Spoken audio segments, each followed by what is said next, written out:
Alright, hello everyone and welcome to twitch.tv/HobbyBoxBurns. I am Joe Burns, Hobbybox Burns, and we are here and ready to go with some more Final Fantasy XIV Online Shadowbringers.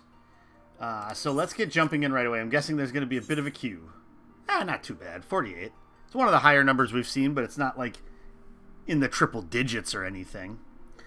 So today, new patch is out. I was able to mess around a little bit on the PS5 version, but didn't want to do too much on there just because of some of the limitations I know I'm going to have with moving like gear sets and some other things back and forth between my PS4 in my bedroom where I stream and then my PS5, which is in my living room.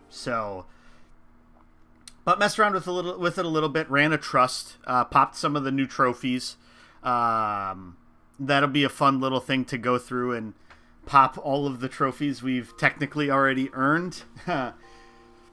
Some of which might take longer to get to than others. But really, most of them we should be alright. I think a lot of them will unlock by just doing one like side quest. So at some point we'll do a PS5 stream.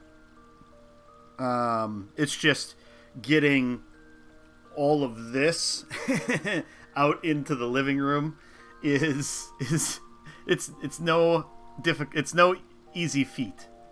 So I could always use my laptop. We'll see. Maybe that would work. So, but anyway, I hope everybody's having a good Tuesday evening, or I guess early Wednesday morning, depending on where you might be, or I guess whenever you might be watching this. It could be like Thursday at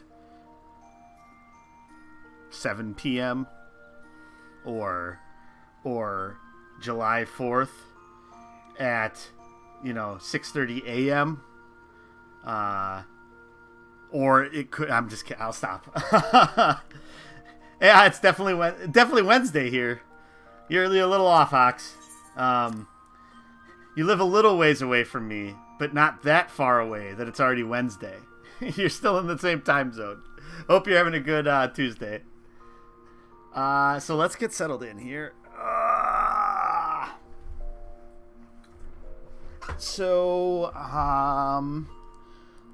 All right. So our next quest, we're up in Mordono. So we are back in Eorzea now after finishing up 5.3.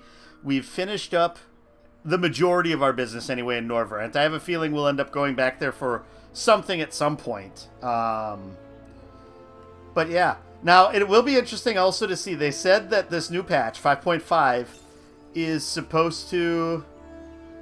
Yeah, I think you are winning. Thank you, Ox, for the Hobbybox Prime sub. I enjoy doing that. So thank you. I appreciate it. But what I wanted to do first before jumping into the main story is I have a fair amount of goods here to sell. So let's go to Doma, sell some of our stuff. And I did a little bit of work when I was messing around with the PS5 version early this morning of sorting my inventory a little bit. It might be... Actually, I should see what state... Hey, no worries. Yeah, feel free to lurk away. Do whatever you need to do. Enjoy the rest of your supper. Hopefully it is a good meal. Oh, yeah. I have a lot of junk in here yet. Let's take care of that right quick first. So part of my goal was that I was trying to get... I think I did maybe sell something with Paulina Na here. Yeah, let's see what it was. Oh, 20 gil sale of river crabs. Whoop, whoop. I'm not even going to take any of that gil from her. Okay, so let's get rid of as much of this stuff as we can. Oops.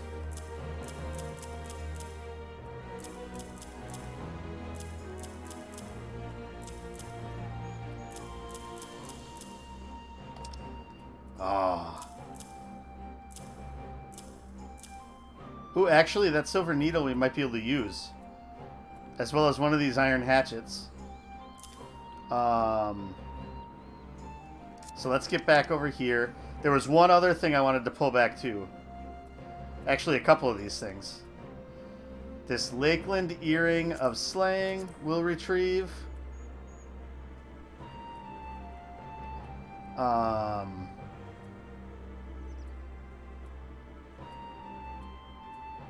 And then, where did that silver needle go?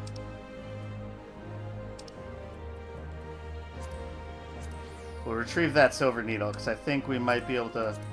Alright, let's sort that now. Yeah, so this is going to be mostly just gear on this retainer.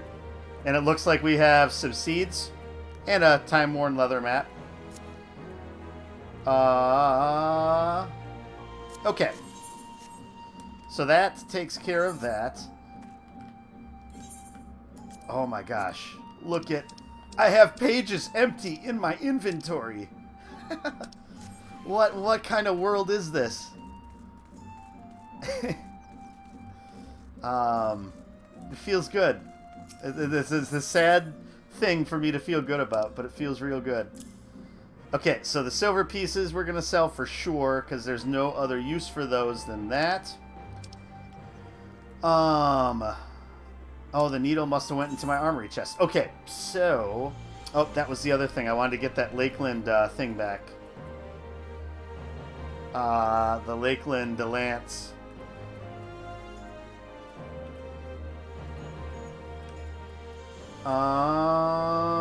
So we're good with holding on to... So level 28, and then we have level 20. Okay, so yeah, so I'm not... I don't think I'm level 28 yet with Weaver, am I? So I will hold on to that though.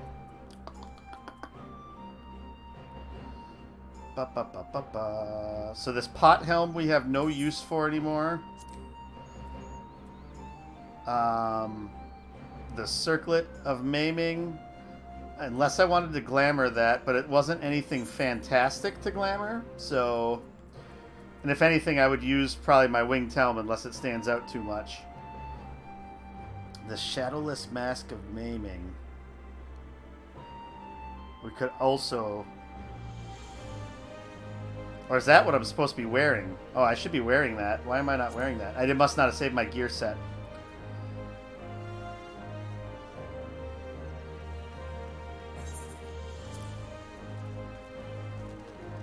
I want to hold on to the dwarven stuff, because I kind of like that stuff. And we'll hold on to the casting stuff. Okay. Let's sort here.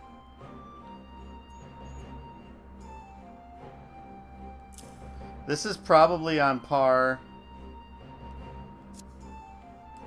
Whoa. Aw, shoot. Okay. Well... Back to this. Botanist 28. Where is my current axe? Oh. Okay. So that can go. Not that that's worth anything, because it is not. Okay. So. Lakeland Circlet of Maiming. Yes. Pot. Oh. Sort. Yes, okay. Forgiven's Mail of Maiming, yes. Okay. There we go. It added it this time. Last time it confused me. It shouldn't have, probably, but it confused me. Alright, belts, we're in okay shape. We're not really getting belts anymore. We'll hold on to the dwarven stuff. Lakeland Slops of Striking.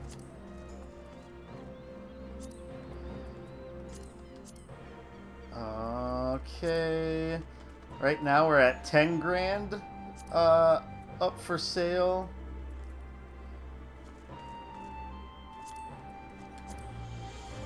So these are not as good as what I'm currently wearing, right? Correct. Okay. And then this I wanted to sell. And we can put one more in here. We're going to hold on for those Dravanian things. Item comparison here. Yep, not as good. Okay.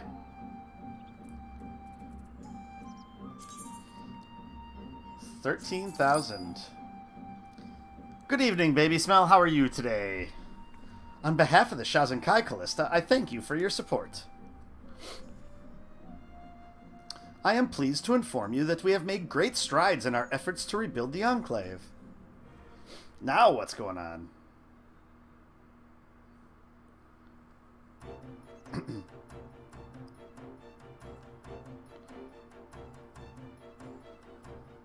Bump, bump, bump, bump, bump, bump, bump, bump. It's coming along. Looks like a lot of it's mostly finished, actually. Owing to your many contributions, the yard has seen further development. As you continue to contribute to the Shazankai and the reconstruction effort, in what other ways might the Dome and Enclave grow and change? Now, I bet when I go back, I will get another cutscene. Yep. So that was a good amount of money that I dropped there, or that I earned there. On behalf of the Shazankai, thank you for your support. In case you were unaware, Master Suranuki's section of the yard is finally complete. The carpenters and metalworkers are now capable of producing all manner of products for the people of Doma. That racket you might be able to hear is them, already working up a storm. My accounts would not do it justice, though. Would you like to go and see? Of course. That is exactly what we always do.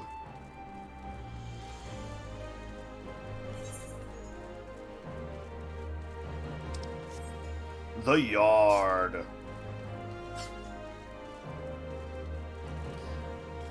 So, Baby Smell, have you had much of a chance to play any of the new 5.5 stuff yet? What have you been focusing on?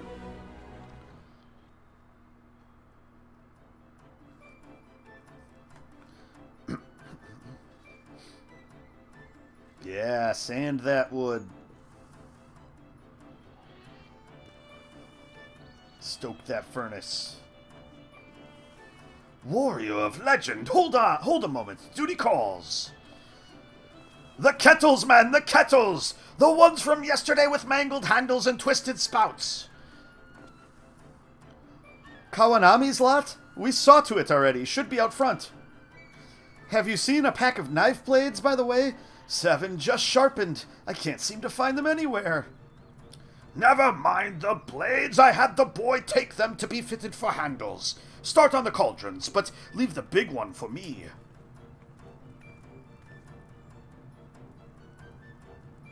A maelstrom of chaos, and at the heart of it, Master Suranuki, I presume.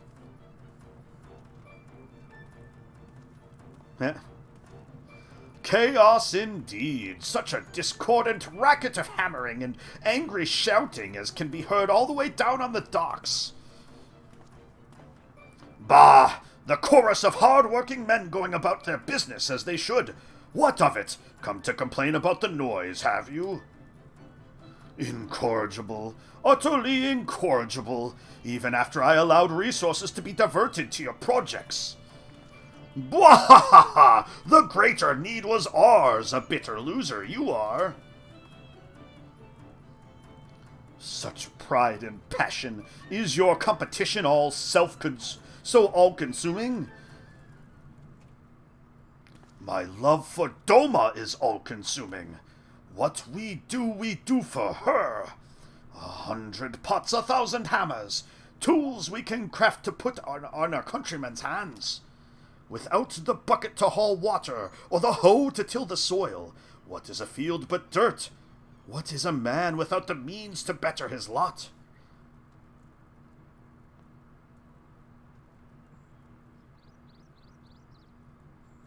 Then forge for me a paper knife. A knife of surpassing sharpness which will pass through 500, nay 1,000 sheets of paper cleanly in a single stroke. Bwahaha! Consider it done. You'll have your knife before your next batch of kozo has finished cooking.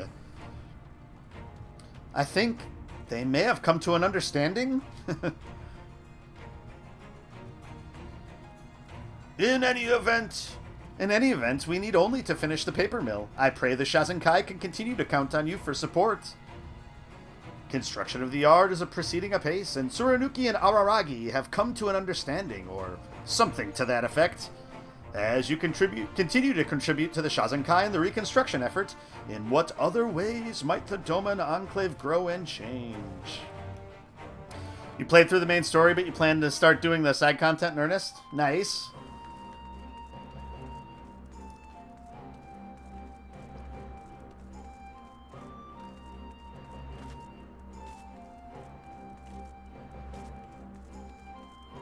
Yep, and then it's just the wait until the end of May, right? For the last batch of 5.5?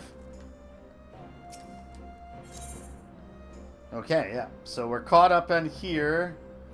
To my understanding, I don't really have a whole lot else to sell. Well, I'm sure I have other things I could sell, but... Alright, 2 more Dona then.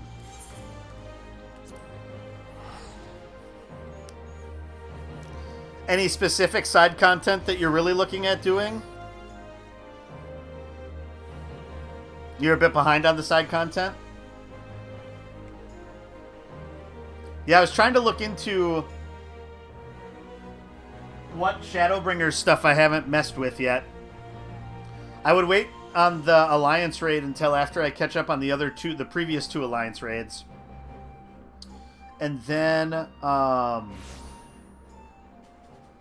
I think the Whirlit stuff would be good to do soon.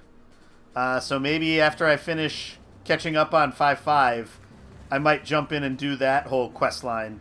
I was thinking that was going to be like raid stuff, but it's just trials. So trials I should be able to party up with and do. Nope. Oh, yeah. Nope. That's right. She's down by the airship landing is where she is at. So we are on Alice's quest.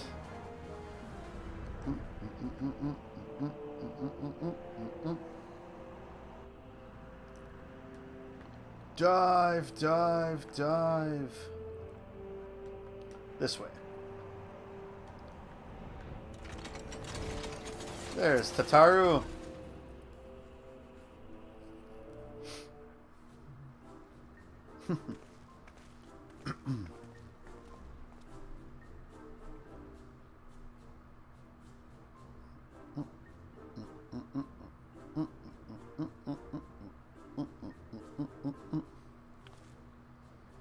I give you the Bonanza, the Scion's very own airship. I built her as a company project with help from our friends at the Rising Stones, and named her for luck and prosperity. Tataru, this is amazing. We'll be able to fly just about anywhere we want. Our comments were impressive enough, but to build an entire airship, I see the annals did not exaggerate the many talents of the Scion's fabled coinkeeper. I'd also introduce myself as your pilot, except the training didn't go quite as well as I'd hoped. But that's alright, because we've hired this capable fellow here instead. Bump, bump, bump, bump. The Bonanza is equipped with a full complement of monocutters. By the way, feel free to use them to get around Azisla. But enough talk. It's time to fly. All aboard!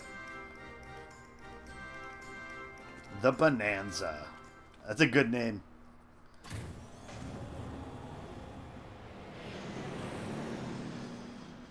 Though, if Sid's not flying an airship, we tend to not have very good luck around them.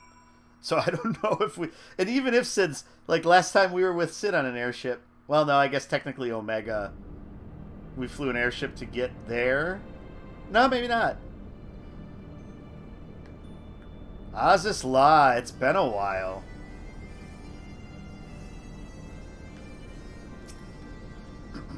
Did I ever mention that I was fond of flying? Because I am. Be it on an airship, an Amuro, or a chocobo, there is nothing so exhilarating as feeling the wind on your face as the horizon unfolds before you. The banana. It's a little yellow. It's just the lighting here. Honestly, Sid would be jealous of the way that airship flies. Tataru has outdone herself. Anyway, here we are on Azizla, and Elfino's report did not do the scale of this place justice. So this is where you had your reckoning with Thordan. I wish I'd been with you. The wisdom of Alag. Grahatia surveys his surroundings with an expectant glint in his eye. This appears to be Helix, which means we stand in the Alpha Quadrant. To the east lies the Beta Quadrant, and... Yes, I believe I have my bearings. Though this is my first time on Azizla, I do have some familiarity with the place, thanks to the records in the Crystal Tower. Unless I am mistaken, this path leads to an aetherite, beyond which there will be an information terminal. I suggest we begin our search there.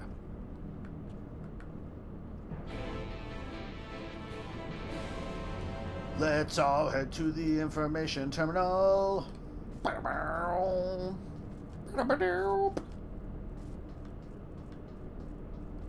Ah.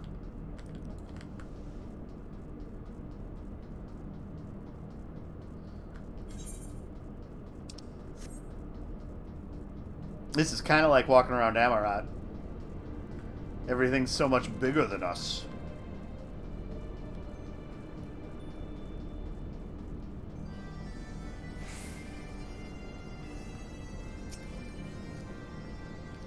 Time for our authority on Allagan artifacts to show what he can do. And here is the terminal. A moment while I search the archives for references to tempering. Oh, there we go.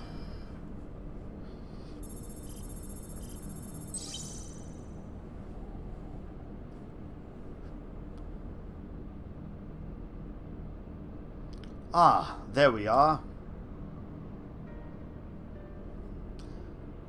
Iconic corruption and overview. That sounds promising. Indeed. Let us see what this report has to say.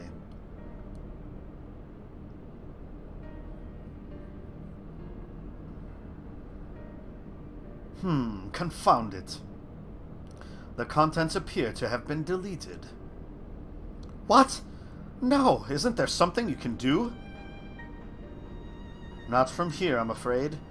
But it may be that another copy of the report exists elsewhere. The question is, where to look?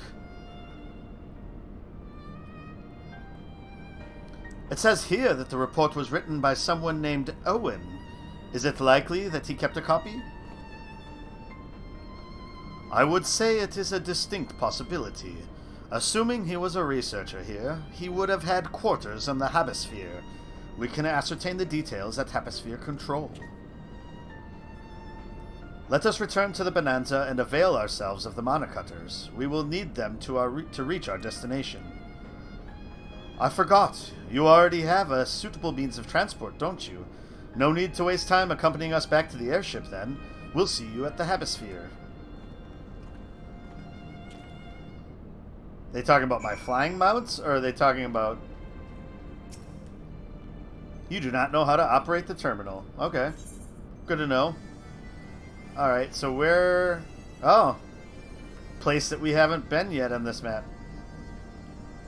The only area we have not unlocked. Alright. Every little bit of experience will do.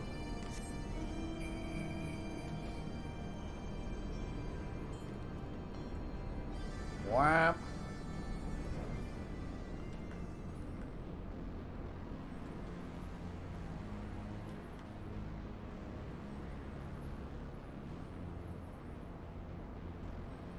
It's been a while since I heard this music.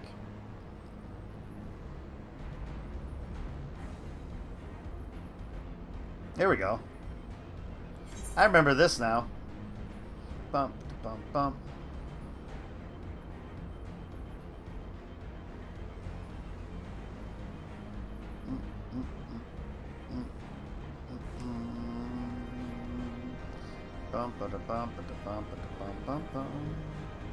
Oh, and then that check mark back there is the relic quest, right?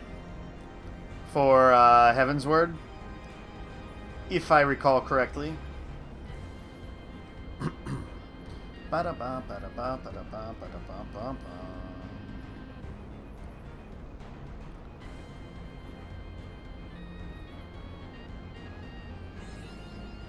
Hey. Wow. We're close to leveling up to 74. Which, once we do that, that means that we will be able to do our next role quest. Nope. There we go.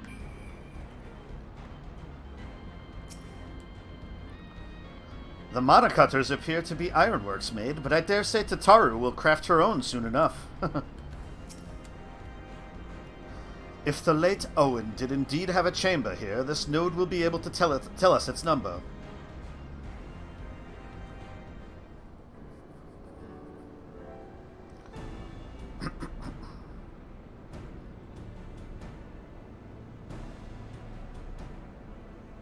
There.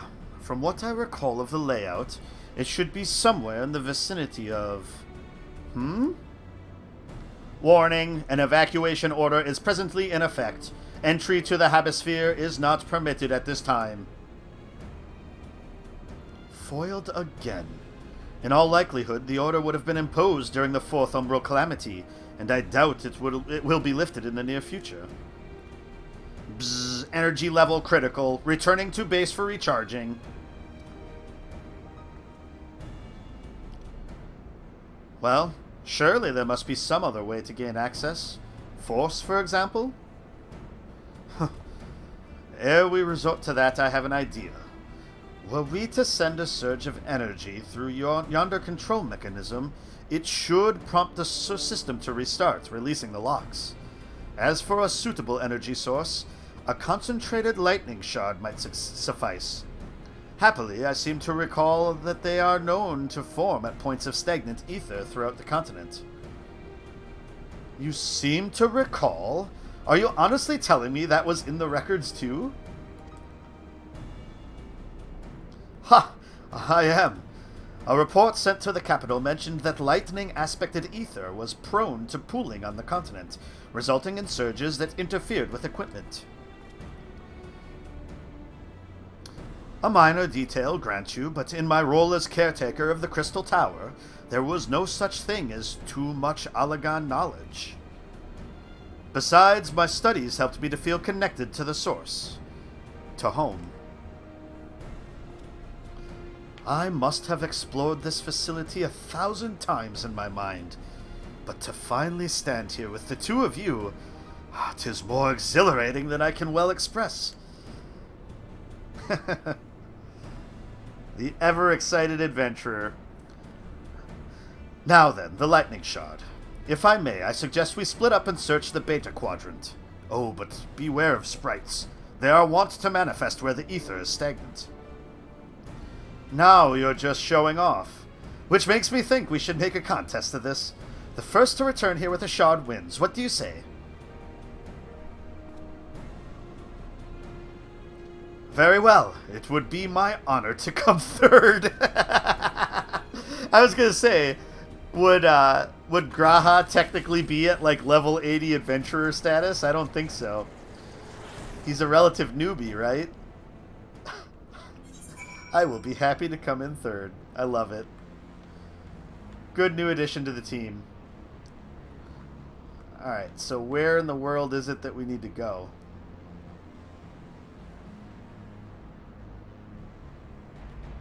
Alright, easiest way will be just to follow the arrow on the minimap. Instead of trying to track it down on the,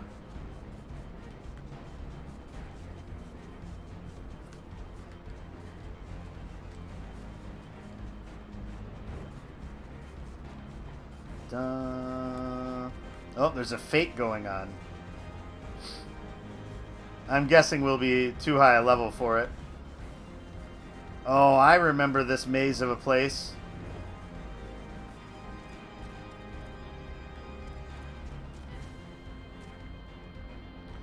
It helps having a flying mount through here, that's for sure.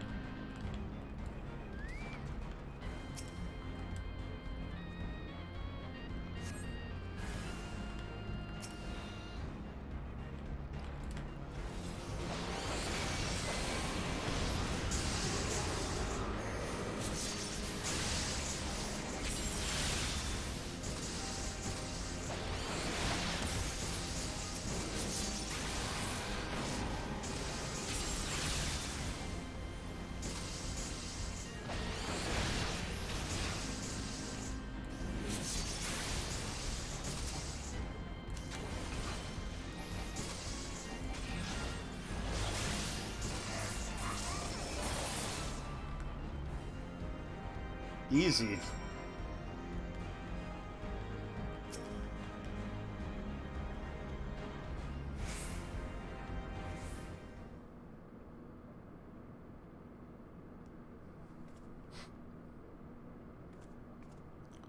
Bravo! That was quite a show, adventurer.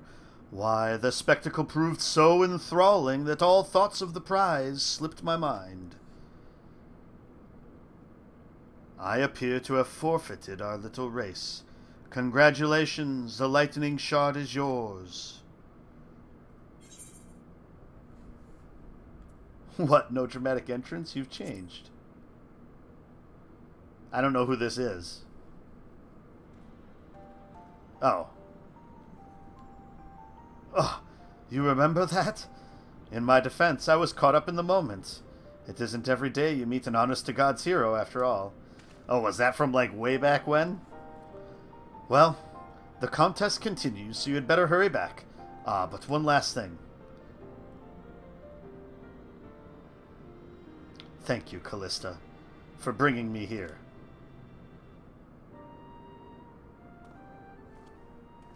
Thank you. Thank you so much.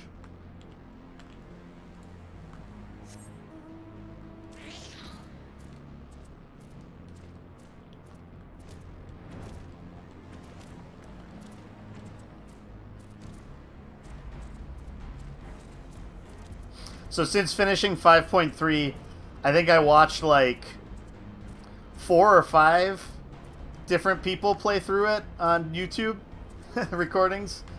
The one thing I missed that I can't believe I missed was that... So, when the Amarot person intercedes and brings the Warriors of Light back from breaking out of the chains in the void... and then there's the snap, and then like the little twirl of the hand. I was just expecting that it was like, for some reason, Azim, but that didn't make sense. But it makes so much more sense that that was Emmett Selk. So I thought that was pretty neat. That was like the one thing I missed. You have a shard? Then you win. I searched high and low, but couldn't find so much as a trace of stagnant ether. It appears Eorzea had no luck, so victory is yours. Congratulations. Now then, may I have the shard?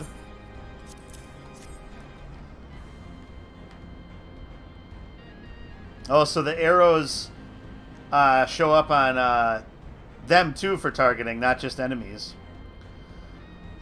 What is it that makes you so much better at finding things? What do you have that I don't? A mini-map?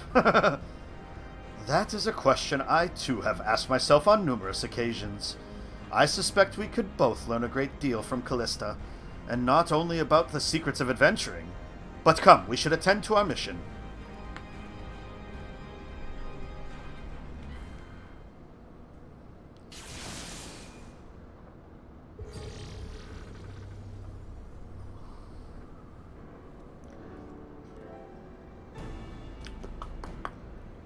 Excellent. The system responded exactly as intended. We now have access to the Habisphere. Only one obstacle remains. The security systems within. Should they be triggered, they could make life rather difficult for us. In light of which, pray leave the rest to me, If I am right, my royal blood should allow me to venture in unmolested. Assuming this place works like the Crystal Tower, yes. But if it doesn't, you'll be on your own. I want you to promise us that you'll get out at the first sign of trouble. I promise. Wish me luck.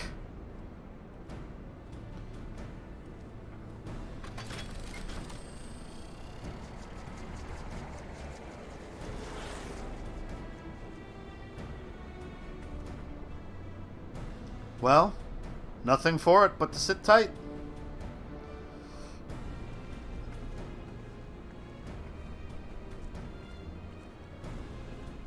And hope the door opens.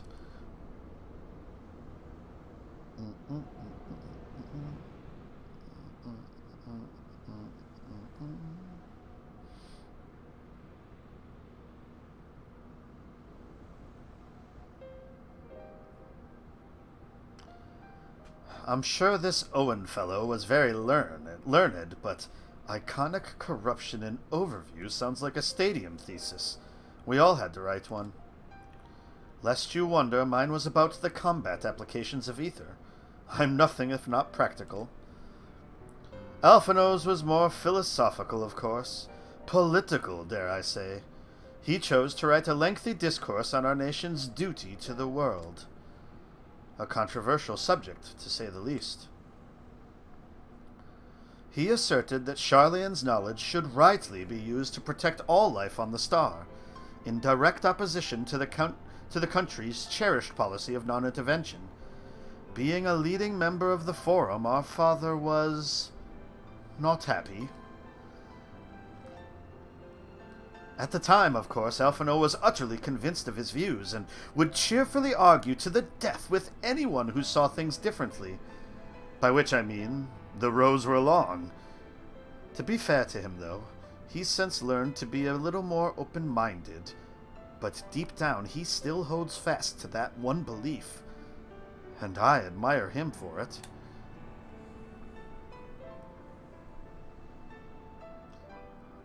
I should have liked to meet the young Alphino. For what it's worth, my thesis concerned the Allegan civilization as depicted in folklore. Oh, you're back. I didn't know you attended the studium. I didn't. A thesis was required to earn my Archon's mark.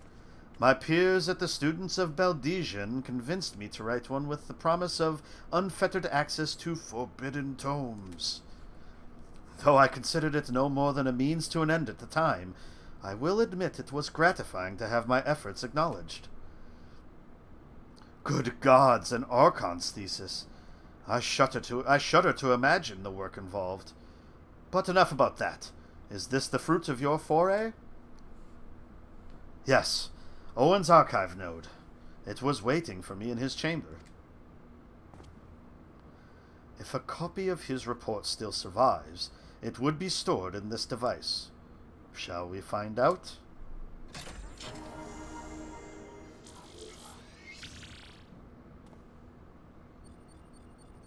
Blip. Initializing, scanning for registered user.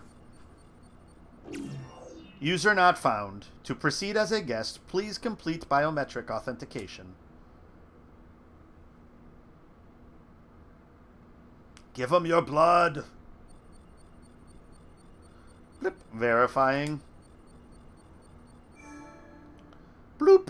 Authentication complete. Guest identified as member of the royal family. I am at your most humble service, your highness. It never ceases to amuse me.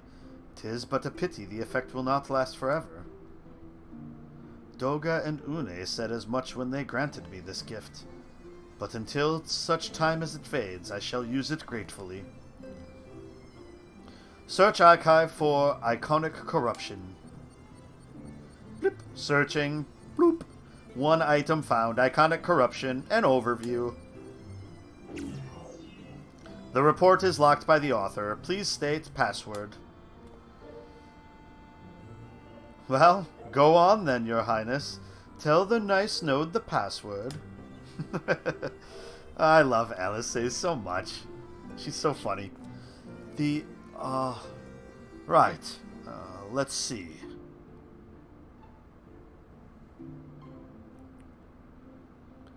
Glory be to Allah. I don't think that's right. Long live Emperor Zandi.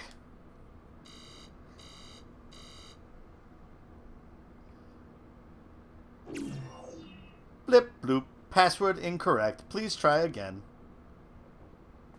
Confound it!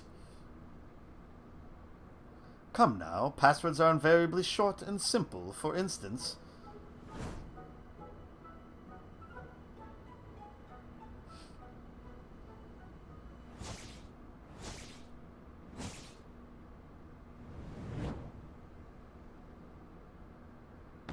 Password! The build-up helped with it. It's gonna be it too, isn't it? The notion that the password could be something so inane would be laughable, were it not dangerously stupid. Furthermore, your conduct in the presence of His Highness is grossly inappropriate. Know your place, handmaiden.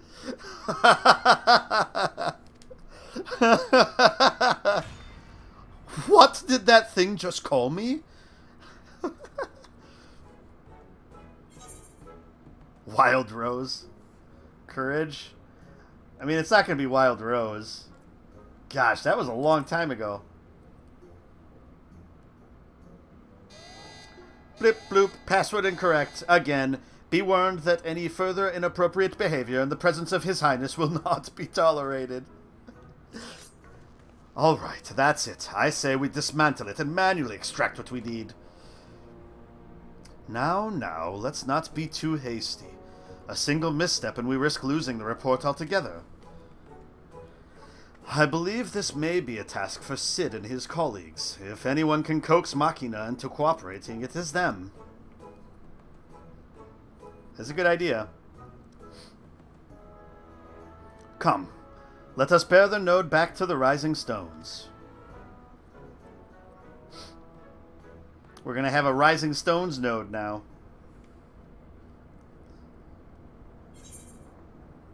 Once we get in, we can train it to, you know, help with knowledge around the Rising Stones.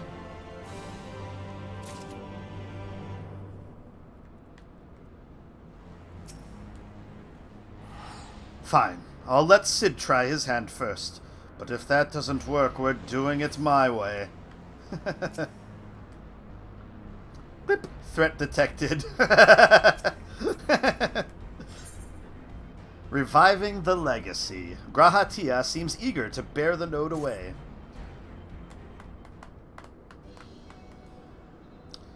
I should probably mention that I have yet to meet Sid since waking up. Rambros did send word to the Ironworks, but it appears our friend has been afield on urgent business. Nevertheless, I assure you my proposal to seek his help is no pretext, however much I might look forward to seeing him again. Him and everyone. But come, let us be on our way.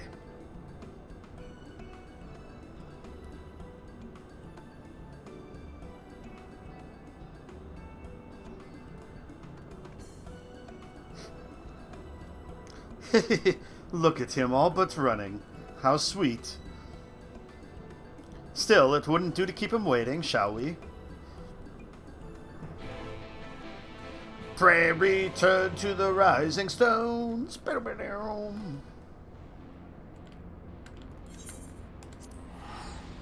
It's nice that Mordona still is on the very bottom.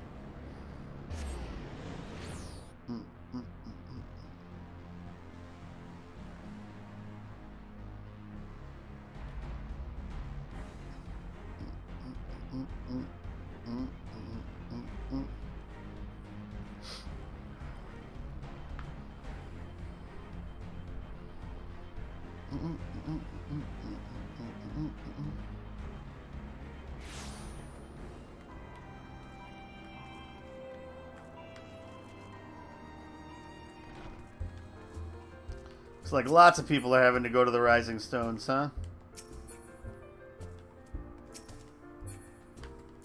There it is. It's a busy place. Gosh, thank God we don't have to go to the Waking Sands anymore. Fight!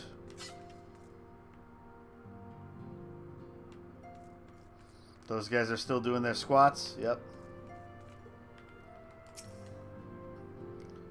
I take it you have news to share, so do I.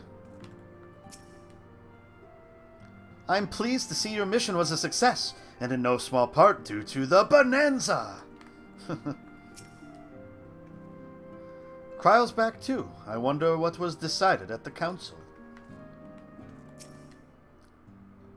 Blip. Large, low-born presence detected. Wonderful news, Callista. Tataru contacted Sid on our behalf, and he is on his way here even as we speak. While we wait, I should very much like to hear what transpired at the Alliance Council. Would you be so kind, Kryle?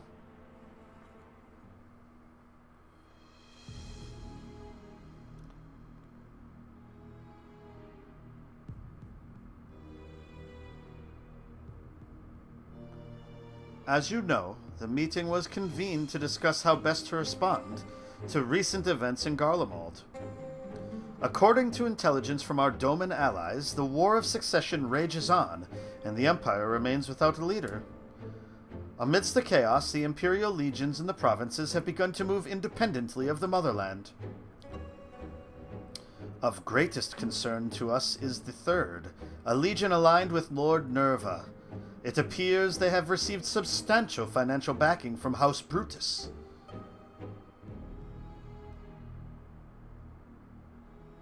Brutus? Aren't they the ones who took in Yotsuyu and Asahi? This bodes well. Xenos' movements, meanwhile, remain shrouded in mystery. We're hoping that Thancred and Eorzea will be able to shed some light on his activities when they return. Until such time as they do, the Allied leaders feel it would be unwise to interfere in the conflict. And so, thanks in part to the Imperial withdrawal from Gimlet, they have decided to turn their attention to the primal problem once more. Working with friendly factions among the beast tribes, they hope to reopen dialogue and explore new avenues for peace. Given the timing, I suspect they wish to put their respective houses in order ahead of a decisive clash with the Empire.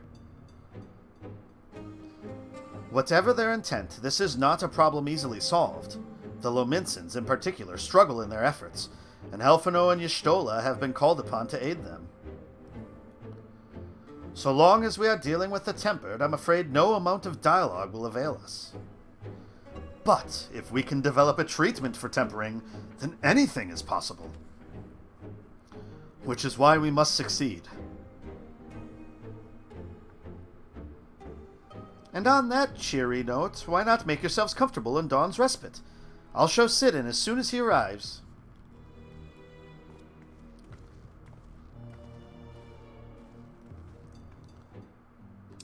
So this is interesting. You are now in the instanced area, the Rising Stones 2. Current instance can be confirmed at any time using the instance text command. So does that mean, like, say, if I was in a party, would our whole party be able to come into the Rising Stones together? Because I don't think that's how it worked before. I've never noticed it say that before when entering here, though, so that must be a new server thing. And I guess I don't know how much that showed on screen. I think that should have been far enough over.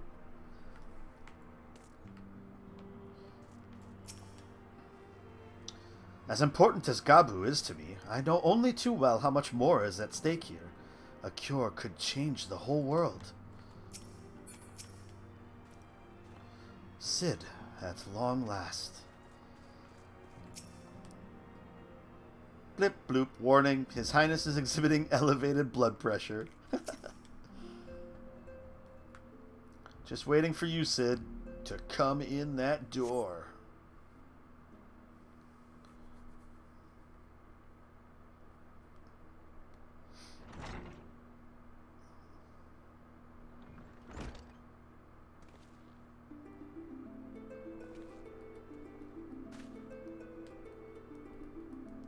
Sid!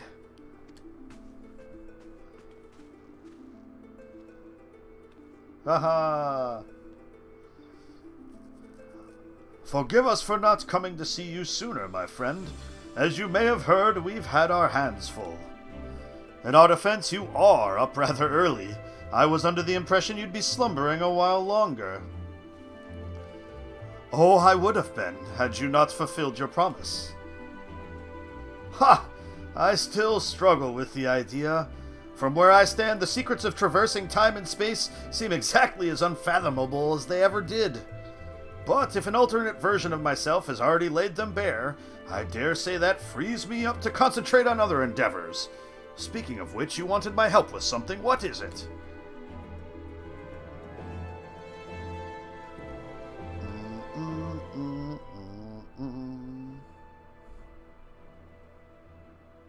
Well, well. A treatment for tempering. And for the next step, you'd need to find the password to this Allagan's report. Just so. With nary a clue to guide us, we could be here forever and still not guess correctly. And thus, we turn to you. Well, I'd love to say that we could help you, so I will. Once suitably configured, a Magitech terminal should make short work of identifying the password. I knew I could rely on you. Now, anticipating that it might be of use, I took the liberty of borrowing a tombstone from Rambros. It contains an Allagan dictionary.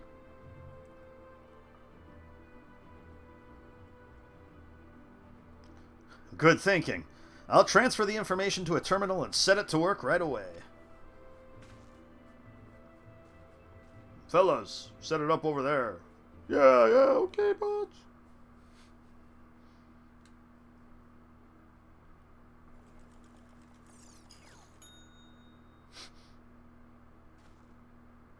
It's a weird-looking Magitech terminal. Ah, looks like it's finished. Let's see. Freedom. The password is freedom. Ha! Short and simple, just as I said. Would you care to do the honors, Your Highness?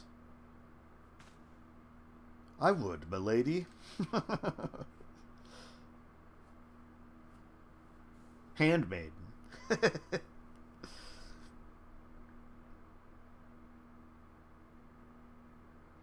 Note.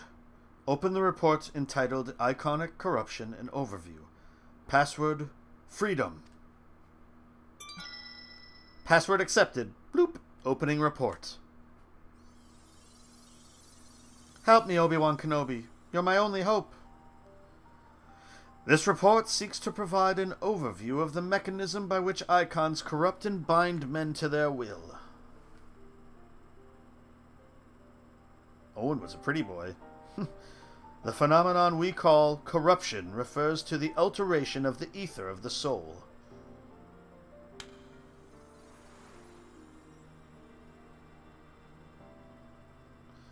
Said ether ordinarily exists in equilibrium, no one element being more prominent than another.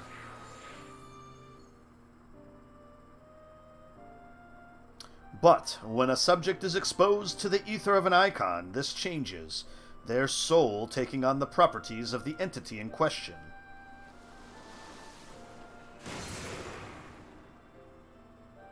By way of an example, exposure to the ether of the fiend, Sephiroth, would cause a subject's ether to become aligned with the element of earth.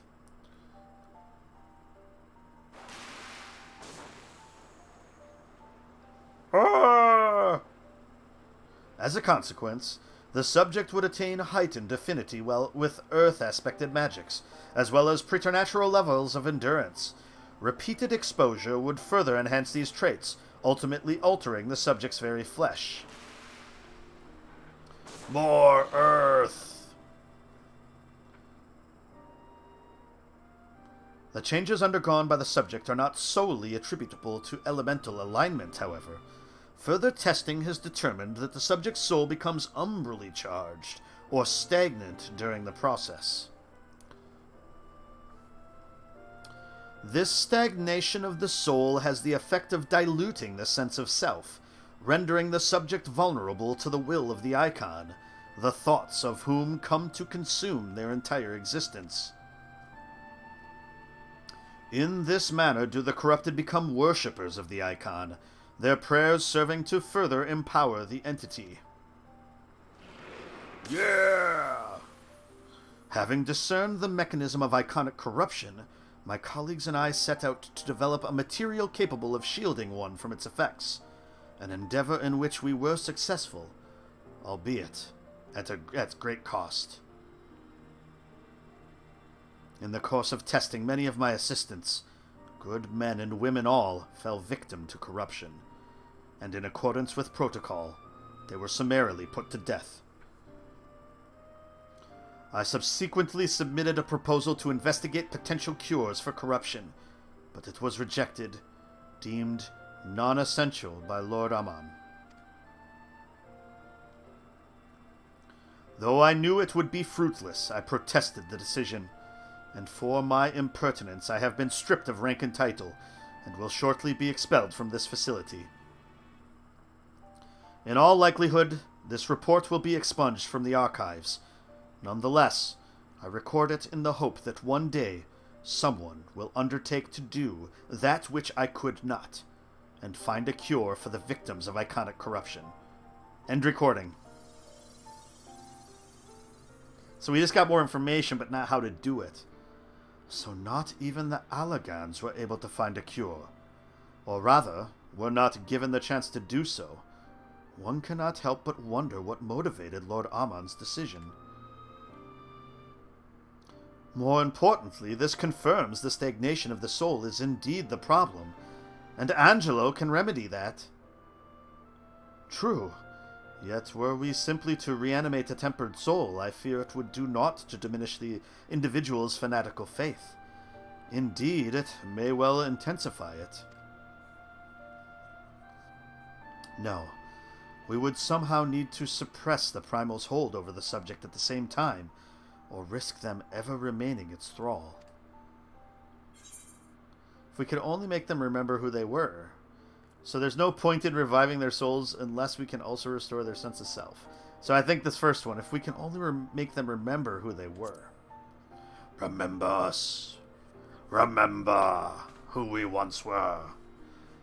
But of course, memory transference. The process has the effect of compartmentalizing memories, separating them into manageable bundles, if you will.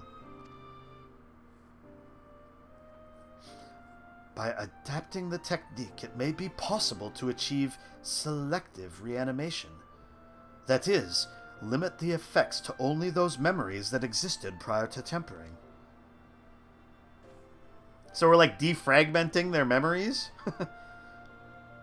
Though thus restoring the sense of self, we could theoretically drown out the incitements of false faith which had come to dominate the individual's thoughts.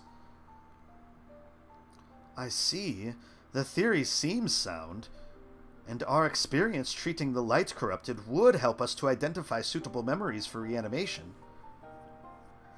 But are you confident you can adapt memory transference as required? I seem to recall your attempts to do so while trying to bring us home culminated in literal bloodletting. They did, you are right. Despite my best efforts, I could not recreate the mechanism, and I concede that the rather clumsy compromise I reached would not provide a basis for a cure. Then perhaps it's better that we consider another approach. Your doubts are understandable, but this time I believe we have reason to be confident. You see, nodes such as this were built with the ability to stimulate magics, which leads me to believe that it may be capable of performing simulations of the transference technique. If so, we would be able to conduct a year's worth of tests within the space of a few days. In theory, it would be no different from how we identified the password. But it'll take more calculating power. A lot more. I honestly couldn't say whether our equipment would be up to the task. Tell me, Sid, why do you suppose Owen locked his report behind a password? To keep it from prying eyes, of course. Why else? Wait. A password that could be guessed by anyone with leisure and a dictionary wouldn't keep it from a person minded to look. No, he wanted his report to be seen by those who strive for freedom. Not unlike the members of a certain distinguished engineering collective. I believe their motto was freedom through technology or some such. You two, round up as many Magitech terminals as you can find and bring them to the workshop. Right away, Chief.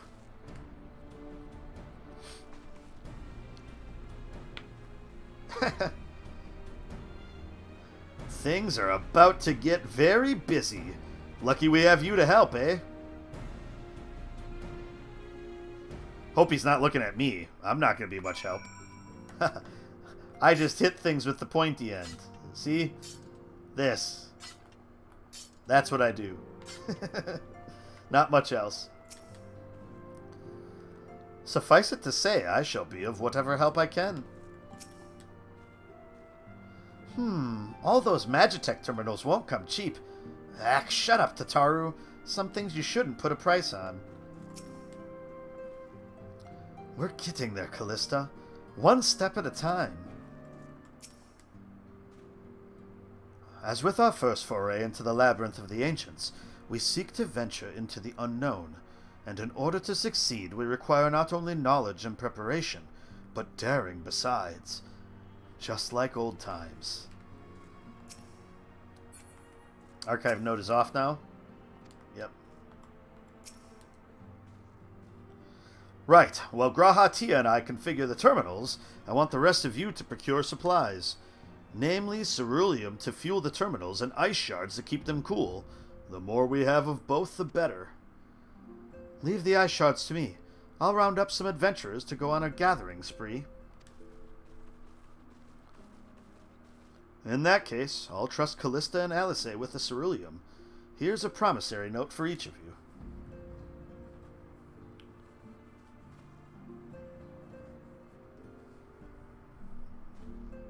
Take them to the Sky Steel Manufactory in Ishgard and the ceruleum processing plant in Thanalan.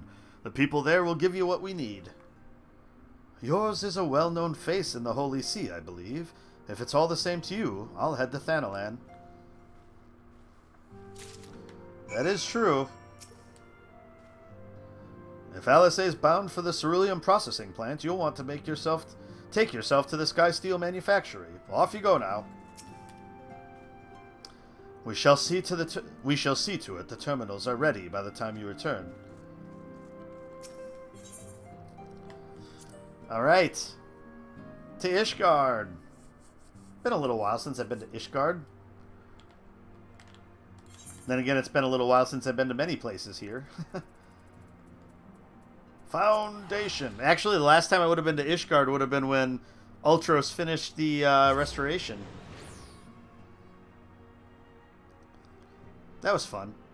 Oh, I never posted that, did I? I recorded like 6 minutes of video on my PS5 of that. I probably should have posted it on Twitter. A little late for that now. It's a little late for that.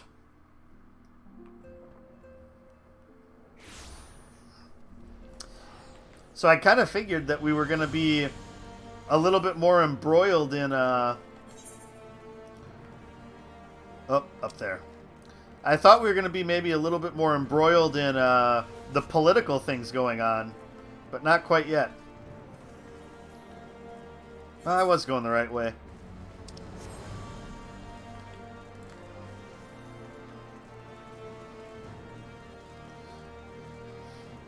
Bump, bump, bump.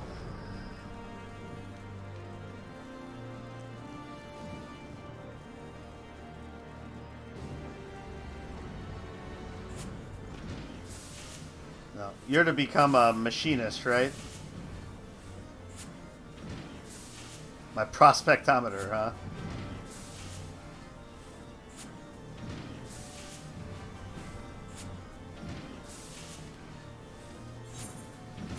Nope. You know? How odd. Alright, Fromolo. You stand in the Sky Steel Manufactory. What is it you require? Ceruleum, sir.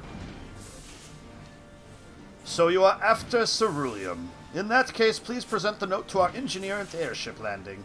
He shall be glad to assist you. All the way on the other side of town? Ugh.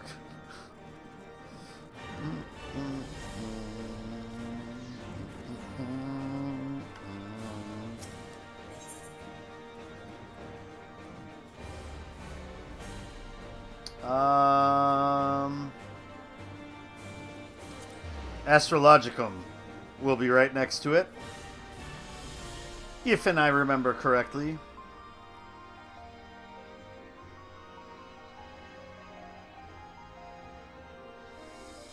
Oh, I should also check to see if there's events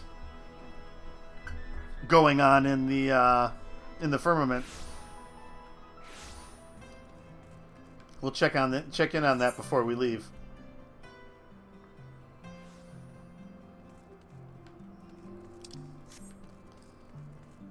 I was right. Yeah, this was right here.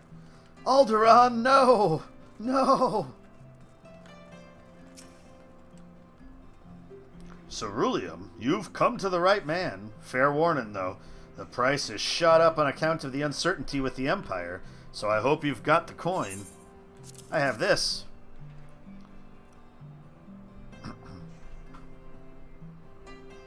Well now, a promissory note from the Ironworks. Don't see many of these. Not that it's a problem. It's as good as gold to me. Well, that was easy. But there's always a complication. What could it be? Well, I guess I'm not super on screen, am I? There we go. Emmerich! Lucia. My friend! After the disappointment of not seeing you in Alamigo, what good fortune to chance upon you here of all places. As you may have heard, the Allied nations are making a renewed effort to address the primal problem. To that end, have I invited the chieftain of the Vanu to Ishgard. That is the primal problem. We might problem. together plot a course.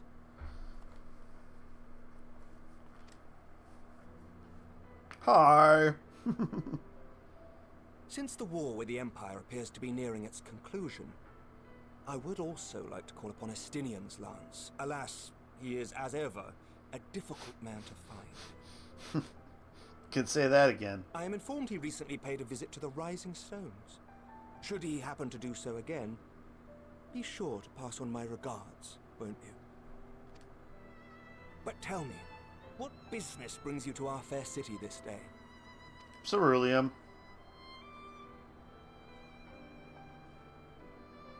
A cure for tempering. You never cease to amaze me. Until now, our only hope has been prevention, our every failure irrevocable.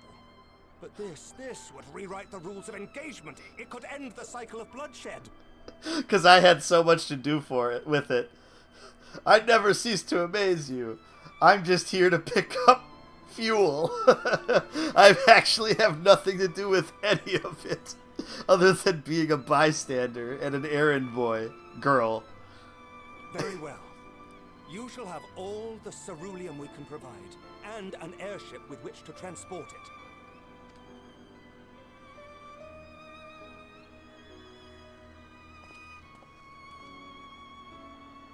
In this matter, you may count on Ishgard's full support.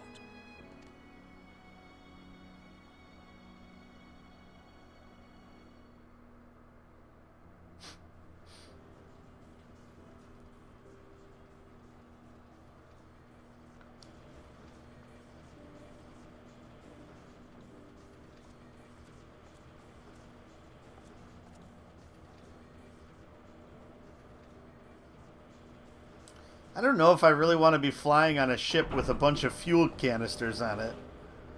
I mean, what's the worst that can happen? We'll probably find out.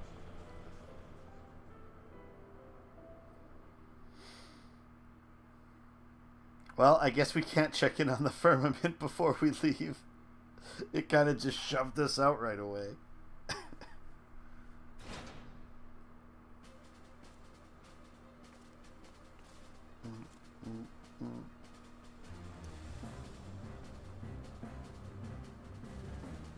We got some Magitech terminals there.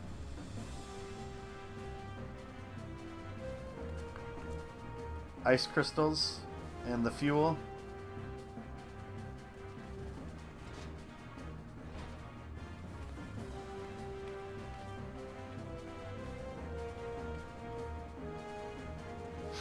Alisei comes in like rolling one barrel. This is all I could get.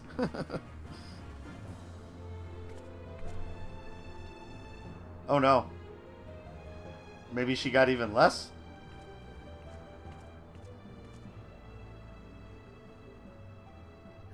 Who would have thought ceruleum weighed so much? Serves me right for being stubborn, I suppose. I should have just done what you did and accepted help. That's kind of not surprising.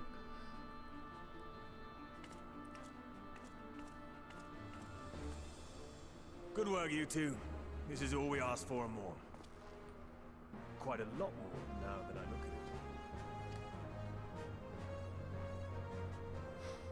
at it. Tataru's pricing it all up and freaking out. Lord Emmerich, eh? And entirely by chance. Ha! Some people have all the luck. We have also succeeded in configuring the terminals, thanks in no small part to our able assistant. Oh, Maxima.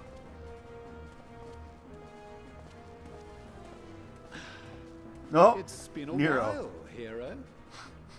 Fucking Seem Nero. surprised to see me. Lest you misunderstand, I've no interest in such things as cures for tempering. Of course you don't. But the But science. if you mean to achieve that which eluded even the storied Allagans, it seemed plain that you would require my expertise. And so it proved. Is that not right, Garland? Ask Jessie. She was the one who hired you. All I know is you're an employee of the Ironworks now, so you'll bloody well earn your keep.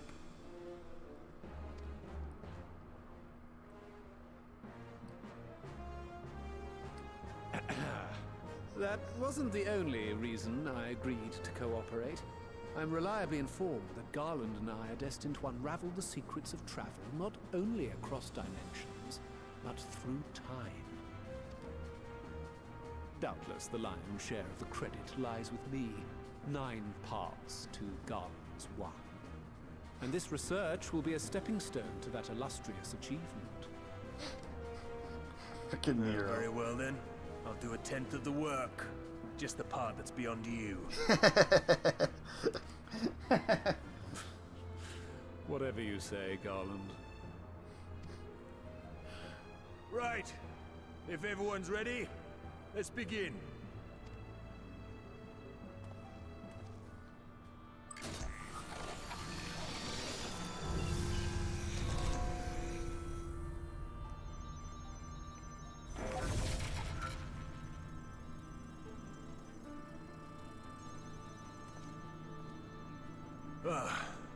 All appears to be in order.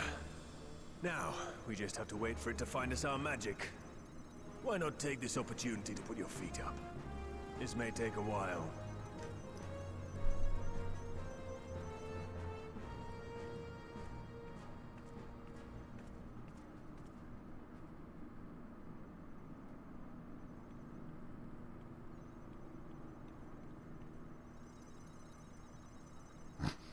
Must be boring.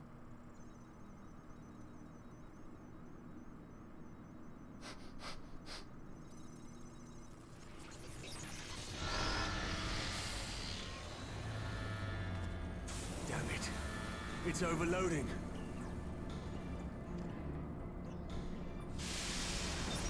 She won't last much longer! We'll have to shut it down. Wait! We're close.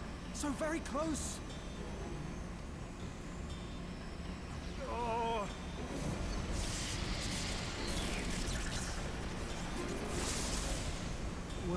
This is going swimmingly. Please, a moment longer. I beg you. There.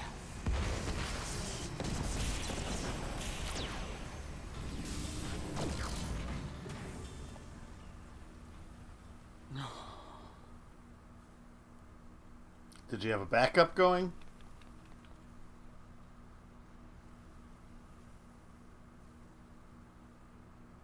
I was able to memorize the magic before it faded. It still needs to be put to the proof, but I believe we have our cure. Yeah! Woohoo! Woo! You're the best!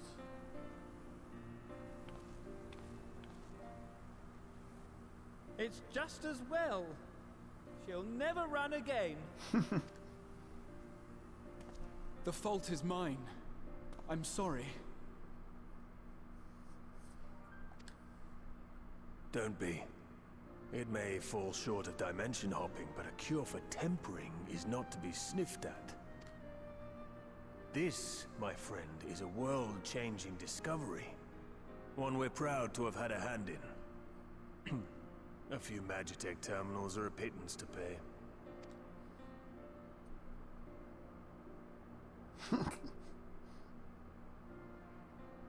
Thank you. Well, we've done what we can. The rest is up to you.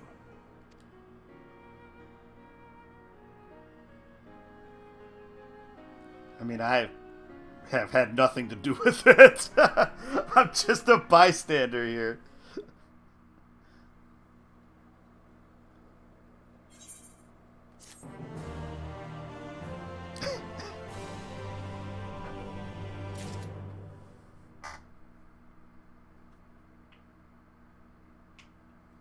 There we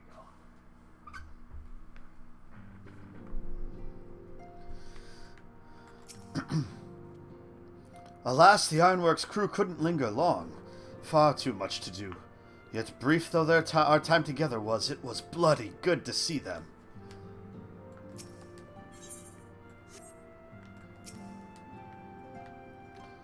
So we finally have it, the cure for tempering.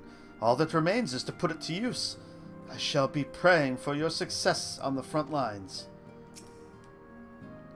In the end, we didn't have to pay for the terminals, which is great for us, but I can't help but feel for my counterpart in the Ironworks. Yeah, Jesse's not going to be happy. Forget us not. Alice has only one thing on her mind, Gabu. At long last, we have our cure. In theory, at any rate. We cannot be certain until such time as we put it to the proof, but I am quietly confident. Well, if we're to test it on someone, then I suggest Gabu. His symptoms are relatively mild. As long as you exercise due caution. Yes, as long as we exercise due caution, it will be fine. Without further ado, then, let's make for Limsa. We've kept Gabu waiting long enough.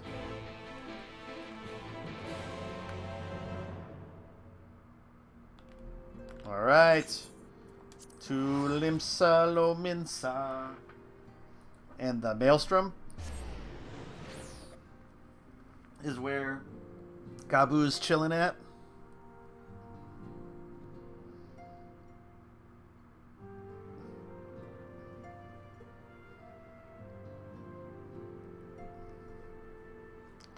The cure for tempering. That's interesting.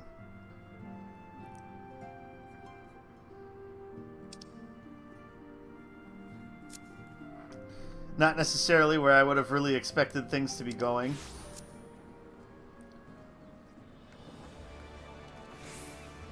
Where in the world is...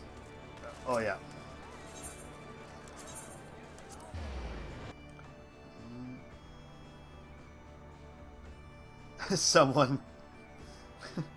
Someone's screaming for a 50 million loan to get a gold Namazu mount.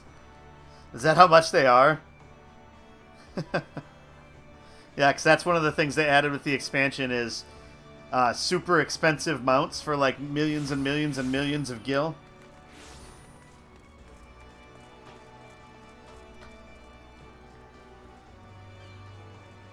Oh, what are these?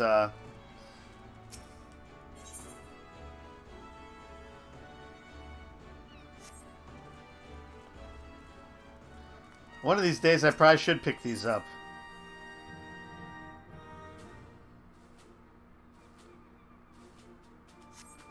Extra beast traps. Oh yeah, that's the Sahagin one, and this must be the goblins or kobolds,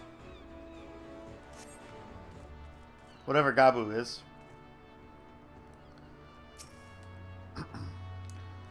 'Tis plain Alice is very fond of Gabu. To the extent that I have a hand in it, I shall do all in my power to bring him back. Well, this is the moment of truth. I'll have our hosts bring Gabu to us at once.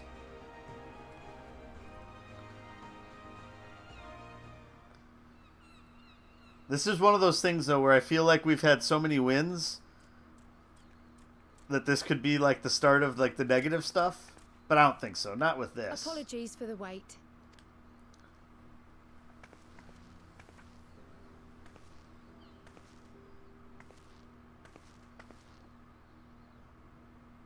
Gabu, have you been good?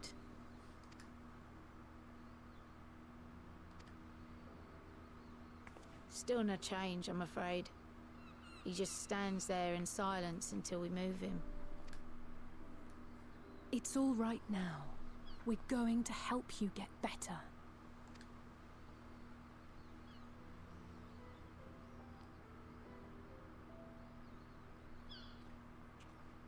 Oh. Fancy meeting you here. Alphino Yushtola! I thought you were attending to primal matters. We were, and came here for a meeting on the subject.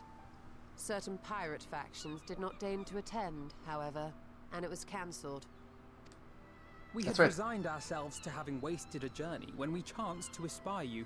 That's right. They said that they were in Limsa, so Could it be that there has been progress with the treatment? we'll find out.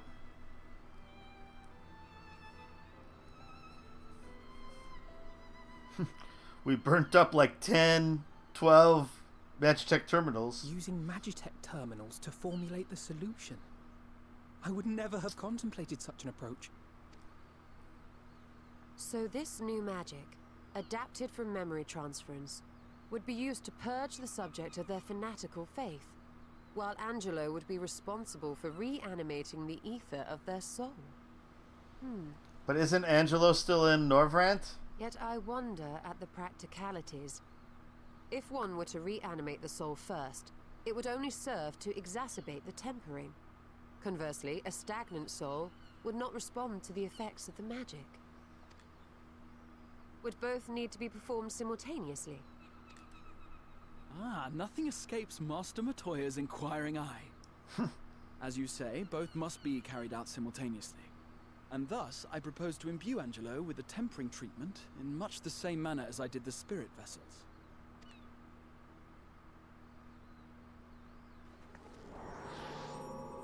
Oh, that's right. It's her familiar, so she can bring him at will. That makes sense. By doing so, we also spare Graha the trouble of casting spell after spell. It's really rather efficient.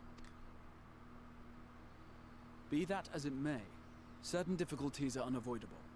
The imbuing process will still require no small amount of ether.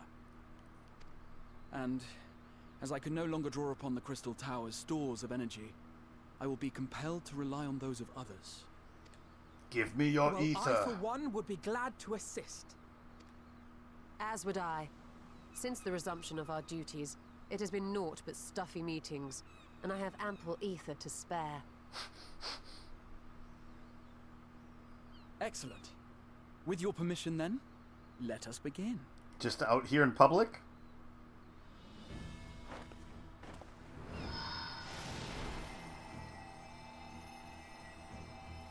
This is kind of the spectacle to be doing in the middle of just the streets of Limsa.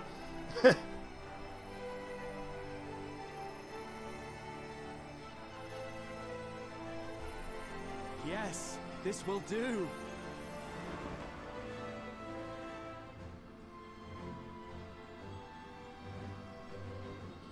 And now, it's my turn.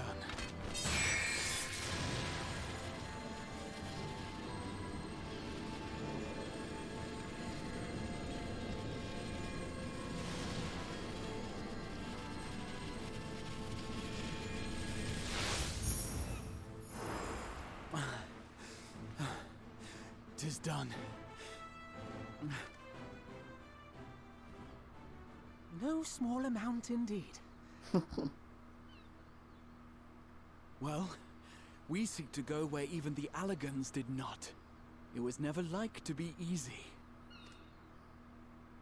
The rest is up to you, Alize. The treatment itself will take time and focus, so we will need a quiet room. I'm sure our hosts can spare one. So now they need to go inside. I will go with her. It may be a while before we return, so I would ask for your patience and your faith. I was gonna say, as the Warrior of Light, wouldn't we technically have like a ton of We'll ether bring too? Babu back. You see if we don't. Well, we will see if you don't, but sorry, that's negative. I know you can do it, Alice.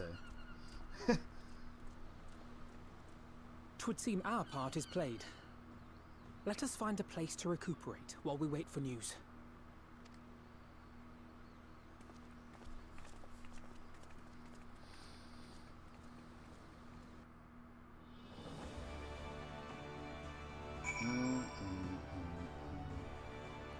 Where to?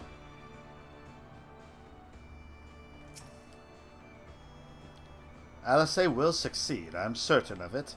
We need but have faith. Well, this seems as good a spot as any to have a rest. just right here.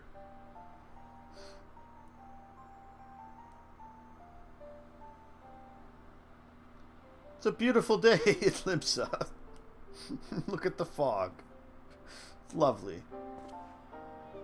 For years, Eorzea has labored to find a solution to the primal problem, without success. Any hope that tempering could be reversed faded long ago. I myself had given it up as impossible. Given up on the tempered and the light-corrupted alike. They were problems to be tolerated, or else eliminated, I believed. And to think otherwise was pure naivety. Childishness, even. But Alize refused to give up. She struggled and she struggled. And her efforts were rewarded with a way to bring back Halric. And now countless others may no longer be beyond salvation.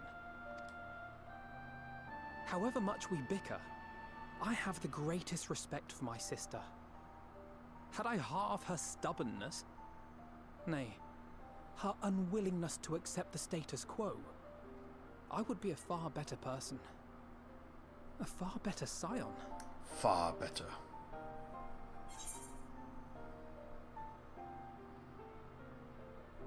Well, if it's any consolation, she's in awe of your work.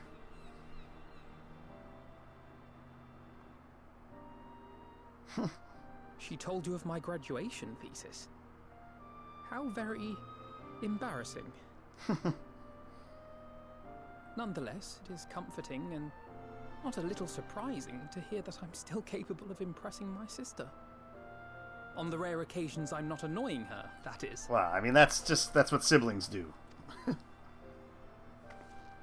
Uh-oh.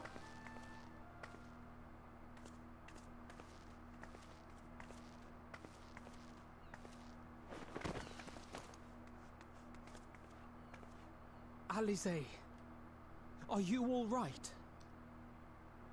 Uh-oh. The treatment. Did it work?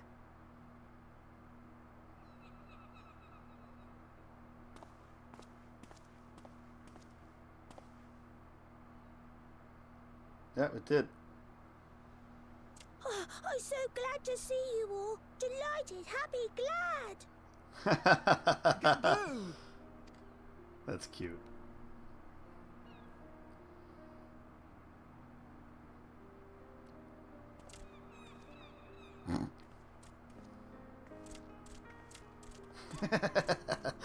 He's so happy. That's funny.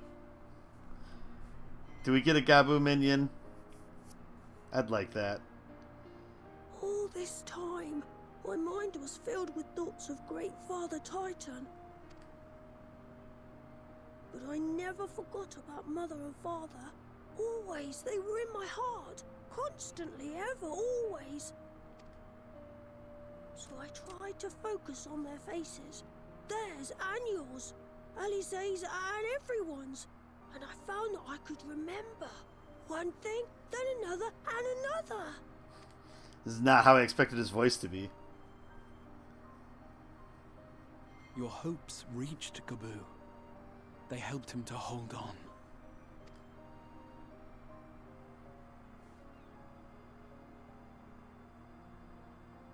I'm so proud of you, Gabu.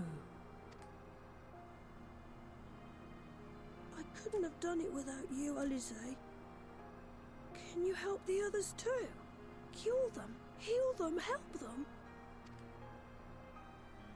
Yes, we can. All of them.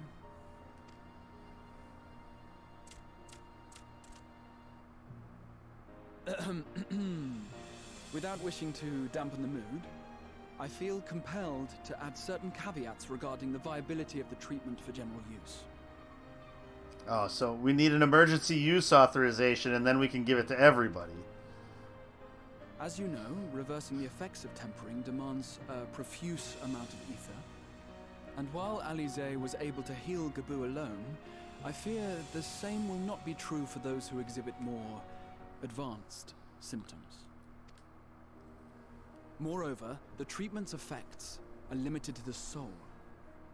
It offers no succor to those whose very flesh has been altered through prolonged exposure to a primal's influence. So those people are too far gone. All of which is to say that we cannot save everyone. Maybe we can't, or maybe we can. No one gave us a hope of saving Gabu, and yet here we are. We must find a way to treat as many as possible. Then the next logical step would be to produce a veritable army of Porkses, would it not? Granted, it seemed a simple enough process in the first, but I suspect it will be different here in the source. Not that I am any authority, of course. Yet there is an authority on familiars to whom we may grudgingly turn. She's stubborn, haughty, eccentric, irascible, laconic, annoying. And her name is Master Matoya, the real one. Would Matoya be flattered that Y'shtola was using her name, or no? But the people here will look after you, all right? And I promise to come and visit you again soon. All right. Thank you, Alize. Thank you.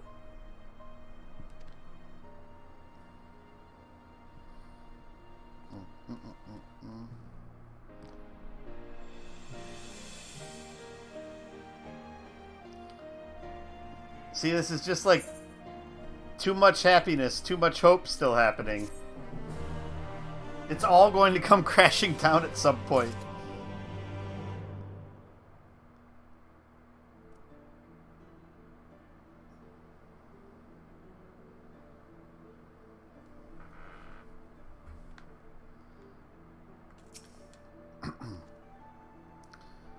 Alice will be exhausted from her efforts, but you wouldn't think so to look at her now. If she is ready to press on, then so am I. We did it! We brought Gabu back, and if I have any say in the matter, he'll be the first of many. You may recall that in order to procure the ingredients for Angelo, we had no choice but to surrender ourselves to the whims of the pixies. But I should have done so with far better grace had I known what we could go on to achieve. Like master, like pupil. The trace of a wry smile is visible on Y'shtola's lips. As she will be at pains to remind me, I have not paid Master Matoya a visit since returning from the first. But this seems as good a time as any. Come, let us make for her cave.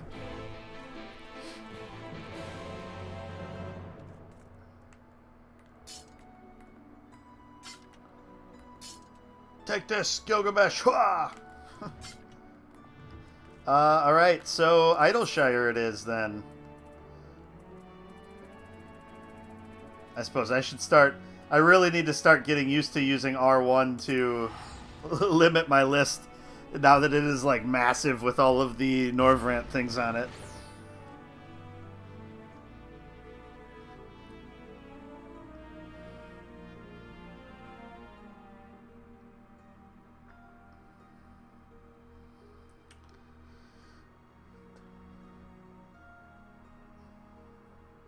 Well, it's like there's still no mention of, like, other than, like, the allusions to what Fandaniel is, like, starting to start.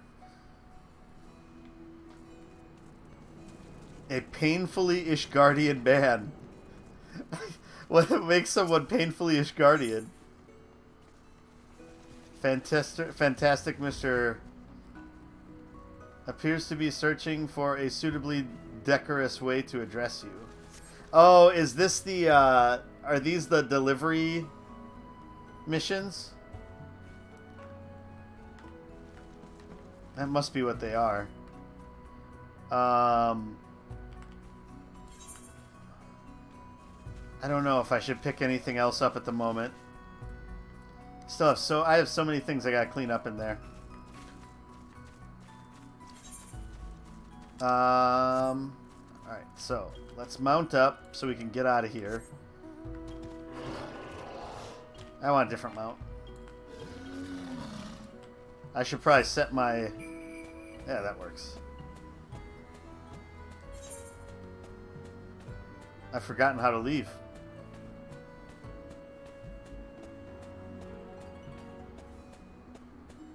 It's been so long, I'm so confused.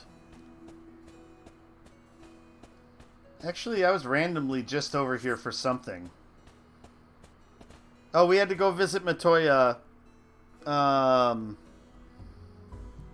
get her help on everything that was going on in the first. And trying to bring them back. Or no, that was with their sickness. So it has been a while. It was at the very start of Shadowbringers. Or no, even before Shadowbringers. Whoop, whoop, whoop, whoop, whoop.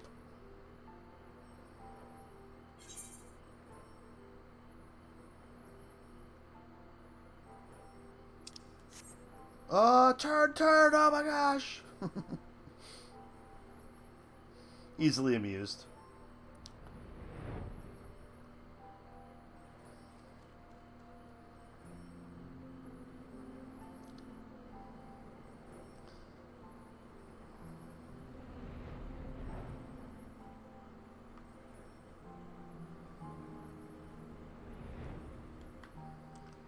We got these contrails behind us here.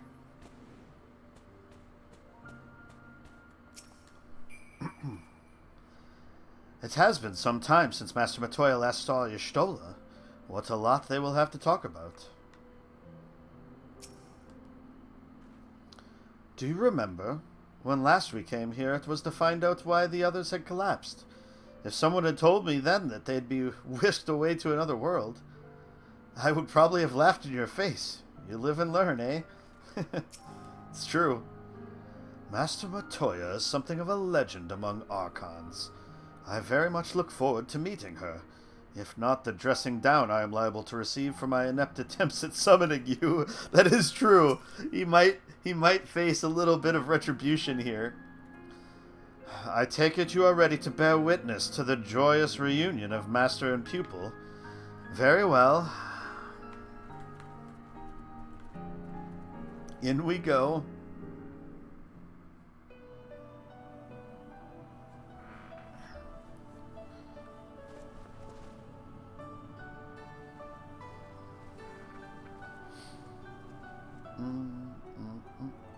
Nary a word from you all this time. Then you bring every man and his Perogo with you. Did no one teach you any manners, girl? They were too busy teaching me etherology, Master. Jesting aside, I wanted to be the one to express our gratitude. I am told you spared no effort to sustain our bodies while we were away. And for that, we owe you our lives. Thank you. You were gone so long. I was starting to think you'd set your heart on staying. It wasn't easy to leave, as it happens. Seldom does one have the opportunity to study other worlds, and I would not have minded extending my stay by a handful of years. Ever the scholar. Y'shtola dedicated herself to studying ancient civilizations of the First, befriending a tribe known as the Knights Blessed in the process. There she took on the name of Matoya and won the respect of all the children of the forest.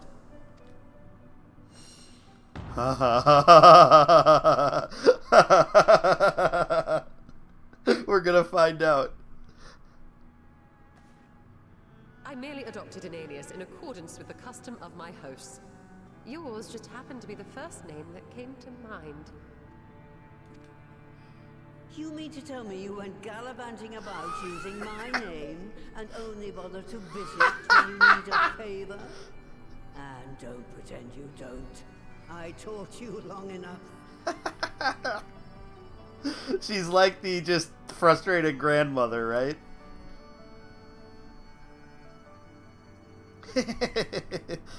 Good old Elfino. Indeed. Open foot, insert mouth. And devoted pupil that I am, I could not fail to recall my master's sage advice.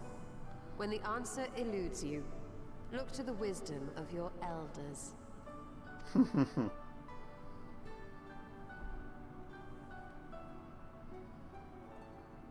You there. Were you going to introduce yourself?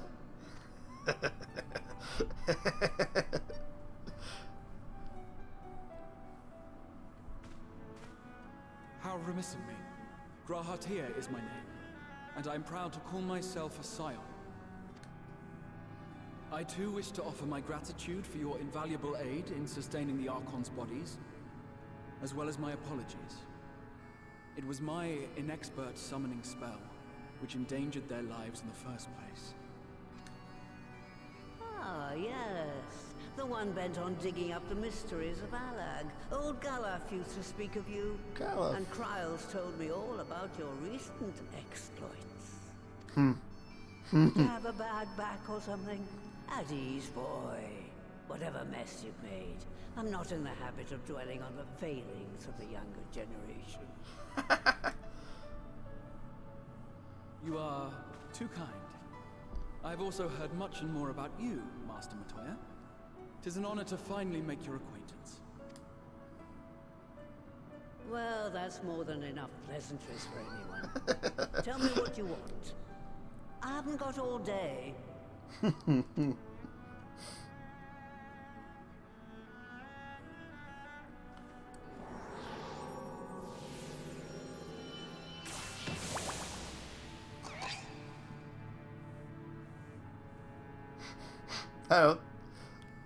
I was waiting for her to have some snide remark. It's an ugly thing, isn't it? So that's the way of it. It should be a simple enough matter to make the familiar. The magic, on the other hand. That you may leave to me. Being the only one possessed of royal blood, I alone can imbue the subject with the necessary magic. On that level, though?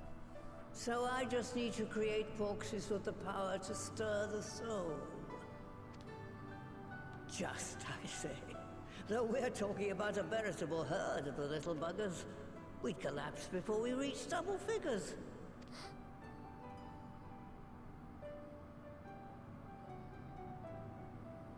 But if I could get a familiar to create the familiars, a mother proxy, as it were.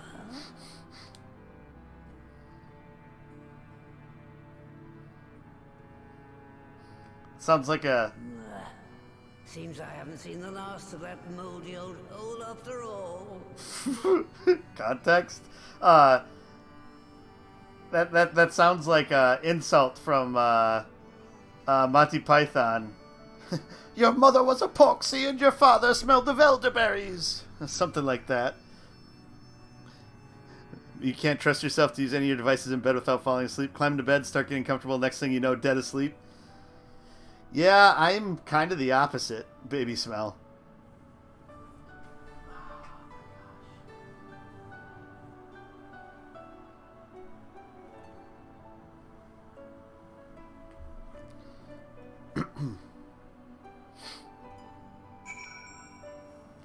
So we have to go into that moldy old hole. A porksy that produces porksies? What an inspired idea. By the way, Callista, do you think I misspoke earlier? I assure you it was not my intention to embarrass anyone. As he's, like everybody else is standing over there, he's on his own. Where does she mean, do you think? Some manner of hidden workshop, perhaps? Moldy old hole? She really must miss the place. In case you've ever wondered, Elfino got his innocent streak from our mother, and it can be rather endearing, even useful in certain situations. But most of the time it just makes me want to shake him. Poor Y'shtola. Just makes me want to shake him. Alright, off to my old workshop then. Everything required to make your familiar is there. That may be, but no one has set foot in there since the Exodus. I dread to imagine what has become of it. Oh, there's sure to be a handful of feral familiars, and mayhap a monster or two, but nothing to trouble the likes of you. You can consider cleaning up the place payment for my help. Fine, we'll do it. Good girl. Now, if there are no other objections, I suggest you run along to the Maker's Quarter. I'll send one of my porogos ahead to let you into the workshop. You need only tell him who you are. One can't be too careful, after all. Off you go.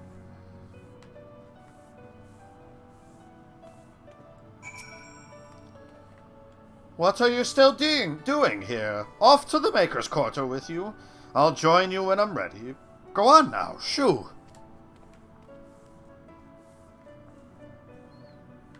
Where did this go again? Ah, the anti-tower. Ah, it's been a long time.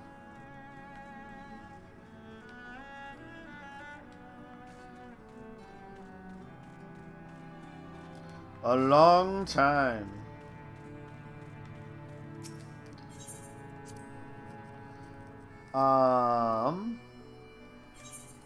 Now the good thing is we can just, let's see, up there, huh? So we can at least cut across parts of this once we get by Alexander. There isn't really a Aetheryte anywhere, though. So it is really just going to be flying over that away.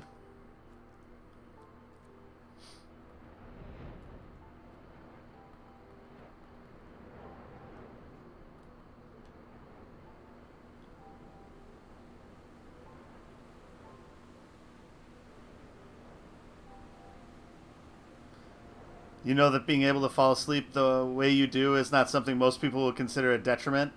Well, I mean, it is if it's getting in the way of, I don't know, doing the things that you want to do. So I can understand that. No, I just, my problem is trying to shut my brain off in order to go to bed. So, oh yes, I should look this up. Oh yeah, that's right, I was going to do this. Or, oh, I was going to look at this video, and then that turns into this video, then this video, then this video. And so it's like, yeah, my brain just keeps wanting to whir and pack as much into the night as possible.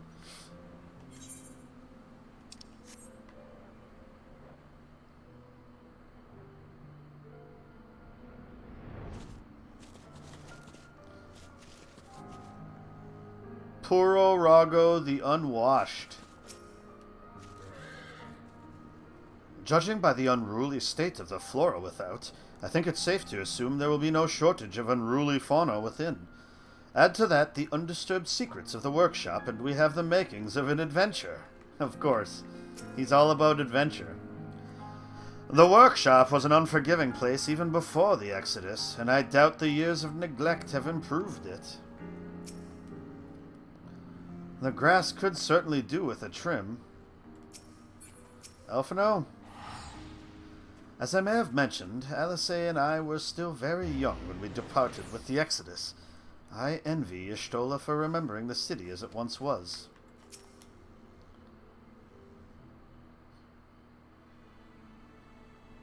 Greetings, Ribbit, and welcome to my good mistress's relict. Puro Rago is my name, and I am honored to be your guide. Within you'll find a space dedicated to the making of familiars, along with a cavern wherein the requisite ingredients may be had. I must warn you, however, that the place has not played host to a single soul, much less a broom, in over 15 years, and will, I regret, be in some disarray. But rest assured, my brothers and I shall see to it you do not lose your way. Now then, Ribbit, only say the word and I will show you in. Oh.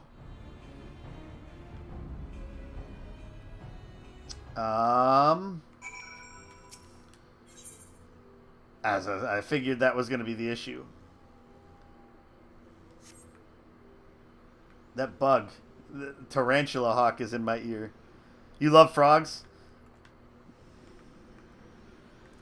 I mean, these frogs especially are pretty cute looking, too. Time to put that 3 million to use. I'm under 3 million now. I'm at 2.91 here. Where am I at? Yeah, I need another 5. So let's see here. Yeah, my helmet is still... Oh no, actually everything else is what's low. I guess I could buy a belt? Frickin' last thing I want to buy, but... Alright, I should be able to... I should have some? Either way, I'll have to go back to... Idleshire. So let's do that. Yep.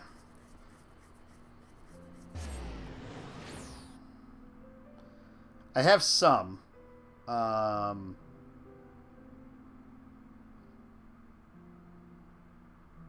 Tomestones. Of a variety of types. I probably have a few hundred of the normal tomestones.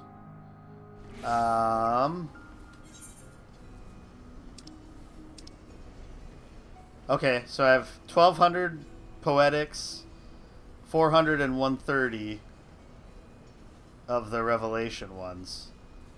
Never earned any of these. I didn't get that far before they swapped. I can buy like one thing.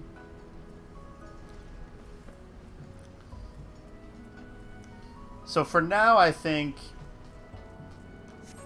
Because can I buy any... Is there any level 80 gear I can get with Tomestones of Poetics or no? Oh, that one's boarded up. Because I can spend Poetics ones here, right? Since Rowena has a space here? No? Oh, and is there even... Oh, there isn't a market board here, is there? Here, I thought there was one here. But nope, I am wrong.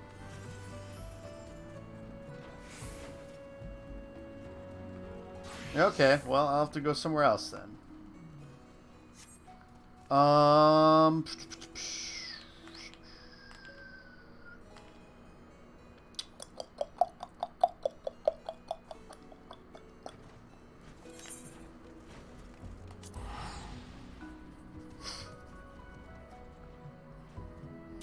Yes, Ishgard would have been closer, but...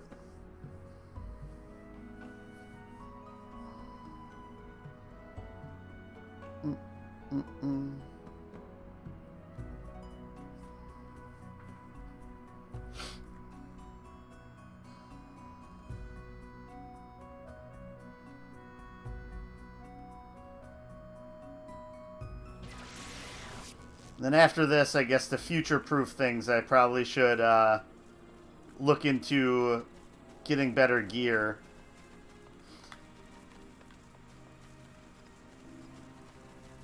In general.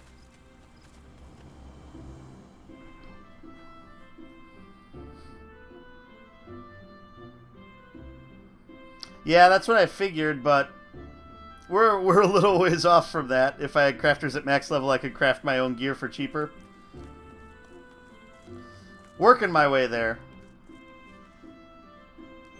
What did I get to? 30? With a couple of them? Yeah. Still a ways to go on that. Alright. Just saying so I can feel bad. Thanks. 439. Item level 510. 480 isn't going to be like drastic enough to pull me up. Yeah, how much were those? Jeebus. That is stupid money. I will spend 60,000, thank you.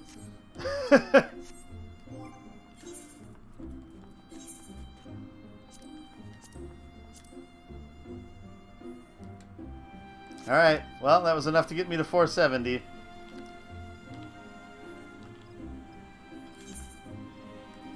Alright, back to Idleshire. I suppose I could just queue for it wherever I'm at. That would be easy. Just hit the recommended gear button. I like seeing what I'm putting on though.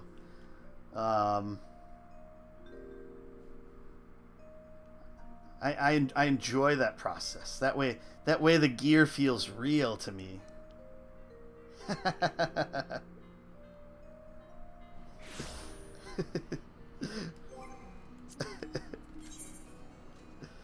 Alright. Matoya's relict. Less than 5 minutes. That's good.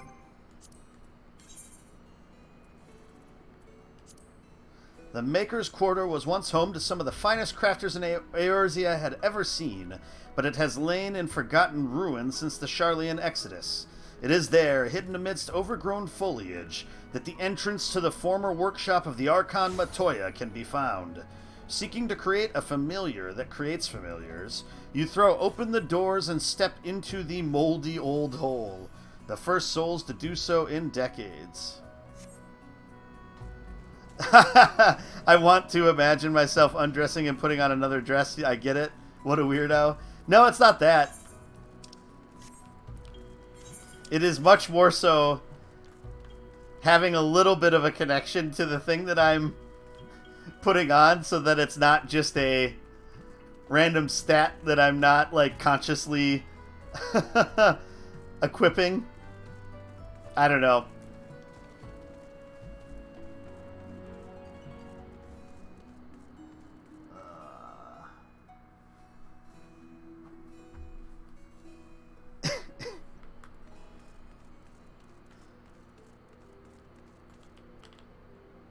Fly back over to my friends while we wait.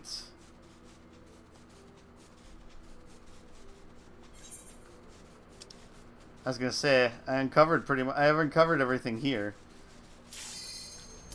Oh, let's just get over solid ground before I do this.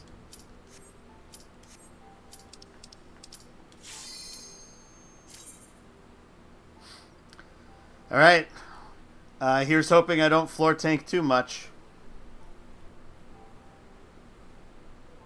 I'm not going to fall in. I know that, but...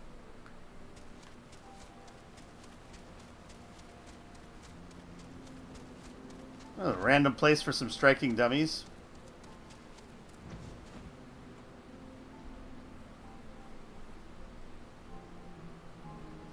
Alright. Here's to not sucking terribly this time.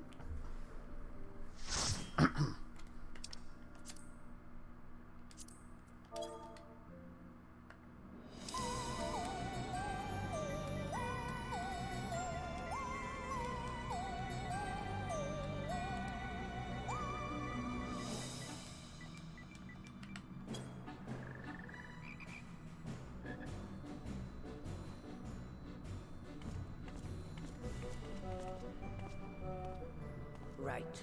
To begin with, I need you to gather a few ingredients. Listen well to what the Pirogos say, or you'll wish you had. Oh, I have to listen? This is not going to go well.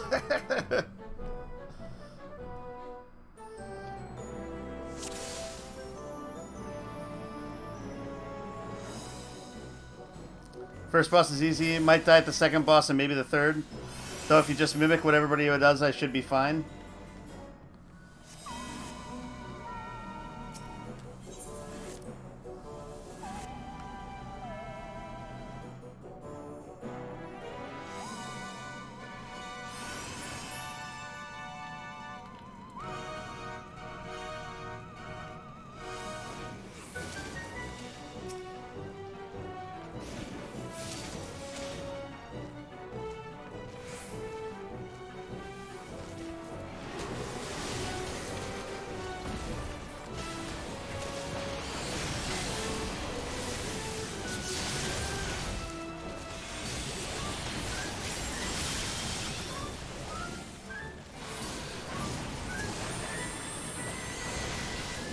It does sound like something out of a Disney movie.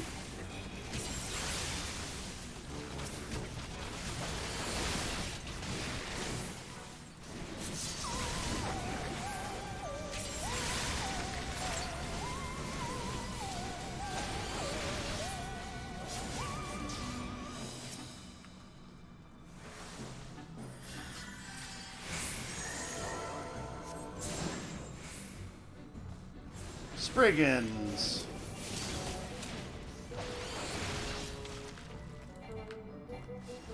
Oh.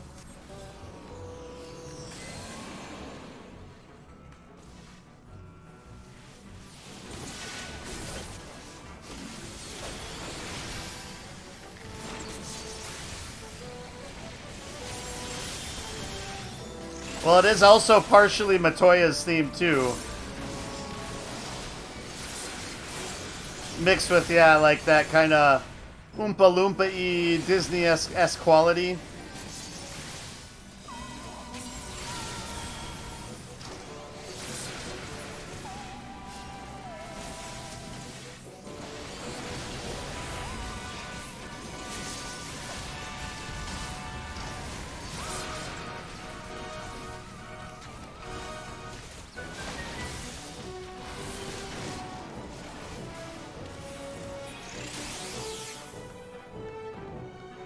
The clay is just across the way, but you'll need to deal with the Mudman first, Ribbit.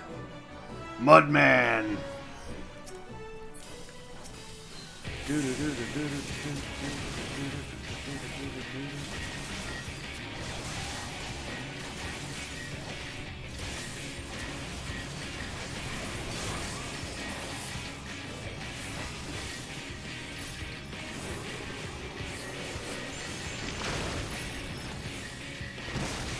Oh, interesting. The drainage system activates.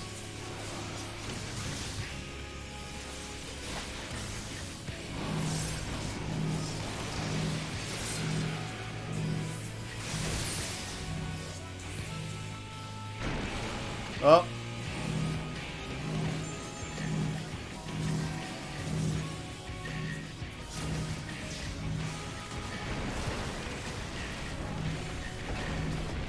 I don't know if I'm doing the right thing or not.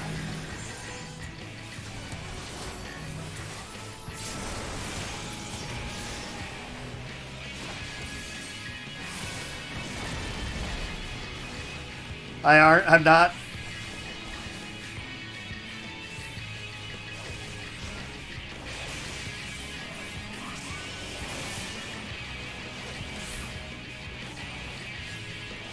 I was trying to mimic what they were doing.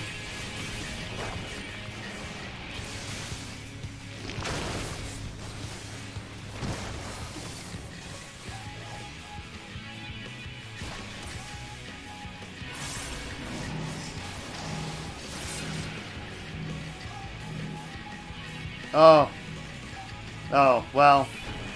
I don't think we're going to take this guy out, huh?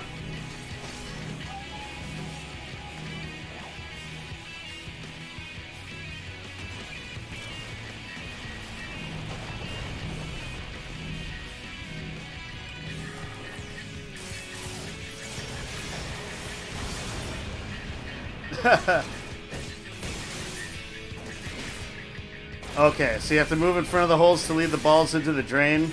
Avoid the ones with the mudmen.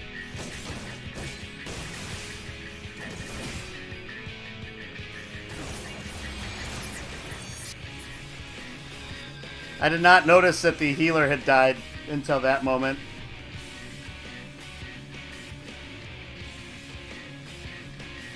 Gotcha, so I have to line it up with one of those holes along the side. Grime got.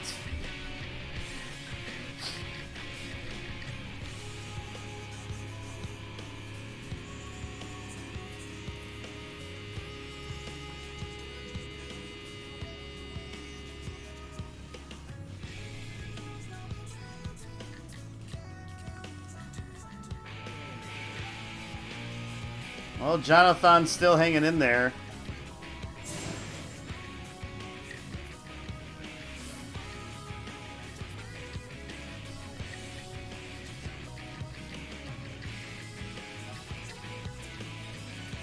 Okay. Jono is a Chad.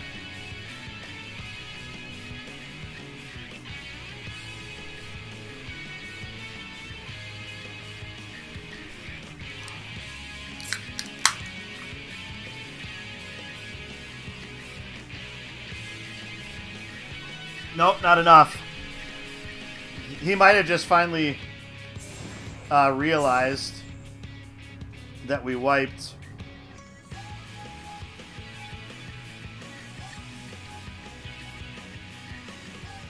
Sorry, I only give up when it can kill me, he said.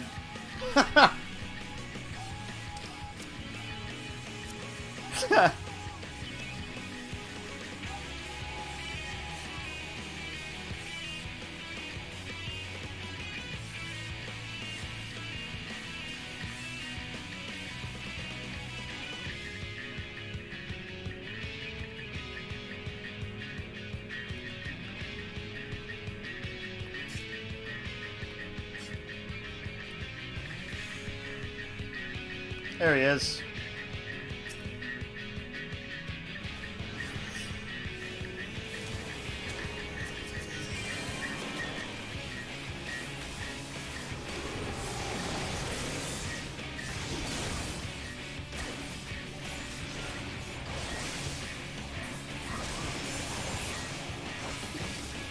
Ah.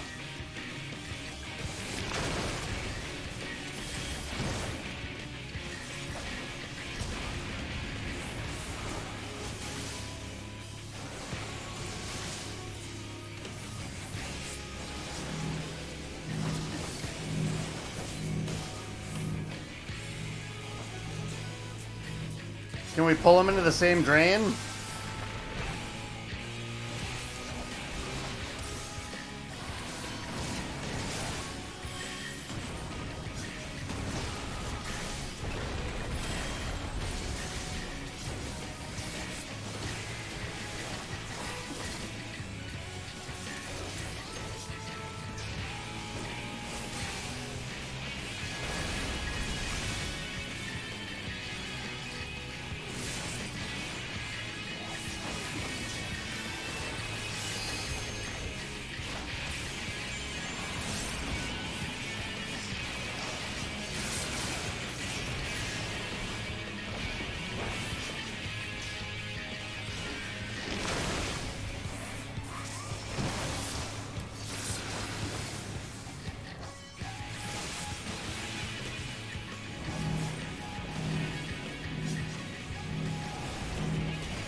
Oh, I screwed that up.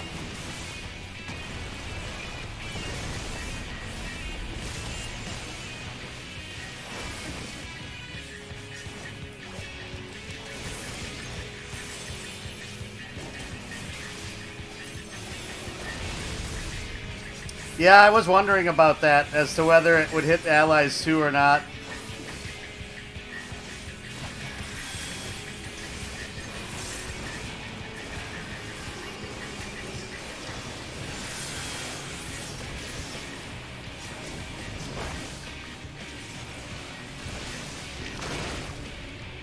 Okay, there's a mudman there.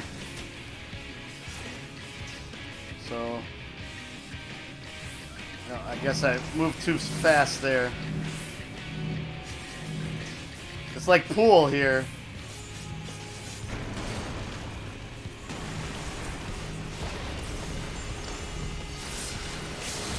Wow, I just missed that again.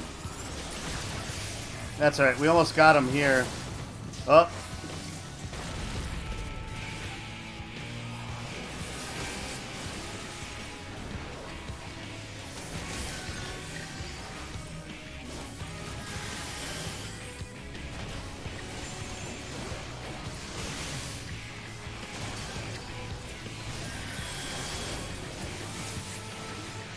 There we got him.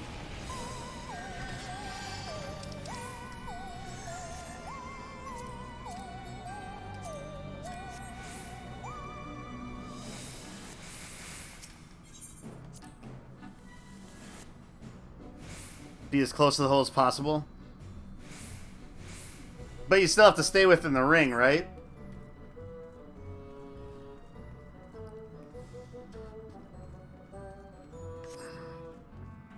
Alright, well, hopefully watery portal is the right way. I don't know, there might not be any other way. Okay, that's what I thought.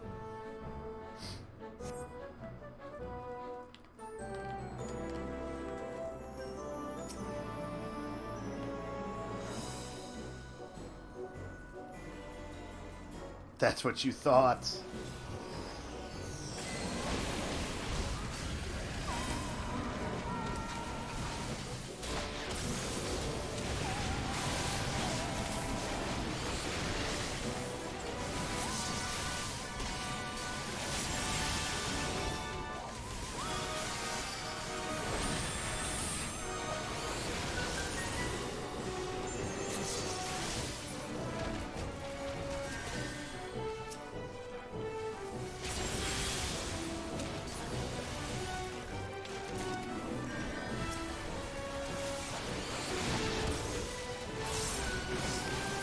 That's kind of a waste.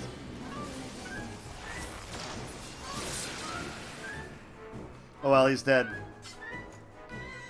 Tried from streaming from a hot tub.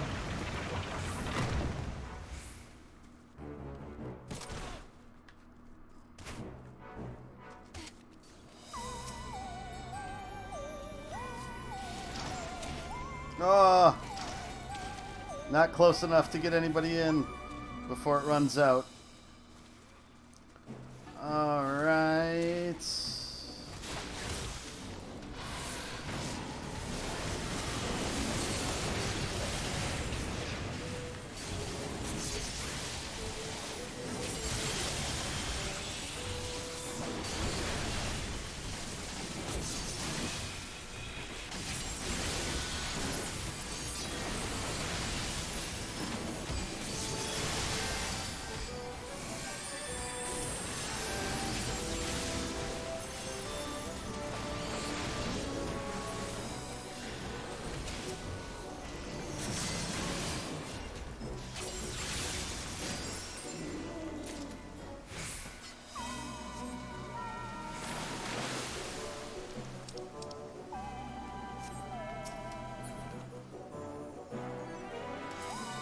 Nothing for me, nothing for me.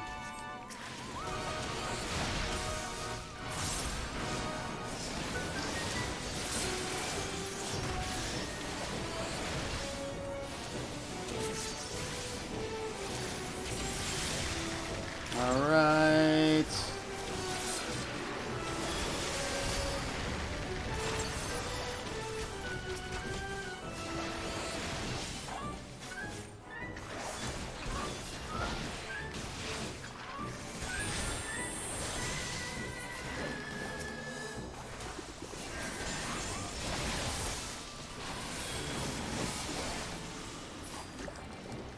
Alright, Gelatin is dead.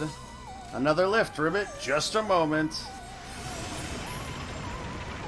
This is a way different perspective from when you were tanking. Basically stare at monster's crotch while fireworks go off.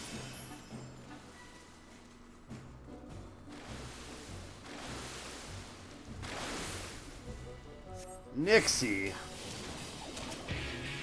Alright, well, there's spaces on the ground to be wary of, it looks like, here. Oh, shit.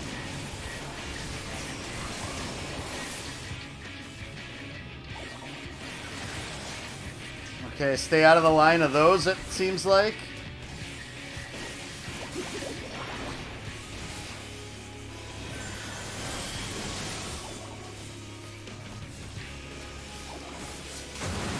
Oh, stay out of the line of that, too.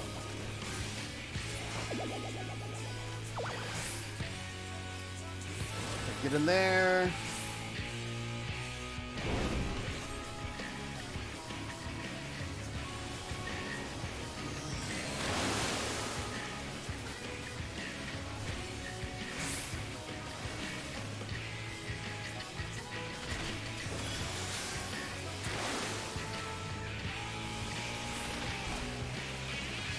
Oh shit. Oh, I missed it.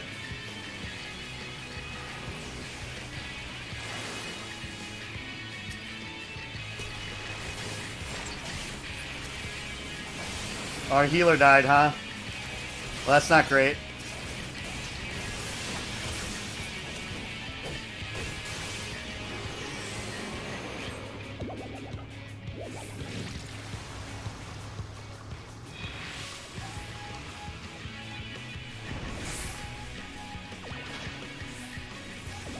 I don't know. I was trying to follow their lead, but apparently they had no idea what was going on either.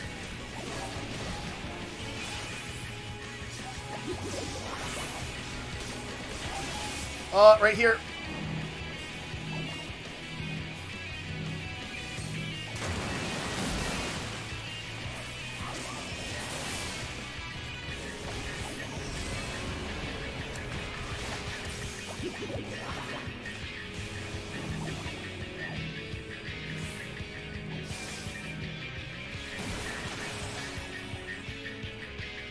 I don't think there's any way we survive this.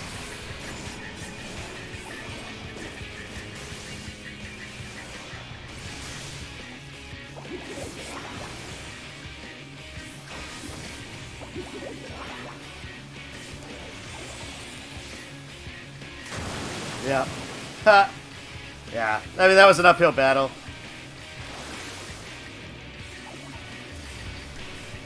Ugh. I think the healer died just doing the water stuff.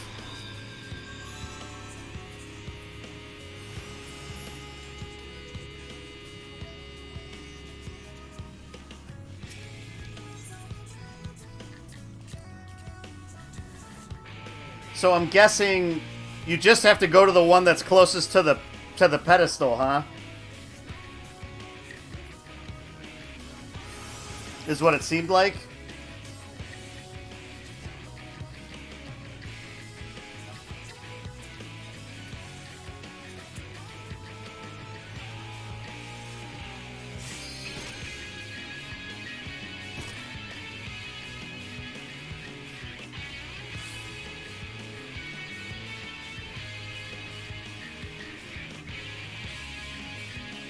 Use your limit break, Jono.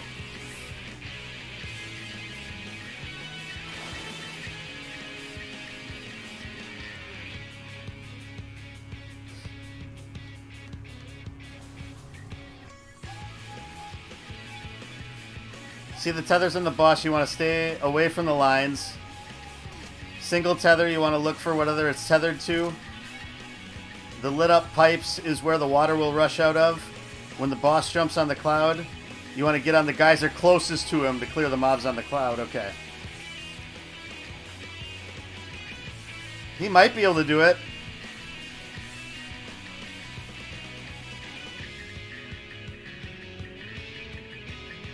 You missed this game?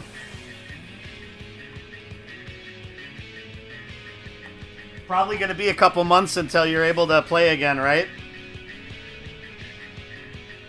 At least.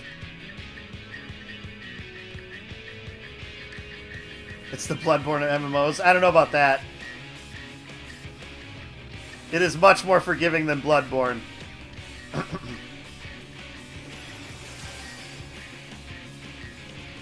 Baby should be there in 6 weeks.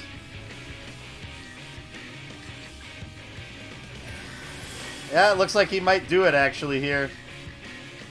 Unless he has some huge ass attack.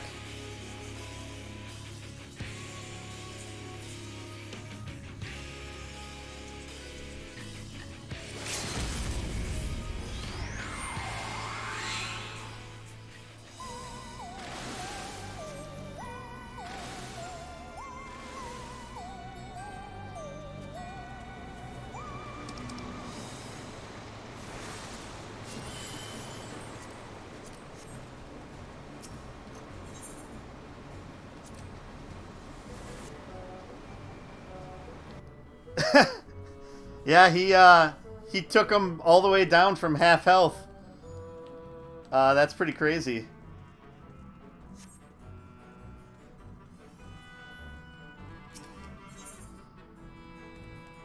He must gel Q? What does that mean?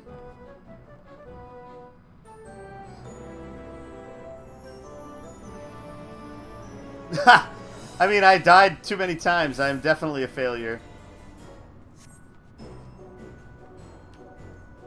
Are we still missing our healer?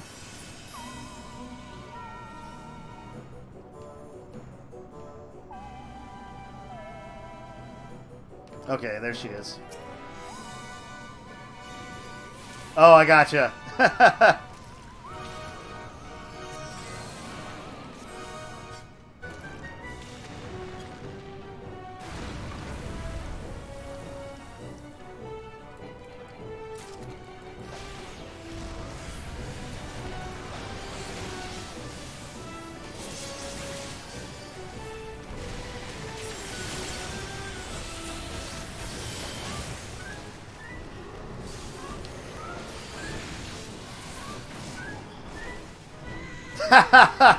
Gotcha.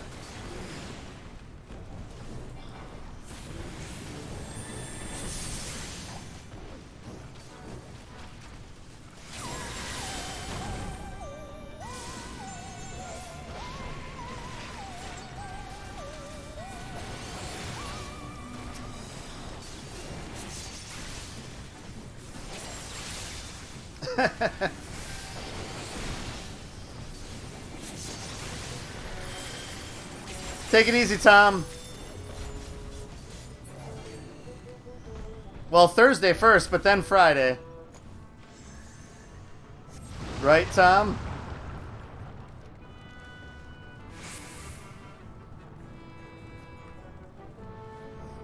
Yeah, sorry I was mid-dungeon and didn't have a chance to talk too much.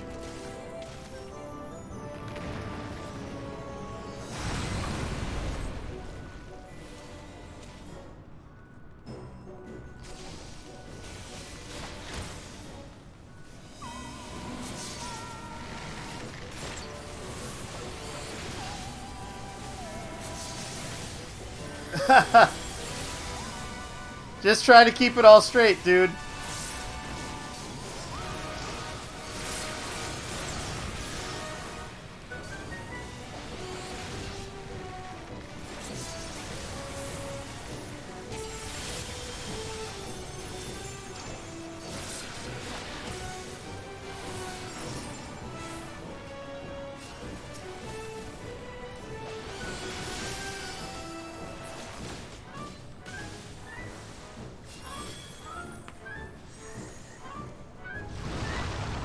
Okay, thanks, Tom. Have a good night. Thanks for stopping by for a little bit.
I was gonna say, this looked like it was final boss area, but I don't think so.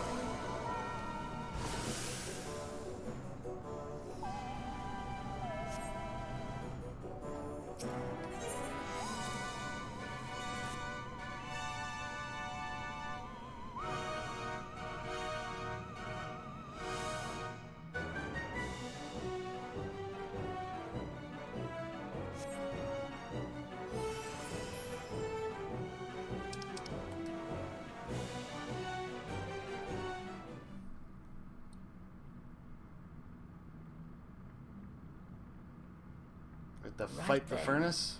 Let's get this over with.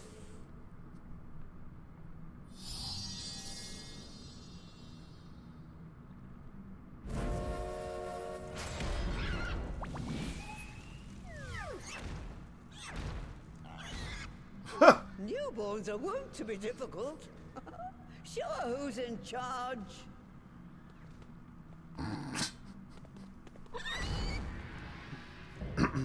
Mother Porksy. Porcine porcelain.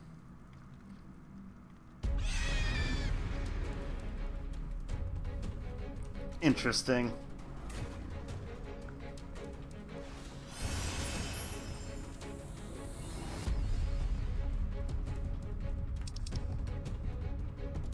Hey, finally.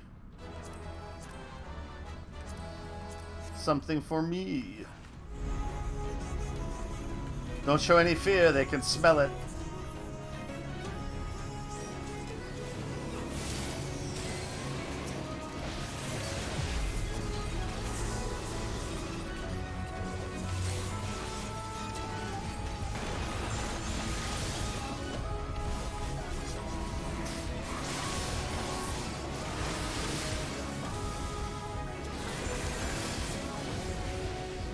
Oh shit, shit, shit, shit.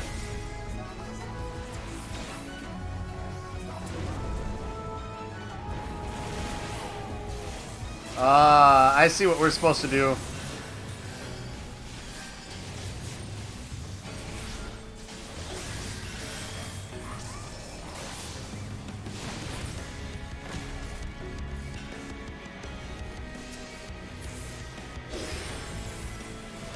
Well, that's bad.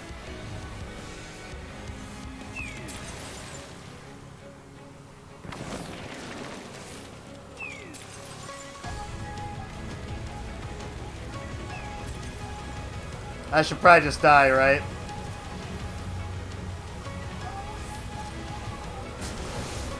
Yeah.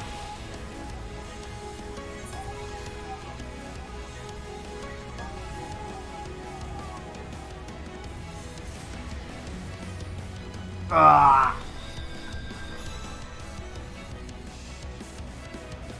He'll just solo the boss again, pretty much.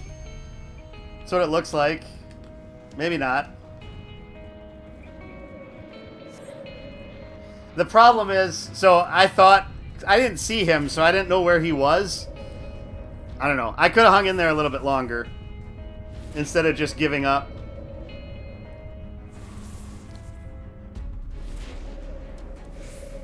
He won't be able to get past this part.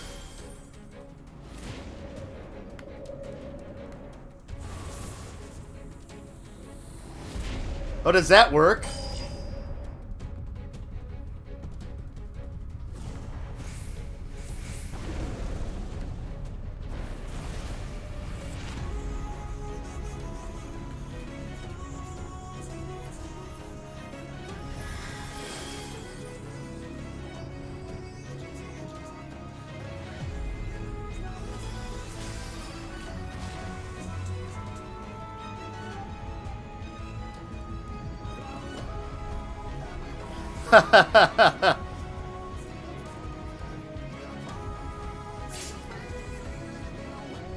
There, he did. He went down there.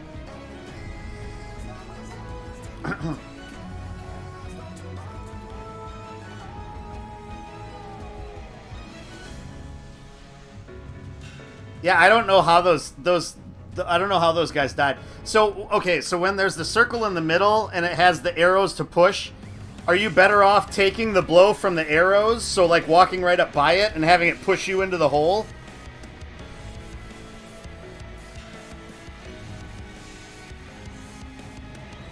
At least this one is a short walk, he says. Yeah, okay, that's what I thought. Like, after I saw, like, what he did, that's what it looked like I needed to do. Oh, it looks like he's gonna explain it now. Oh, maybe not.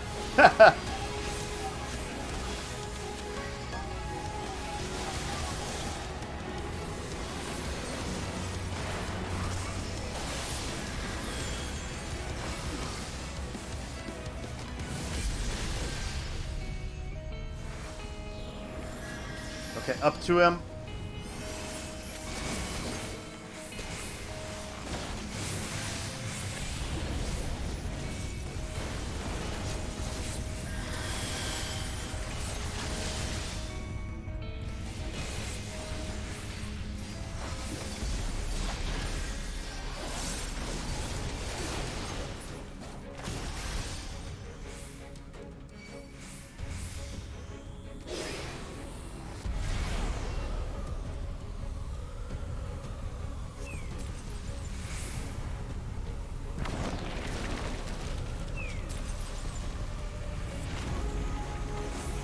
Oh, damn it. Ah, we're fucked. Already, huh? Damn it! I got into a bad spot. Once I got hit once, I was screwed. God dang it.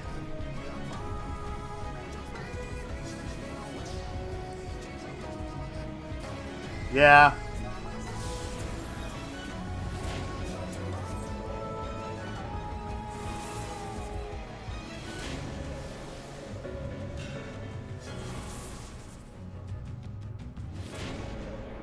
Well, having two of them in here right now maybe will help. So, like, straight up and down? Should be facing the cameras toward the ground to see the AoEs are. Yeah. It's just hard to know when to go straight up and down and when I need to be looking at the environment for things, right?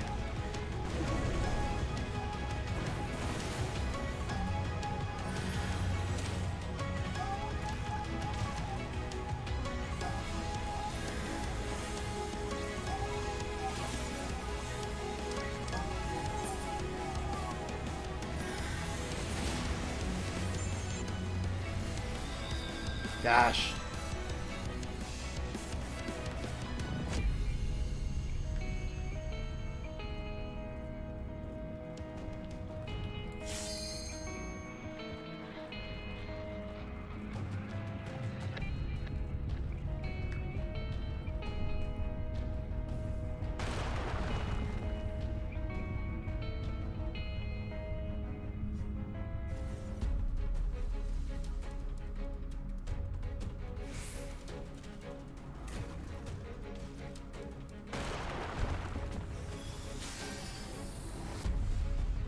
Yeah.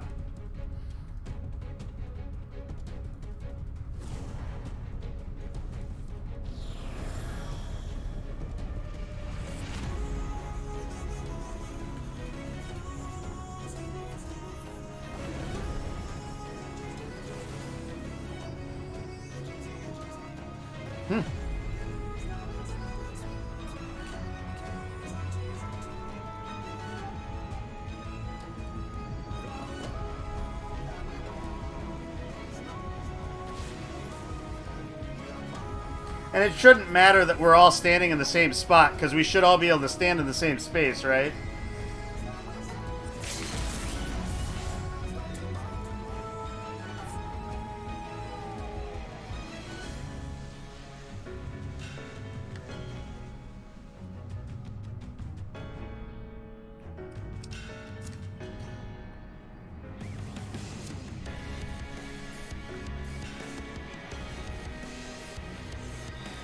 So I don't know, was it better to be in the corner, or is it better to be more towards the center so you have more directions to go on that?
Yeah, at least the healer made it.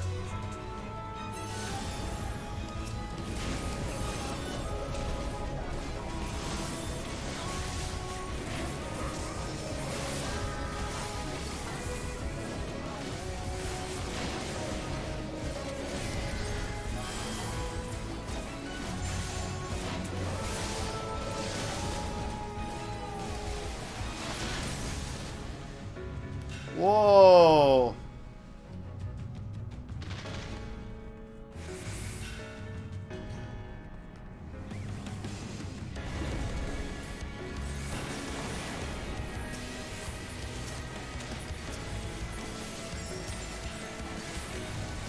Damn it.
Alright. Should have it now. Oh. Well, that was an ordeal and a half.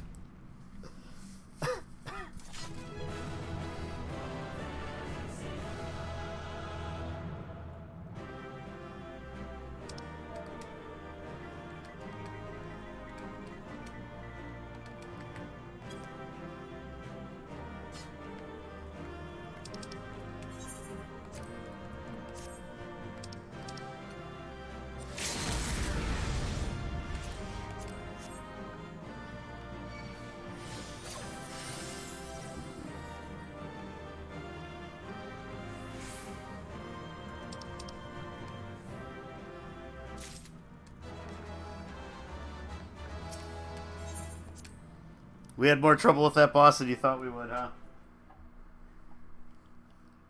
I was hoping it wasn't going to be that rough.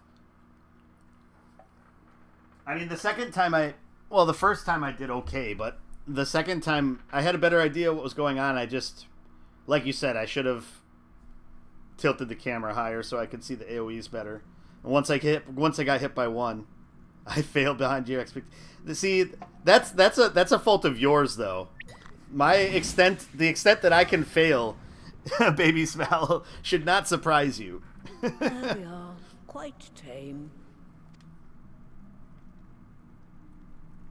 Then all that remains is for me to imbue her with the magic. My friends, I'm afraid I must trouble you for your ether once more.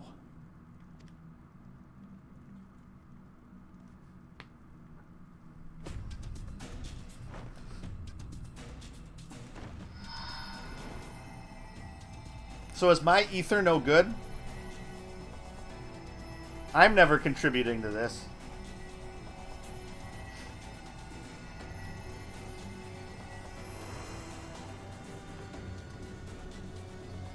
No, it stinks. Apparently, he saw my performance in the dungeon leading up to here. He's like, ugh. Callista's on the struggle bus.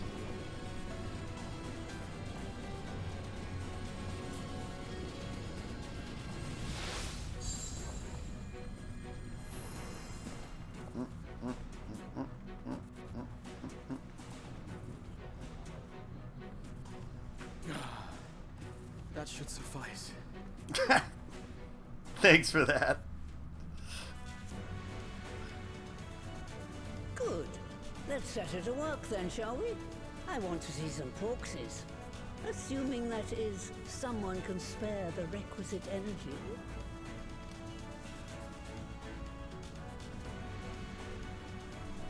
A mere drop in the ocean for the great sorceress Matoya, I dare say.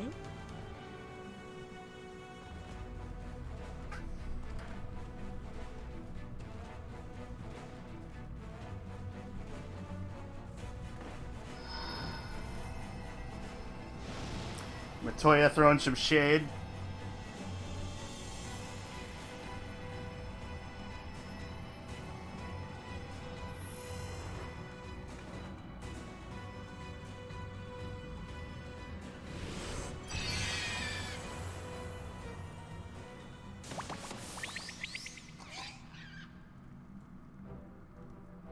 Excellent.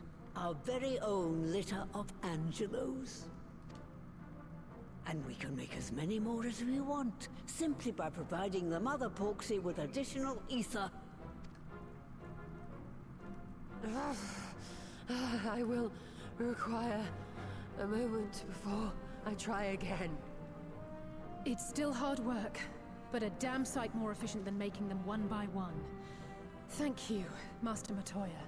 Everyone, we're a step closer to our goal. Distributed amongst the allied nations, they should do much to facilitate closer dialogue with the beast tribes. And given their present travails, I believe our friends in Limsa Laminsa should be the first beneficiaries. Agreed. Though I must leave this errand to you. I doubt my legs will carry me out of the cave, much less to Vilbrand. Thank you for taking the lead in gathering the ingredients. I expect you would benefit from a rest, too. In addition to the Porksies, I trust you've gained an inkling of how much effort goes into the creation of familiars. Or mayhap you attribute your struggles to old age. If I said yes, would it persuade you to treat me like an adult? Nope. Not with that pertness, it wouldn't. Anyway, assuming you have no other favors to ask, I shall be leaving. What a curmudgeon.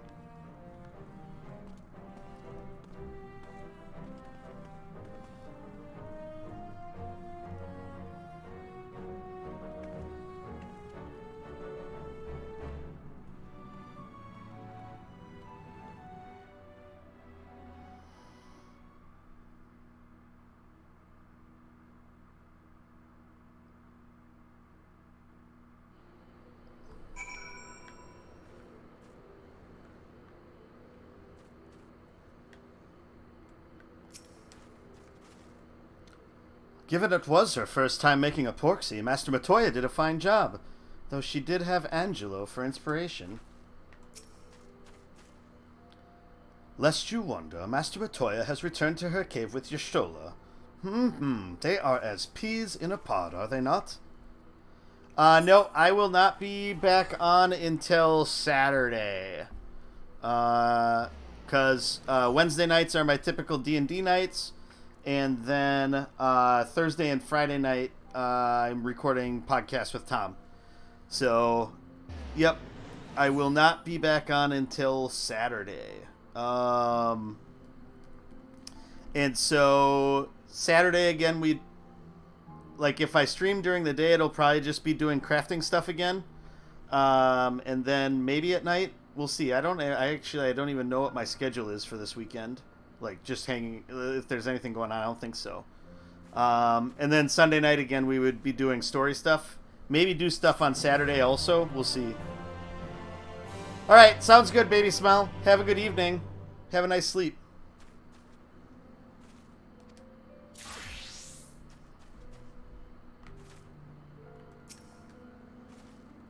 Oh, you're not leaving yet. Okay, gotcha. You're just tracking that, just getting that down. Before you pass out inadvertently. Let's see. brilliant minds, rapier wits, humor drier than Thanalan. Appearances aside, I'd say the two Matoyas are mirror images of each other.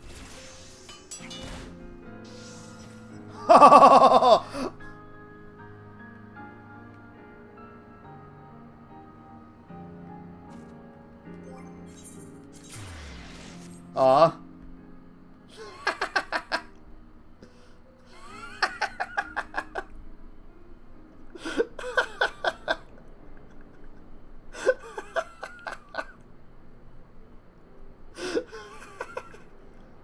That person was just crafting there and then must have gotten attacked by this tarantula hawk and killed.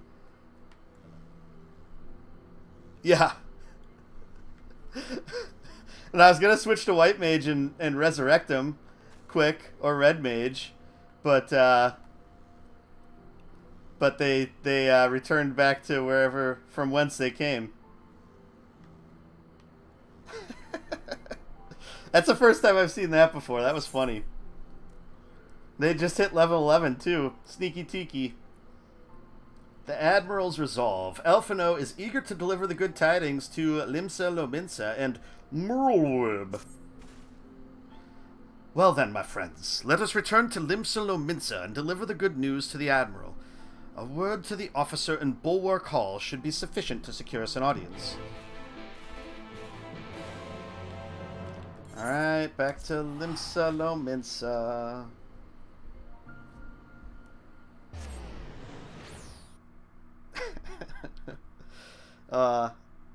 That was more amusing than it should have been, probably.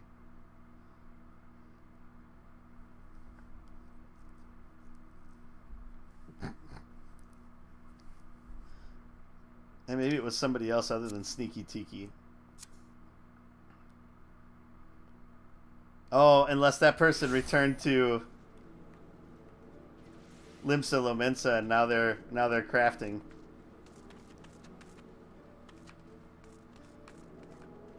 That's funny. Okay.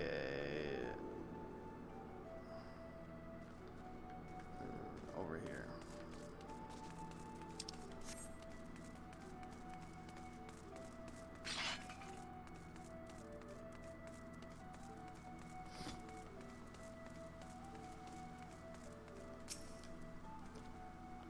Why, Callista, ever a welcome sight.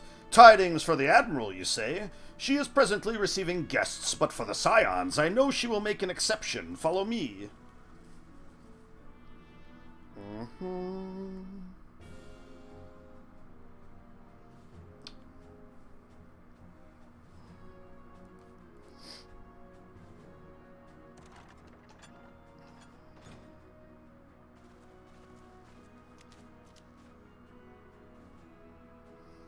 My friends, what brings you here this day?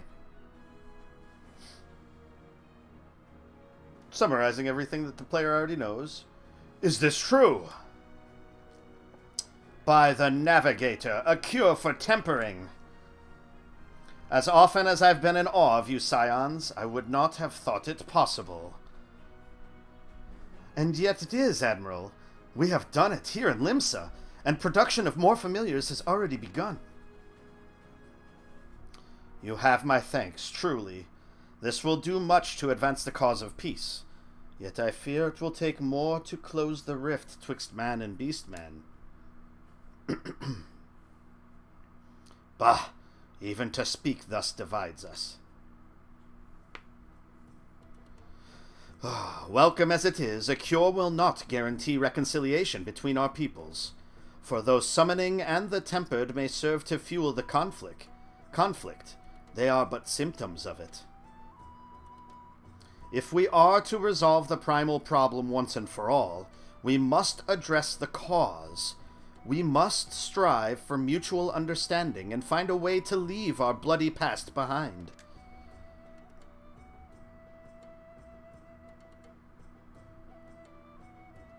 'Twas I who moved that the Alliance renew its push for peace. Since our ancestors came to these shores some 7 centuries past, we Lominsans have been at odds with those who share our island home.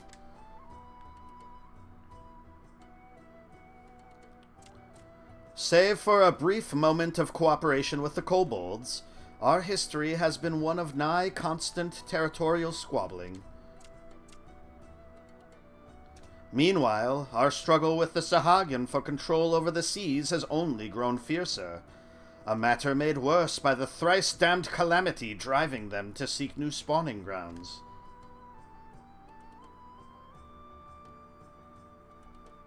With survival at stake, each had no choice but to fight, and so I dismissed peace as impossible. Impossible is a word coined by the weak, I proclaimed to all who'd listen, and then gave up. You and yours put me to shame.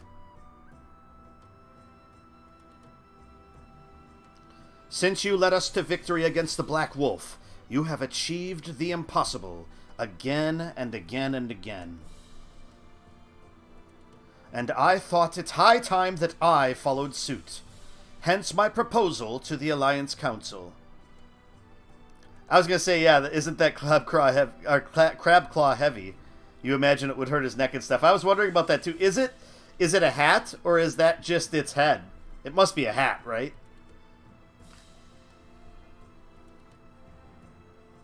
But no sooner did I reach out to our neighbors in Vilbrand than my own people sought to thwart me. You speak of the pirates who failed to attend the meeting. Aye, acting through a friendly faction among the kobolds, we had intended to seek an audience with a prominent patriarch. But the bloody executioners would not hear of it, and their absence sent a message to the rest. Though they are but one of 3 pirate powers, they are the greatest, and any attempt at peace would founder without them. You think he's wearing it like a hat, a crab claw that's been decorated? Does that mean we can make it? I am given to understand that their leader, Captain Hilfir, has been bedridden for some while with an ailment, of the lungs. Correct. In his absence, his right hand leads a man named Sicard, but recently risen to prominence among their ranks.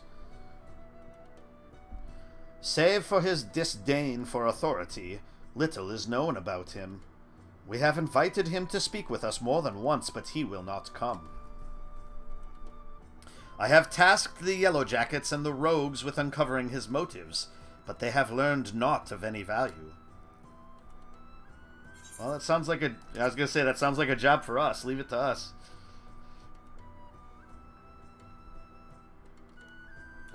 We have a nose for the truth. Whatever the Sicard wants, we'll find out.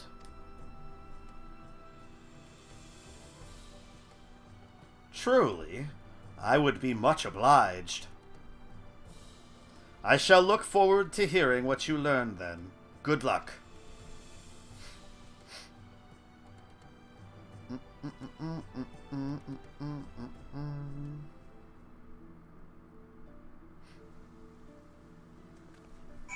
All right.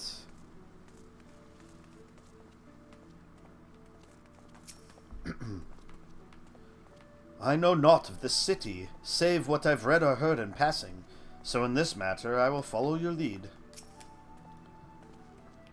The Admiral is right. The cause of the conflict needs to be addressed. We'll do what we can to ease the way, but it ultimately falls to the Luminsons to make peace with their neighbors. By way of a first step, I suggest we split up and make inquiries around town. Someone must know this Sicard. If you could approach the pirates, Callista, the rest of us will seek out merchants and adventurers. Speak with the leaders of Luminsa's pirate powers. So are they both up top? That's what it looks like.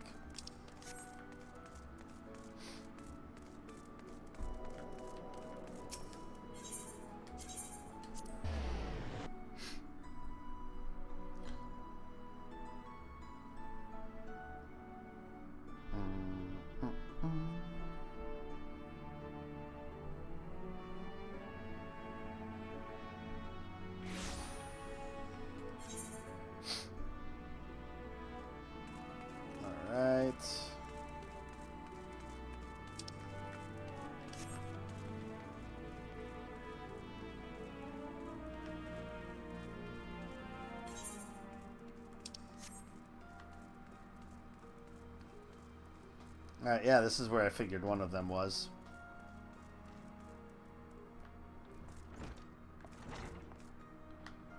Rosewen. Whoop. You want to know about Sickard? He's a wily bugger is what he is. Found some clever way to make coin, they say, and traded it for Moan Skate's place on old Hilfir's side. There was a time we raced the executioners for our pick of the Empire's fleet, but the Garleans are gone and them days are with them. Owing to which, we've all of us had to look for other ways to make ends meet, with that jumped-up Bildrat Sickard landing the juiciest, whatever it may be. Not that we sirens are struggling, mind. We do well enough guarding fishing boats from the fishbacks and other beasties. Get the first pick of the produce for our troubles, see? Quality stuff at a bargain price. This we pass to our sisters as can't sail on account of getting old or wounded or with child, and they cook it up and sell it for a pretty profit. Simple. Oh, I miss the old ways, don't get me wrong. But when I see the girls with their little ones, I think to myself, a life of peace and quiet ain't all bad. Alright. So that's this crew.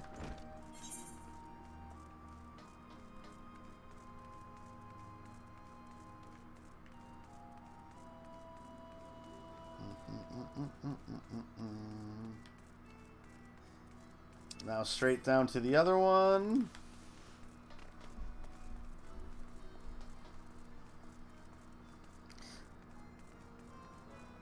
Yeah, because I mean, like, the crab claw looked pretty thick, too.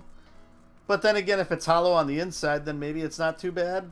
It's just like wearing a big sombrero at that point.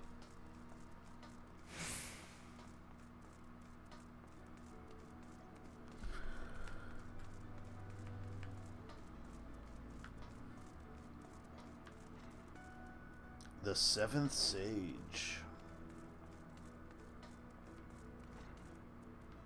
Ah, okay, this is the guy I was thinking of. I've been fishing here before. Carvelane. Curious about Sickard, are you? As am I, my friend, as am I. Sadly, I know nothing of the man, save for that bloody executioners experienced a marked improvement in their fortunes after his promotion. Quite how he achieved this is a matter of some debate. As you know, the thalassocracy permits us to attack only Garlean vessels, yet these have all but vanished from the seas since the Empire turned in upon itself. In order to adapt, we Krakens have taken to trading with the East, but the executioners are less forward-looking. I cannot imagine they would willingly abandon the old ways. So how, then, are they lining their coffers? Whatever their secret, they are not like to share it with their rivals, but mayhap you will have more luck. I have a feeling they are getting paid by House, not Butcher, but whatever it was. Basically Fandaniel. From Asahi's Riches.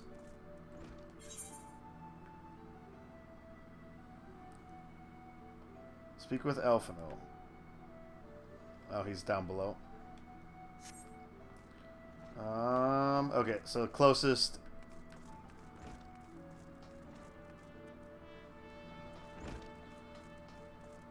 Ethernet shard is over here. That's true too. Giant hollowed out crab claws are just Mexican hats. Yeah, see, it's that simple, really.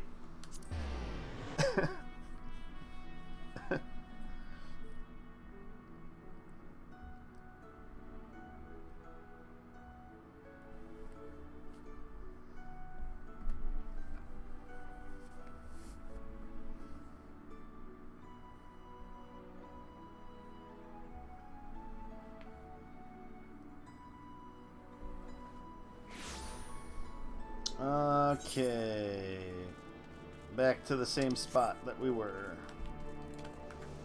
Bum, bum, bum, bum. Did you guys leave? I see everyone has returned. Now, who would like to go first?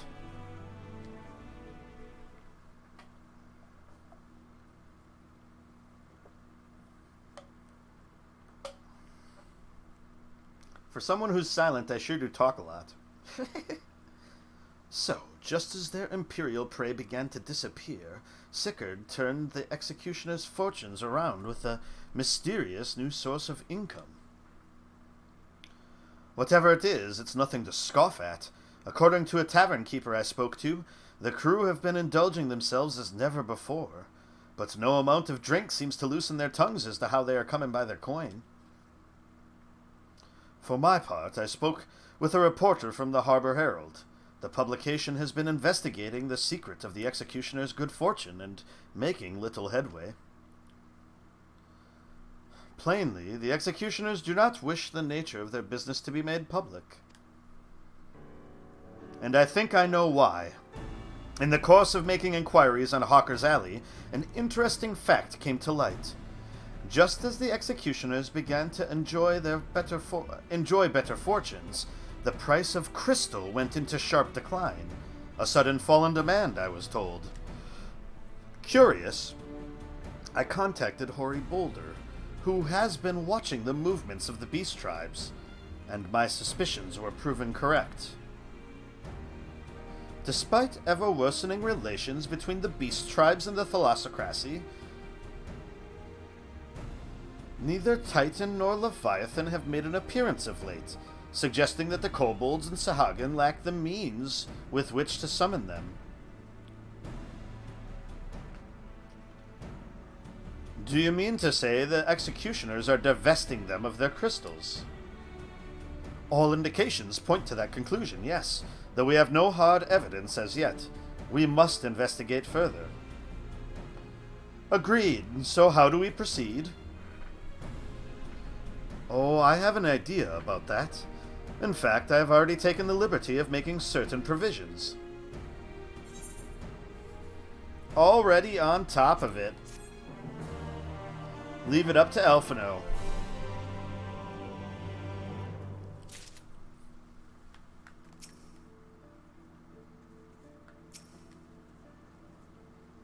There we go.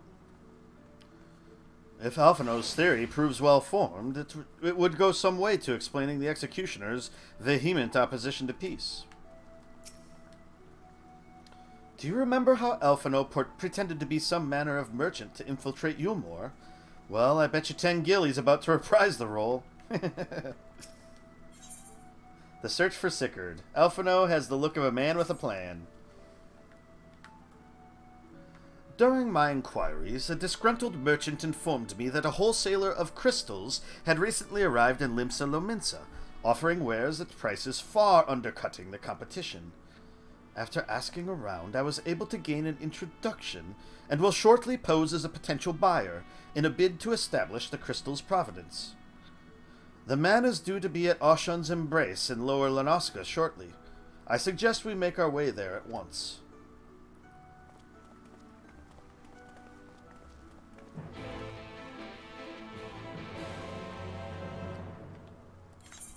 Lower Lanoska.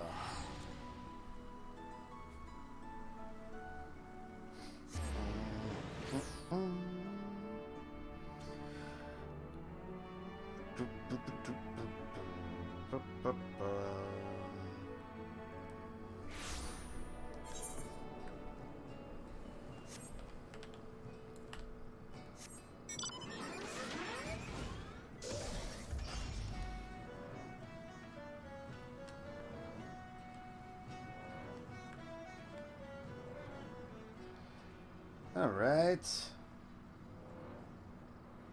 You've been pronouncing it Lanasha or Nosha? Yeah, I've heard it pronounced different ways.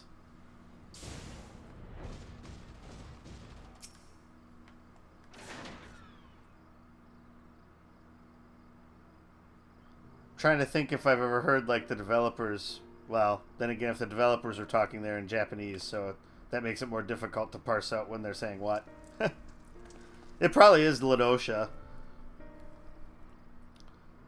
That appears to be our merchant. Wish me luck. Wait. If he truly is in league with the bloody executioners, he will surely be wary of those allied to the Admiral, the Scions not least of all. Compared to yours and Callista's, mine is an unfamiliar face. Let me play the role of buyer. Except for those, scion tattoos on your neck make it pretty obvious. Graha is right. And even if you aren't recognized on sight, you look too genteel to be mixing with society's underbelly. Genteel? But very well. I'd leave it to you, Graha. Don't know if you've ever heard any of the voice actors actually pronounce it. Yeah, I don't know. Someone would think at some point someone would have said it in the MSQ. Got business with me, Catboy? Yes, I do, Potato. Ahem, you're the crystal wholesaler?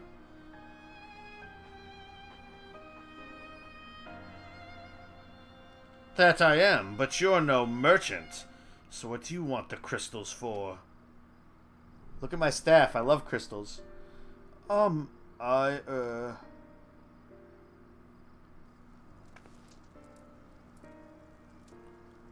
look at us, you idiot. You'll give yourself away.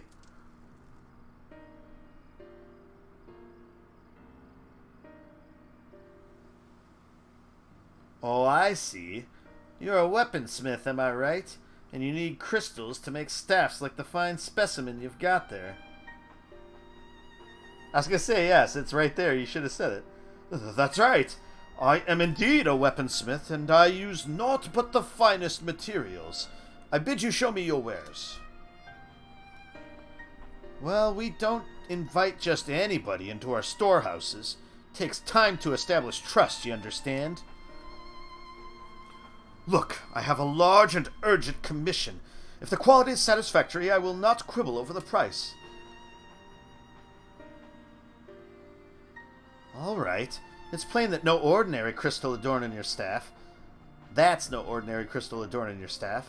So I'll make an exception. Come with me.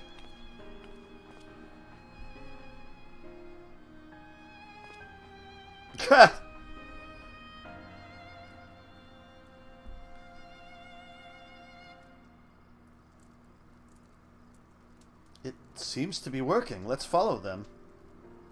It's also probably a trap.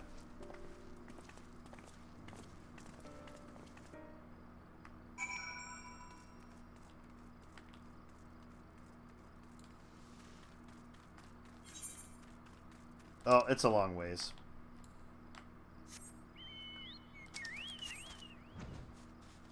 It is a long ways.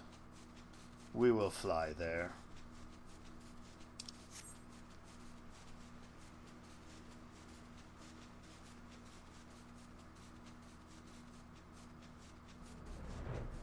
Bump, bump, bump, bump, bump, bump, bump. Oh no! Bah.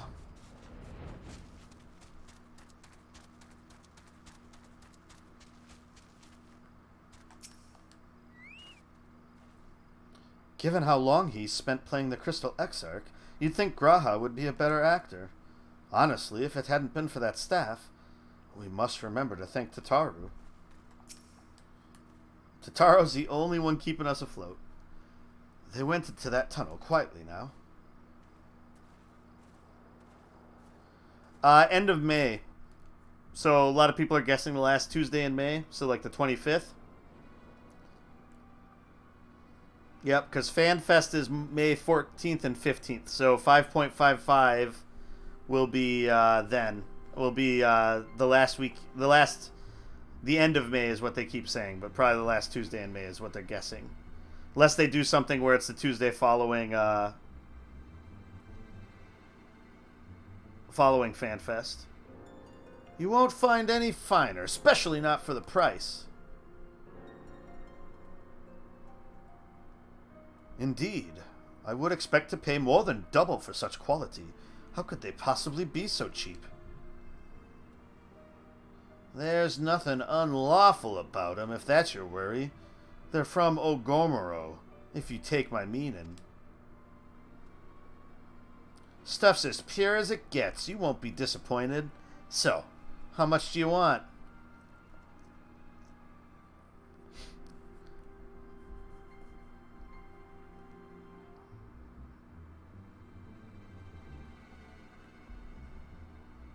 Ogomoro.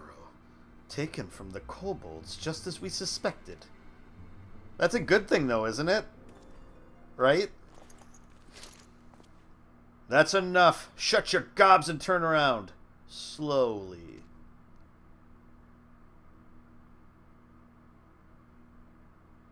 Is this Sickard? I'm guessing.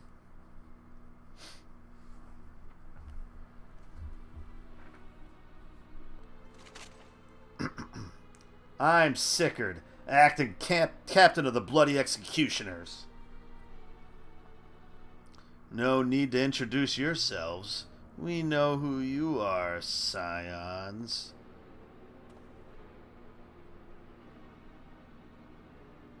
And we also know you've been chatting to the Admiral. Got eyes and ears everywhere, see? Comes with being the only true pirate crew left in Limsa.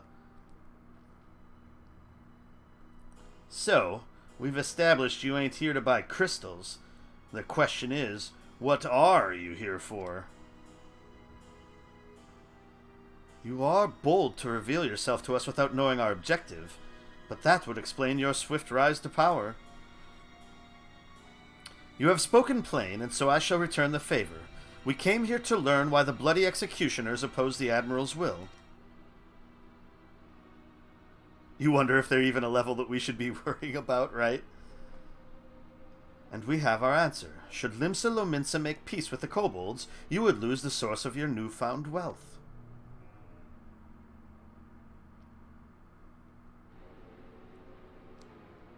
That's right.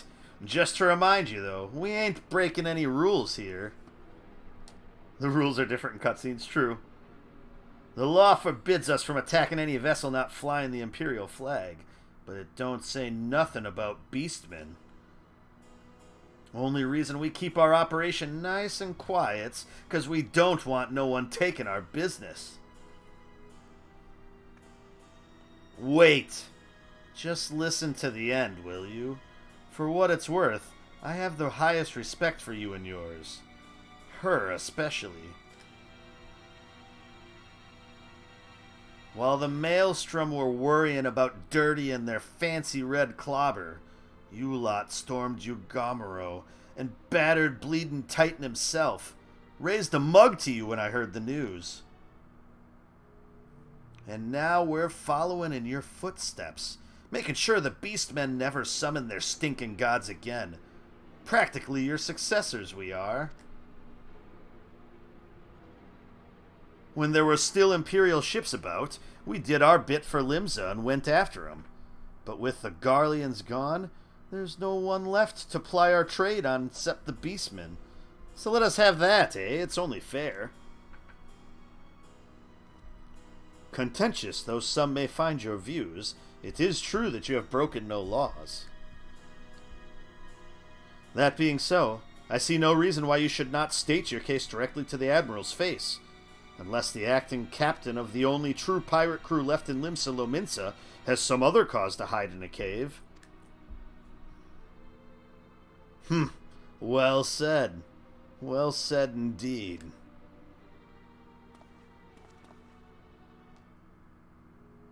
All right. I'll meet with the Admiral. I'll even provide the venue. The Astalicia.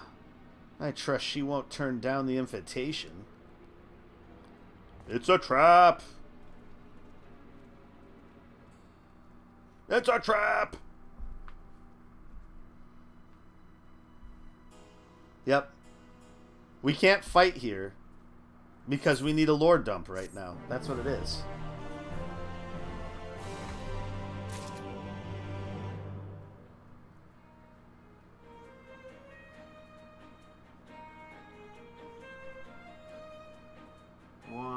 Second.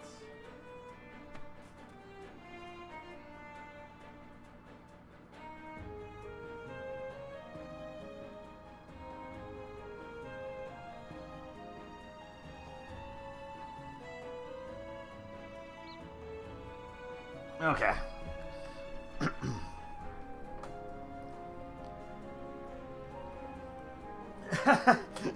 You know, despite the evil smirk and the ominous music, he isn't really doing anything especially bad. I mean, to an extent, like, he isn't wrong in that he's keeping the Beastmen from summoning things. There's still something else to it, I'm sure. Though I have some passing knowledge of prior events, I am yet ill-qualified to meddle in Lominsan affairs. 'Twas not my place to argue with Sickard as much as I would have liked to. Nay, it is for the Admiral to deal with him and the bloody executioners both. By bringing them to the negotiating table, we have played our part. I don't know about you, but it was all I could do to stop myself punching Sickard in that smirking face whenever he opened his mouth. That is true. Though, it's like, sours it with the bad beastmen that are actually doing the summoning and are currently tempered, which aren't the ones that we're actually parlaying with right now.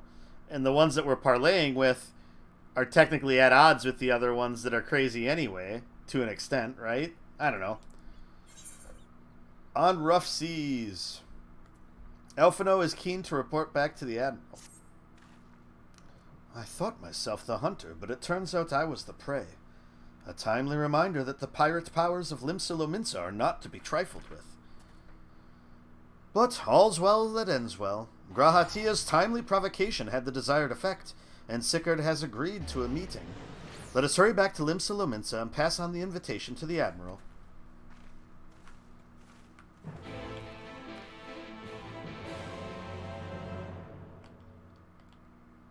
Alright. Back to Limsa.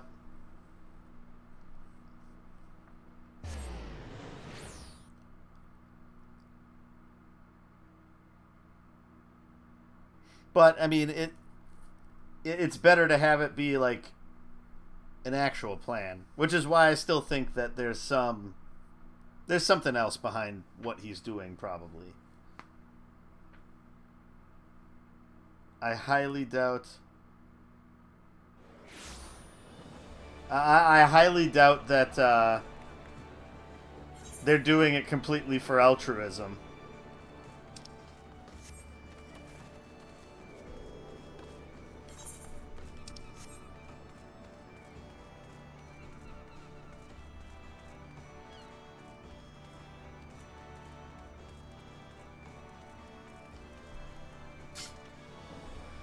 In other news, did I hear about the cop that mistook her sidearm for a taser and shot the suspect? Yep. It happened not too far from here, so that's great. It's, yeah. Been a crazy couple days. Not too far from here. I mean, we're on the southern side of the Twin Cities, so kind of the opposite side of the Twin Cities, but... Callista, your companions have already reported to the command room. Will you be joining them? Yes. Yeah, that's a bad mistake to make.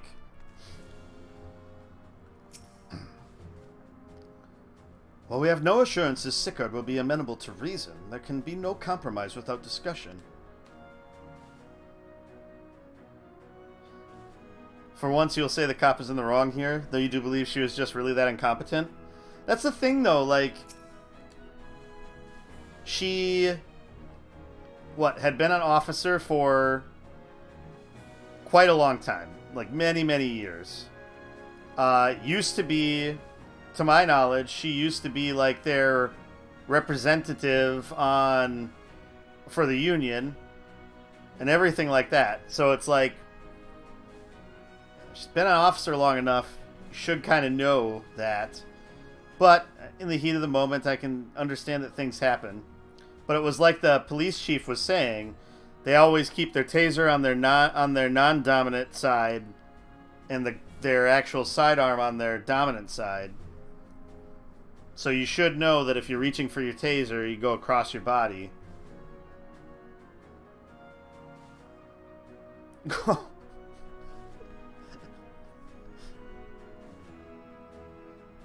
But, I mean, she's been there for how long? Like, that's the thing. Like, 16 years, I think?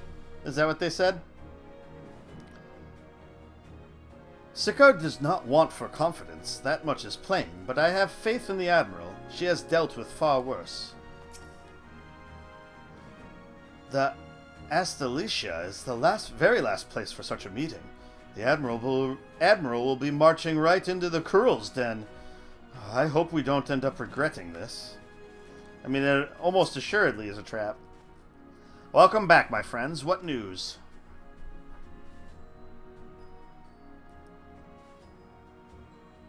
So they have been stealing crystals from the kobolds. My thanks for solving the mystery and securing a meeting besides. Suffice to say, I accept Sigurd's invitation, and I would have you join me as my guests. The future of Limsa hangs upon the outcome of this meeting, and I would have the Scions present to bear witness. To the meeting!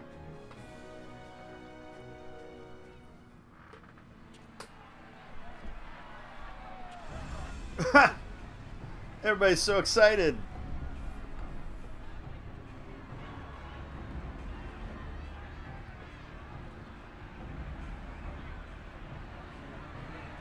Look who's come crawling! Traitor! You can shove your piece!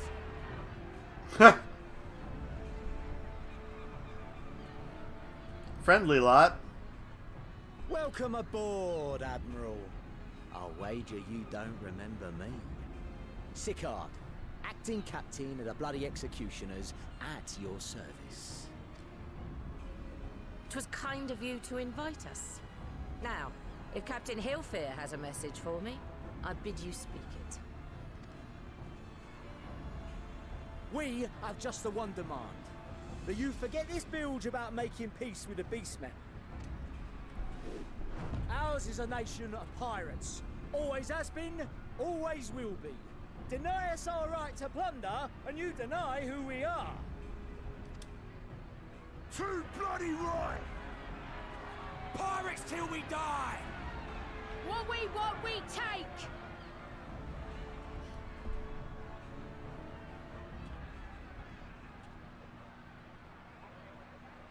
Piracy has no place in our future.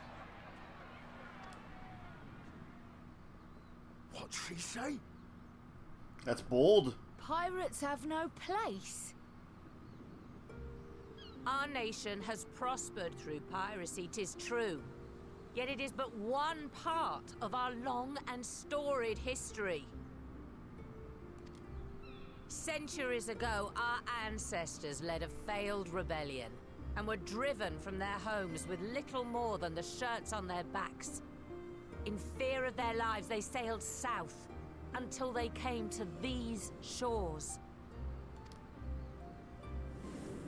Finding the land occupied by kobolds, however, they were forced to turn to piracy in order to survive. And survive they did. But not so long ago, when the Empire threatened to crush everything we'd built, we set aside piracy and joined hands with our neighbors. This too was in order to survive. And survive we did. Time after time we fought the Empire, and time after time we won. And through trade with our newfound allies, we prospered more than we ever did through pillaging and plundering. The Empire teeters on the brink of collapse. Ere long, provinces like Wurlit and Bosnia and many others will regain their freedom. When they do, our matchless fleet will lead the world in a new golden age of commerce. The time. Oh, But vast if we bounty. cling to the old ways, this great ship we call Limsa will trade the boundless seas for a lagoon. Shall we scorn the world's wealth for a plundered pittance then? Or shall we embrace change and thrive like our ancestors before us? The choice is yours. But if we are to prosper in the coming age, the whole of Vilbrand must become our ship, and a kobold and Sahagin our crewmates.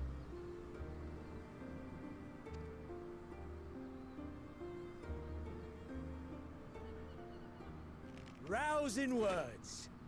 Might even be some truth in them. But pirating's all we've ever known. And we ain't about to give it up just 'cause you say so.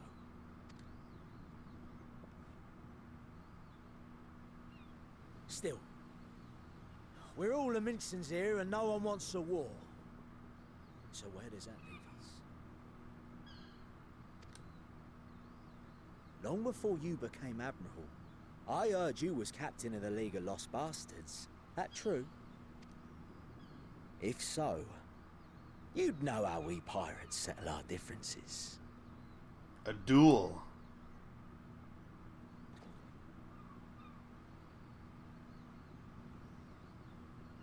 A duel. Ah, nailed it. Very well. As Admiral of Limsa Laminsa, I accept your challenge.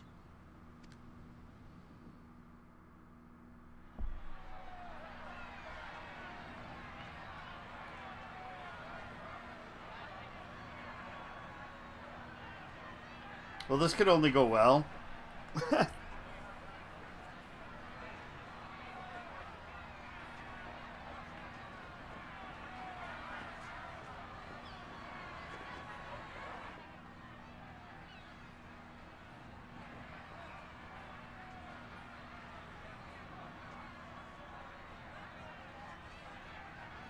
Ten paces.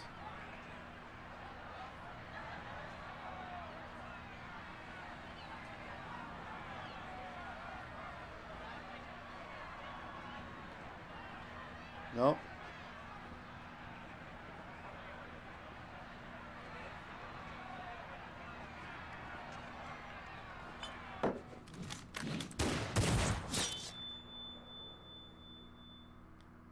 What are the odds of that?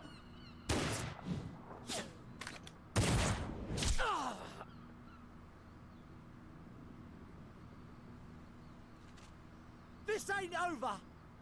Not till one of us is dead! Finish the job! Or I will!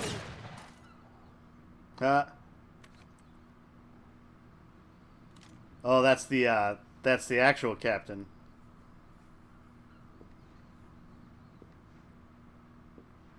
In his bedclothes. It's the captain! Captain Ilfir! Ye fool! 'Twas over afore it began. He looks like the guy from the bar in the Crystarium. Captain! Seems the whelps have been yapping while their master was abed. Glennard, right? Was his name? Listen well, all of ye. Since the signing of the Galadian Accord, we all of us have been part of the same crew. The crew of the good ship Limsa Laminsa. He has the haircut and he has like the crystal in the center of his head. At the helm of that ship is the Admiral. And 'tis she who decides where we sail. Was I not clear on that point? Or did you forget whose deck you stand on? Nay? Then what in the seven hells are you playing at? It's all we know, Captain. If we ain't pirates, what are we? You're bloody idiots is what ye are. Idiots with your own lives ahead of ye. Ye can do anything ye want. Be anything you want. We're pirates, aye.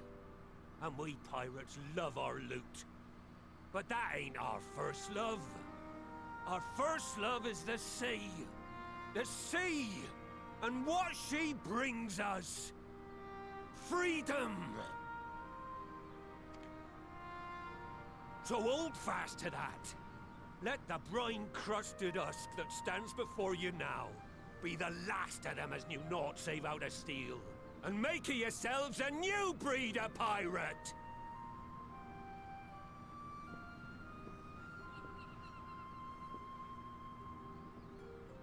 Lad, I made ye me right hand because I saw something in ye. And I still do. You have the makings of a captain. All you lack's the belief.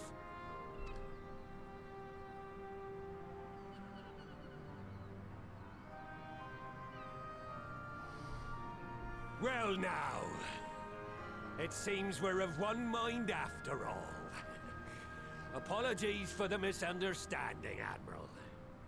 We're with ye, wherever ye be headed.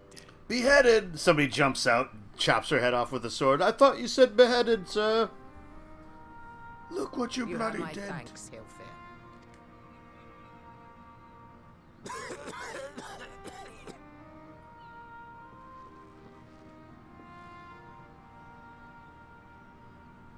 Your choice of dueling pistol did not escape my notice. Good old Annihilator. Ender of many a proud pirate voyage. Could just reattach her head. That is true. I mean, resurrection magic, this right? beard's vanished into legend, and it won't be long before I take my rest in the depths. Yet be that as it may, the old ways can only truly die when we've dealt the Empire the telling blow. There'll be stormy seas ahead, no doubt. But I'm trusting ye to steer us through to the other side.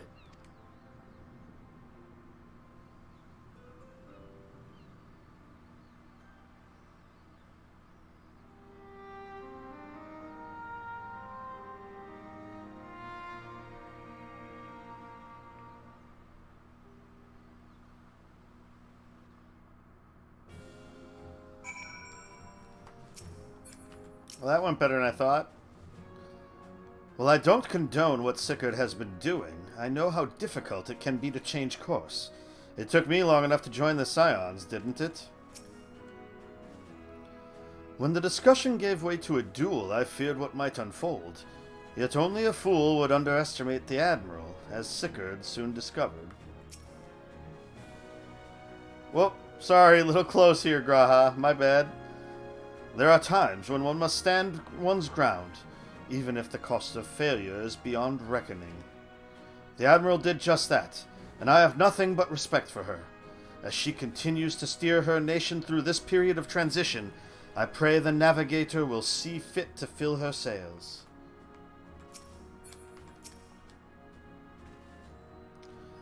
Though I had anticipated a duel, I did not foresee that Hilfir would intervene. But full glad am I that he did. 'Twould have been a shame to kill the boy. Instead, the whelp has learned a valuable lesson, and we have made peace amongst ourselves. All that remains is to do likewise with our neighbors. Direct hit rate, critical hit. Oh, critical hit.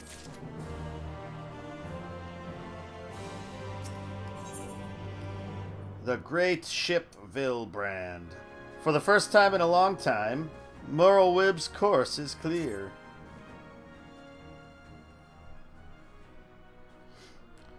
Now, I need hardly tell you, but any attempt to negotiate with the tribes is doomed to fail unless their minds can first be wrested from the grip of their gods. And so, in the meeting we seek to arrange with the kobolds, I would have you free their leader of Titan's influence. Leave it to us. We will open his ears to reason. You have my thanks. Ere we proceed, there is something you should know. Some 50 years passed, when the Sahagin swarmed at our hulls in ever greater numbers. Limsa entered into a covenant with the kobolds. To men shall go the bounty of the sea, to kobolds shall go the bounty of the land. An ostensibly equitable arrangement, conspicuously lacking in detail. Oh, that was Alphino, my bad. Aye, inadvertently or not, the wording was ambiguous, and we took advantage of it, moving in to claim the northern reaches of Lanaska. which the kobolds believed theirs. Bloodshed followed. Then bloodshed to answer the bloodshed, and on it went, till every ilm of Vilbrand bore the stain of our conflict. This is not history, you understand. It is the present, fresh and raw. And with their kindred's blood yet on our hands, we will struggle to regain the kobolds' trust, even should we cure their tempered. Admiral, you speak of obstacles we are like to encounter at the meeting, but as things stand, I see no reason why the kobolds would agree to a meeting in the first place. And so we must provide a reason. I will restore their stolen crystals to them, and personally deliver the cargo along with my apologies. Bait. They would welcome us into their midst, not to speak of peace, but to have you at their mercy. Aye, and given the wealth of crystals we will bring, I'll wager they will attempt to summon Titan then and there and then. Meaning a high priest would need to be present, to whom we could administer the cure. Precisely. He is the fish I would catch, but he will not be alone. Nay, he will have guards on hand, and they will lay down their lives to protect him. Yet, a single death on the kobold side would jeopardize our chance at peace, and there my venture founders. Yet it need not. What if we were to employ the Conqueror's Chain? Though we would still have to weaken the kobolds, it would allow us to subdue them without inflicting lasting harm. The artifact Mistbeard used to take goods and not life? Aye, that would serve. Well done, Marshal.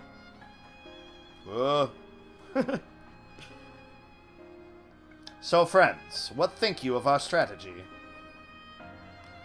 The effects of tempering are cumulative, and we may safely assume that the High Priest's exposure to primal influence is extensive. It will therefore take a great deal of ether to reverse its effects, not to mention time. Time during which Eorzea would be defenseless. Even should we all look to her protection, I am not convinced we could keep an entire army of kobolds at bay. Well, I'm happy to take that risk. It's not as if we have any other choice. Besides, it's what Tesleen would do, and had I not followed her example, we wouldn't even have a cure for tempering, much less a chance to bring peace to Vilbrand. So I'm going to cure that priest or die trying. I believe in you, Eorzea. Ride or die. And I believe in you too, you and everyone. I know you'll keep me safe. It is settled then. See to your preparations and make for Camp Overlook. We will join you there anon.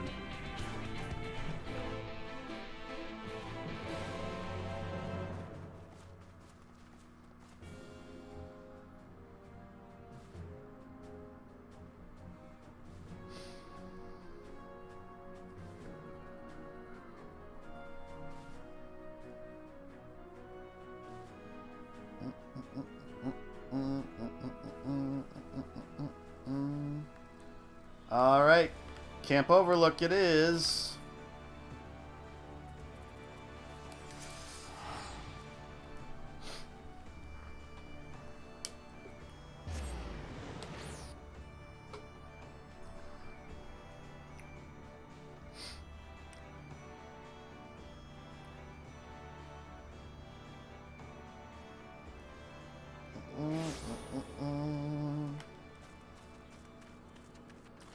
This is kind of a random storyline.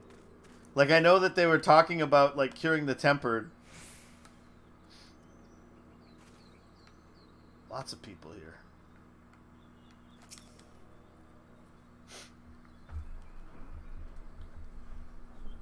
Wasn't quite where I expected things to be going. Alphino wasn't lying when he said I'd be defenseless, so I'm counting on you all to give me the time I need. Our sole purpose will be to keep you out of harm's way, So leave that to us and focus on your own task. Indeed. And should you want for ether, you need only say the word. Gabu! Did you follow us here? There's something important that I want to say to the High Priest. Express state say. Please let me come with you, please. I'm sorry, but it's too dangerous. I need you to promise me that you'll stay here where it's safe, alright?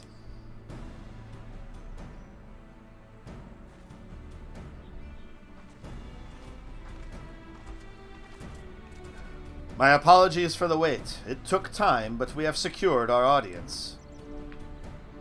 All unfolded as expected. At the mention of my returning their crystals in person, the kobolds suddenly remembered how keen they were to be reconciled.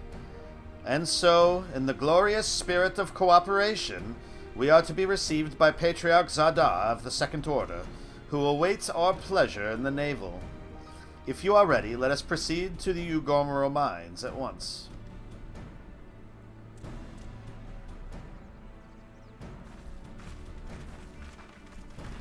Gabu did not agree.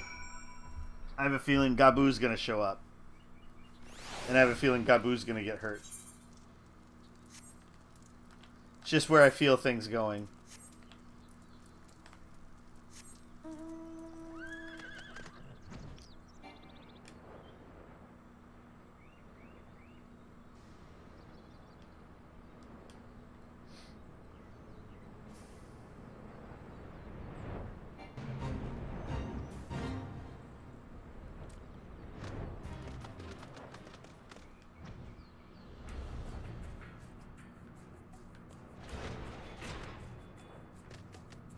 Oh, yeah, it's going to be around this way.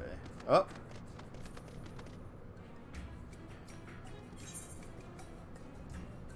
Yeah, that's right. It's been a while since I've been in this maze. Has a child ever come to harm? Like, serious harm?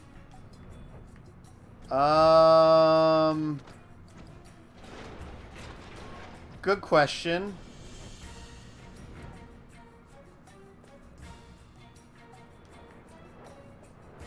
Whoa, okay. I gotta stop flying.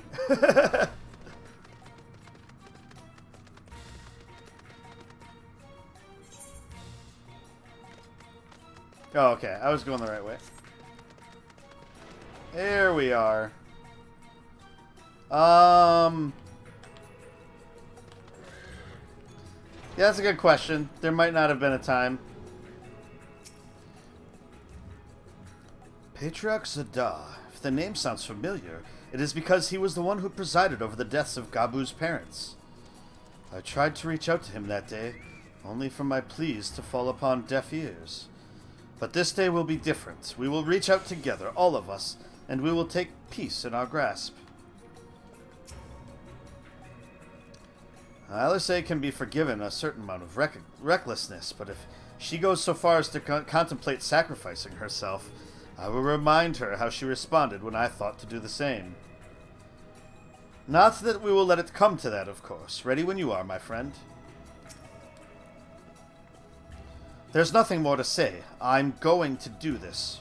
For Gabu and Tesleen and anyone who's ever dreamed of a better future. Alright, Merlweb. This Aetherite will bear us to our quarry. Should he make to summon Titan, as I anticipate, we will halt the ceremony and restrain him. At this, all hells will break loose, and we will have an army of kobolds to entertain till Eorzea's work is done. Just remember, none must die. We weaken them, and let Ainzar do the rest. It is time. Stay the course, my friends. I spy calmer waters beyond this squall.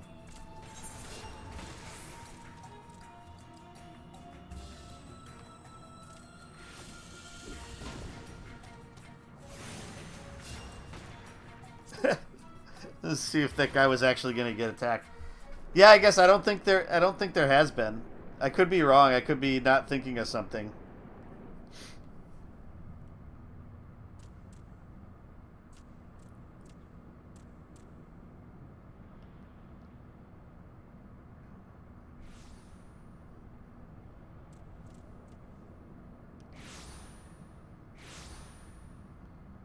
Depictions of dead children gets the game an automatic M rating. What if it's not like children, like human children, but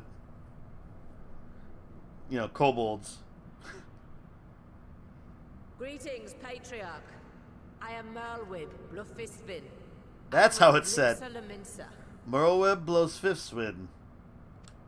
I come before you to offer my sincerest apologies for the many wrongs committed by my people against you and yours.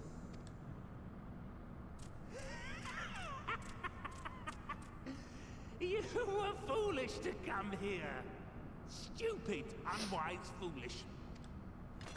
The Great Father shall have your souls for your folly. Aye. Just as we thought.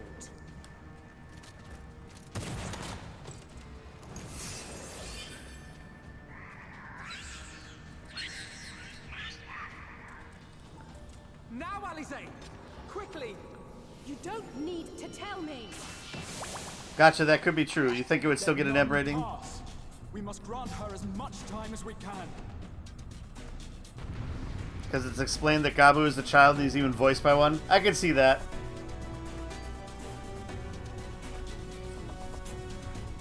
So he doesn't even have plot armor, he has video game ratings board armor.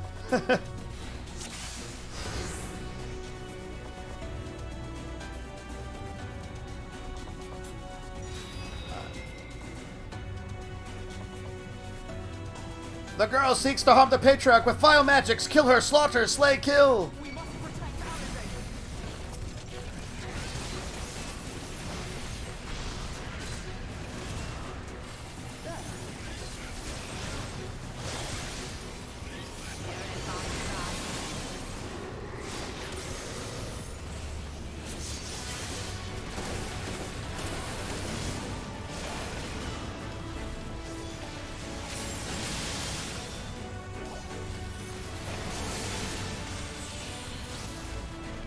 I was gonna say, how hard is it?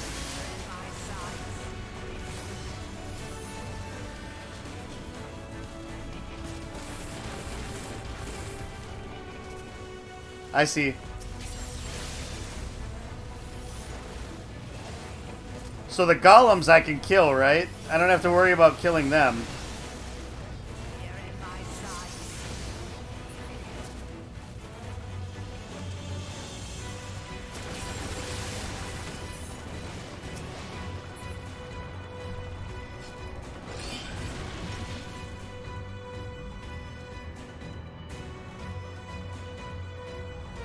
It's ready!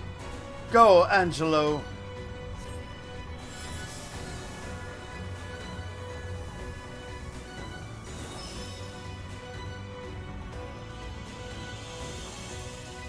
Ugh, his tempering is too severe. I can't finish the job. So one person's ether alone is not enough.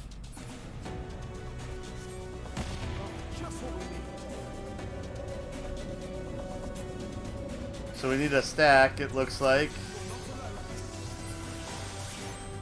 Everyone gather close.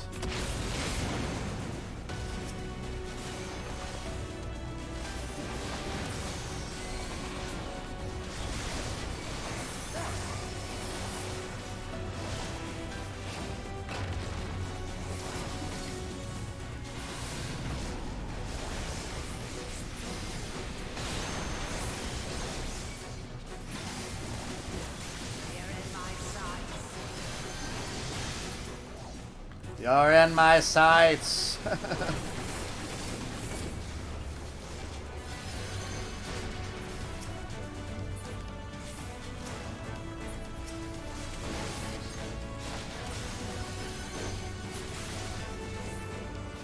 Elfino, let us lend Alice our ether. So now it's just the three of us that are attacking, huh?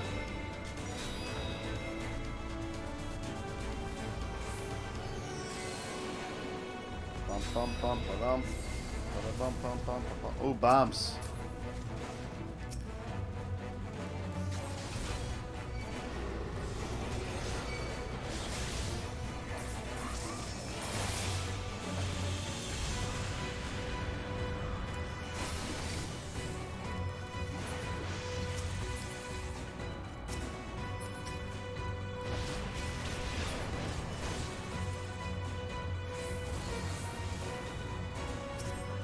Bigger bombs.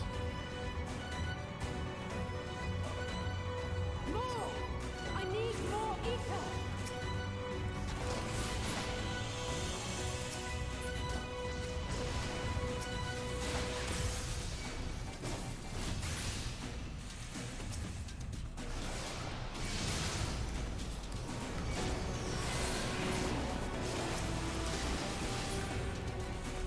Oh, one over here. Just a little more!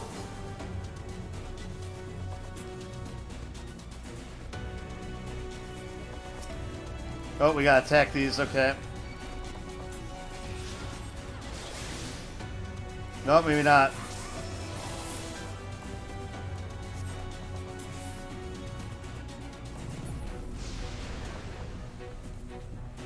Oh, wow.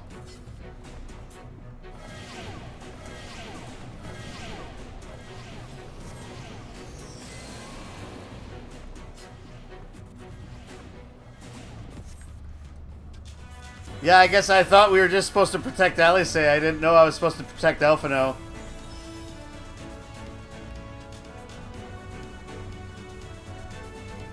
Almost there. Callista, please. Hey, she finally wants my ether.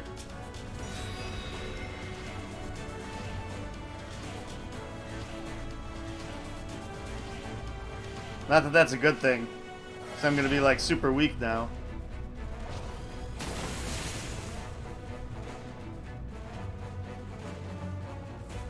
Second order rock splitter, huh? No, you don't. No, Admiral, it's too dangerous.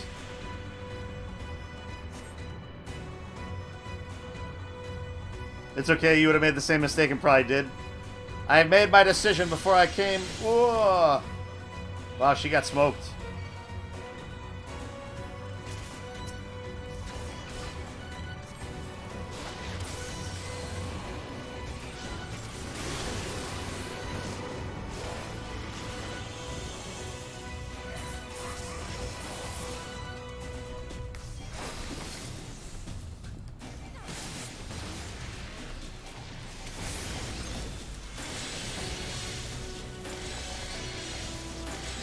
Oh shit, where'd he go?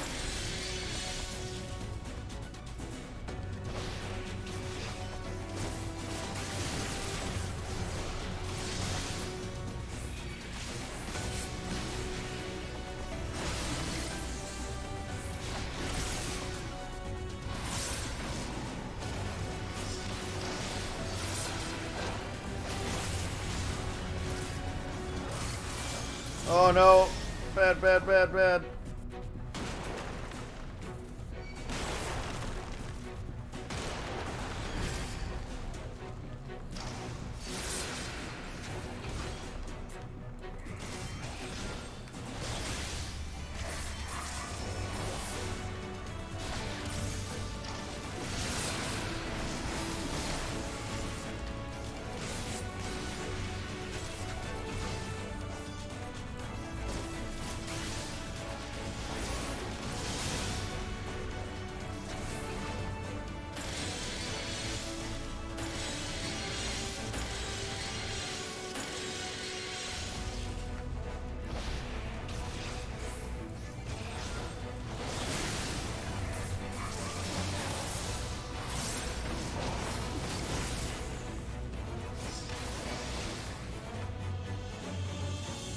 Oh, that was bad.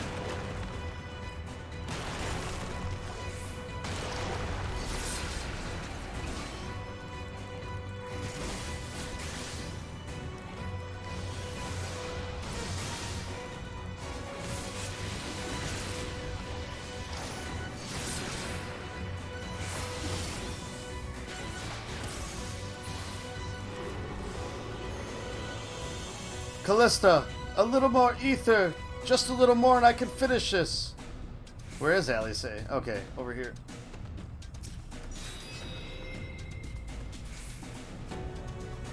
Thank you. It will work this time, I promise. Hey, she was right, maybe. It's the end now. It'll either work or critically fail.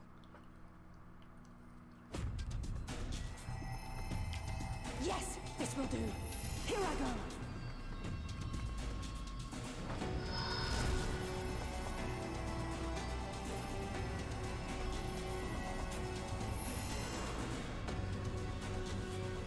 Go, Angela. Oh, guy hit a button.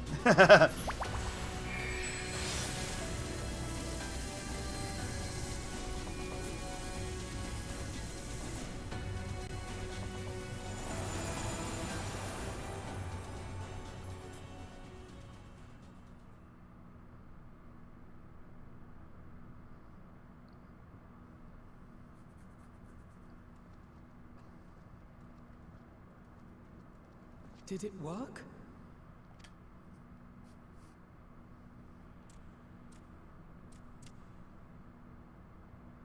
What?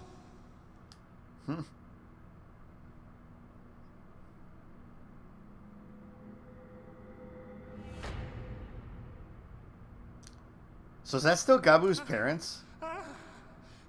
What is the meaning of this? I'm sorry, but they died by your hand. You sacrificed them to summon Titan. Because that's been a while since that happened. Like a while. A long while.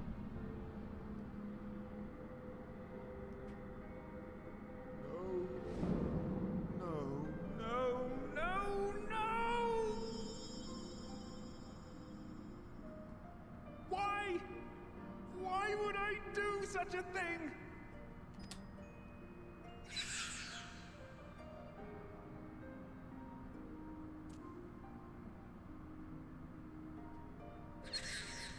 You're sure the devs and writers know that bodies decompose?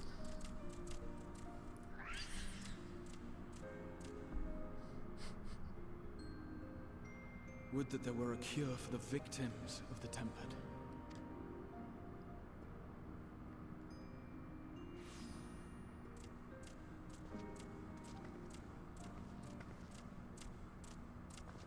Gabu!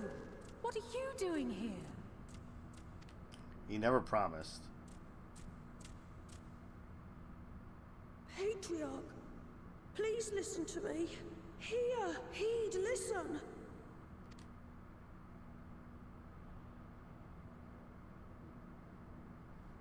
The Great Father we have been summoning is false. He only hurts us and those we love. For a long time, his voice filled my mind. He told me to do terrible things. Awful, unspeakable, terrible things. But I didn't give in to it. And you mustn't either. There's been too much pain already. So please, end the suffering.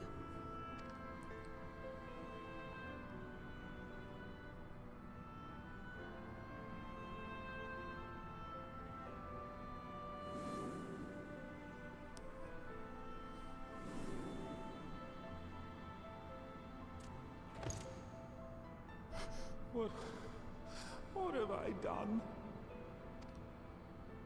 We share this child's desire, Patriarch. An end to summoning, for it spells naught but misery for both our peoples.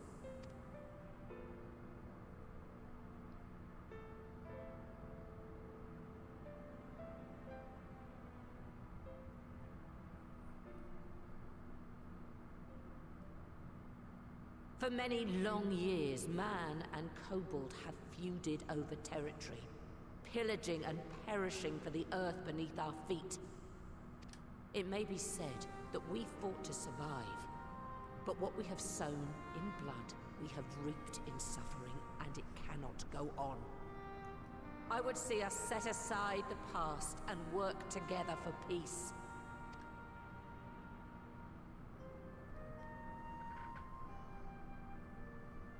It was wrong of me to hurt my own in the name of the Great Father.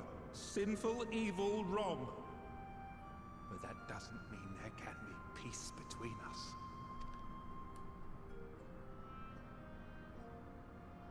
Men cannot be trusted. The bounty of the land was to be ours, and yours the bounty of the sea. But you broke the pact. Violated, breached, broke. Unready as we were, what choice had we but to call upon the divine to rid ourselves of your tyranny? None, and I do not blame you for it. In violation of the spirit, if not the letter, of the pact, we took your lands for our own. The fault lies wholly with us. On behalf of all Leminsons, I offer you my humblest apology. I pray you'll find it in your heart to accept it.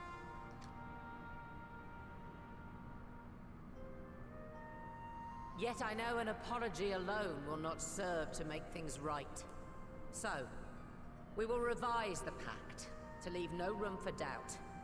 And any who violate it shall face justice, swift and certain. No, we won't be fooled. Not again. Please, hear me to the end. Fleeting though it was, there was a time when man and kobold abided together in harmony, in cooperation. In those days, your people shared the secrets of smelting. Knowledge which allowed Limsa Leminsa to thrive. Much of what we have, we owe to the kobolds.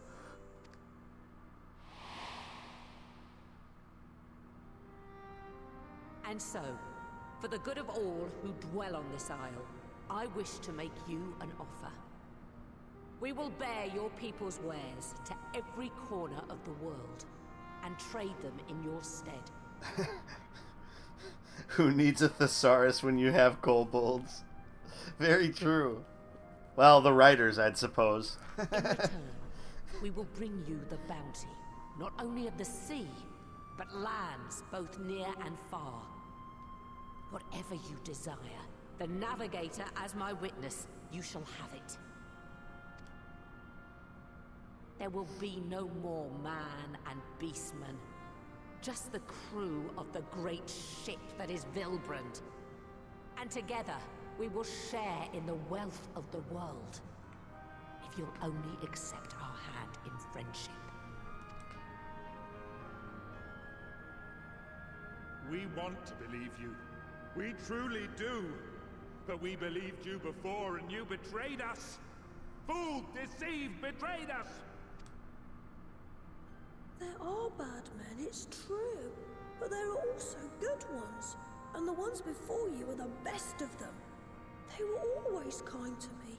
Caring, nice, kind, and I trust them with my life.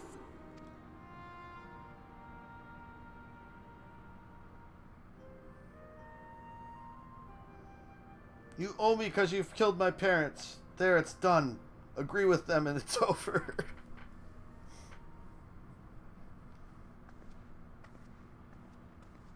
Before I became Admiral, I was a pirate. I stole, I fought, I stained the sea red with blood. Such is my past, and I dare not forget it, however much I might want to.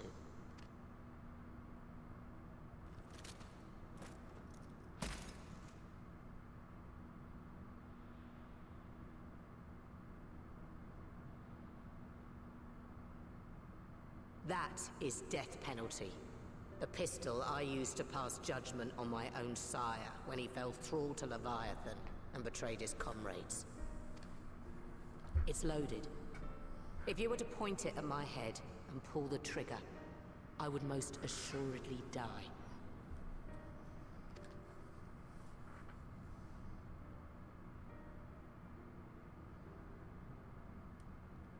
Though it isn't much, my life is the single most valuable thing I possess.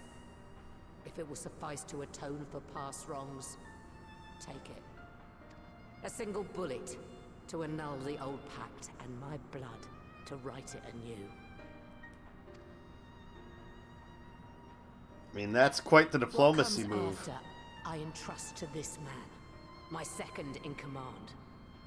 I know that he will do his utmost for the happiness of all who call Vilbrand home.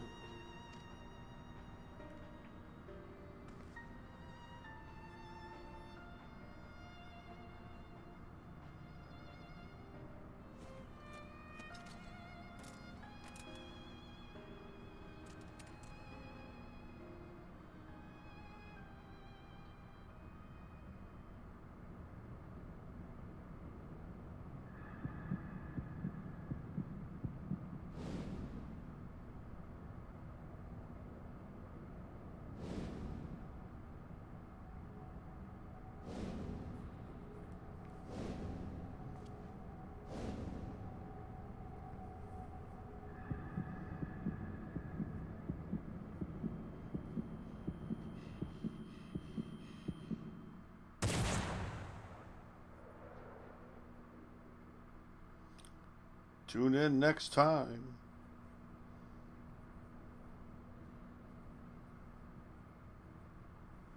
I was gonna say, I figured he just shot in the air.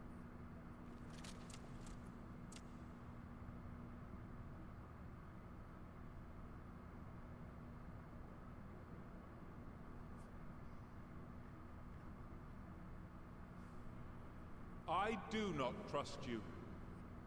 Not yet. But Gabu does. And I will trust him. See, it's a good thing he didn't listen to Alice. No, wait. I was just checking if it was loaded. Here, let me do it for real this time. Wanted to make sure I knew how this thing worked before I made a fool of myself.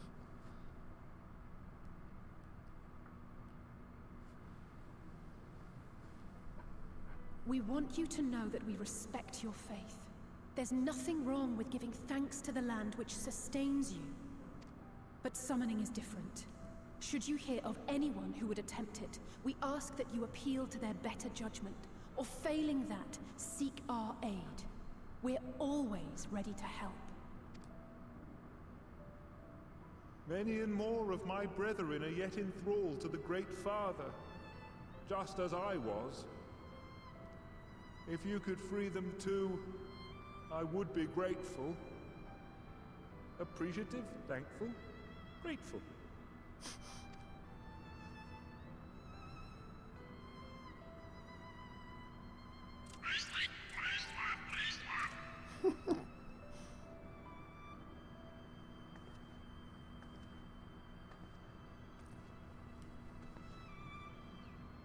Tis we who should be grateful, Patriarch. I thank you for affording us this chance.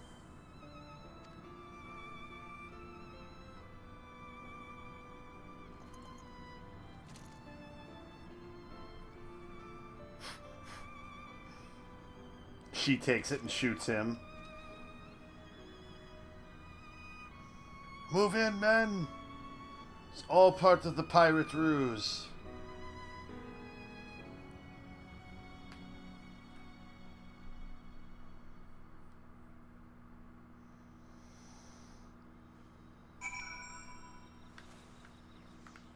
What do you have to say, Gabu?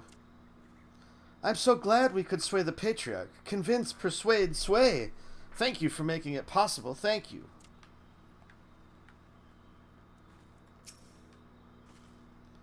The treatment may have restored the Patriarch to his senses, but it was the Admiral and Gabu's words that touched his heart. This moment belongs to all of us, Callista. We couldn't have done it without each other. It has taken a long time, but the dream of a lasting peace with the kobolds may soon become a reality. And it is all thanks to Alice. In two separate worlds the seeds were sown, and through the determination of two indomitable women, they have quickened into this historic moment. I feel honored to have been present to see it. Einzar. The Admiral seems hell's bent on worrying me to death, but I suppose the ends justify the means. Well fought, my friend, well fought. 'Twould seem we have found a way forward with the kobolds. Next, we will help the Second Order to free their tempered brethren from thraldom. Theirs is far from the only order, of course, and it will take no small amount of time and effort to reach the rest. But reach them we will, however long it takes. I would say that I was in your debt, but that has long been true. So instead, I will say thank you for helping us to plot a new course not only for Limsa Lominsa, but all Eorzea. Strong women who need no men. Oh, Elfino and Grahatia were pivotal. Savor the moment, girl. Your next task can wait. If I could befriend you all, then surely other kobolds can befriend men too, and I'll do everything I can to help them, facilitate, assist, help. Judging by the complaints my back is making, I may have overreached myself. Ah, the ravages of old age. Gabu is wise beyond his years. It's all very well leaders signing peace treaties, but it falls to individuals to bridge the gap. I dare say we could all do with a rest. Alisay not least of all, given the amount of ether she has been expending of late. That is true, don't give up all your ether. Futures rewritten. Elfino's face is a picture, equal parts jubilation and relief. Is that a dragon I see on the bridge?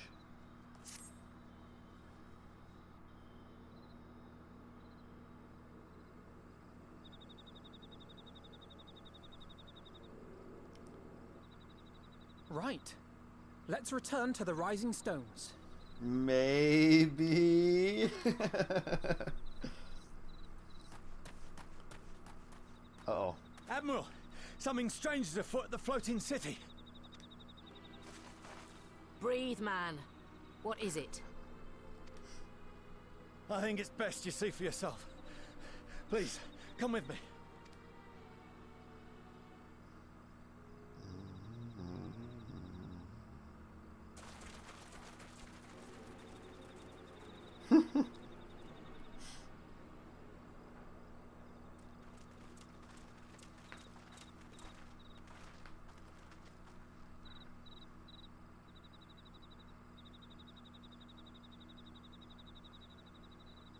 What in the world is that? Crickets.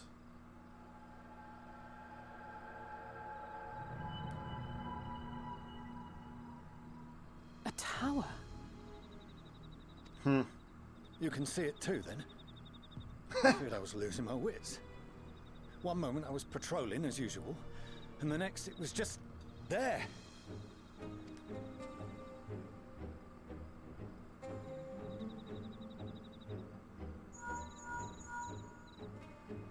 Yes? This is she. I am. I'm looking at it. What? Understood. Send the Elder Seedseer my regards.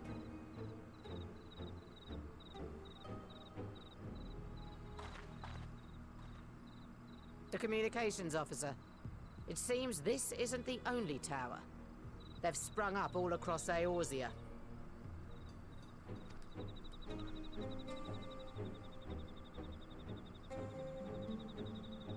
Nothing more is known, only that they appear to be of Garlean construction. Our allies on the Alamegan front are on highest alert.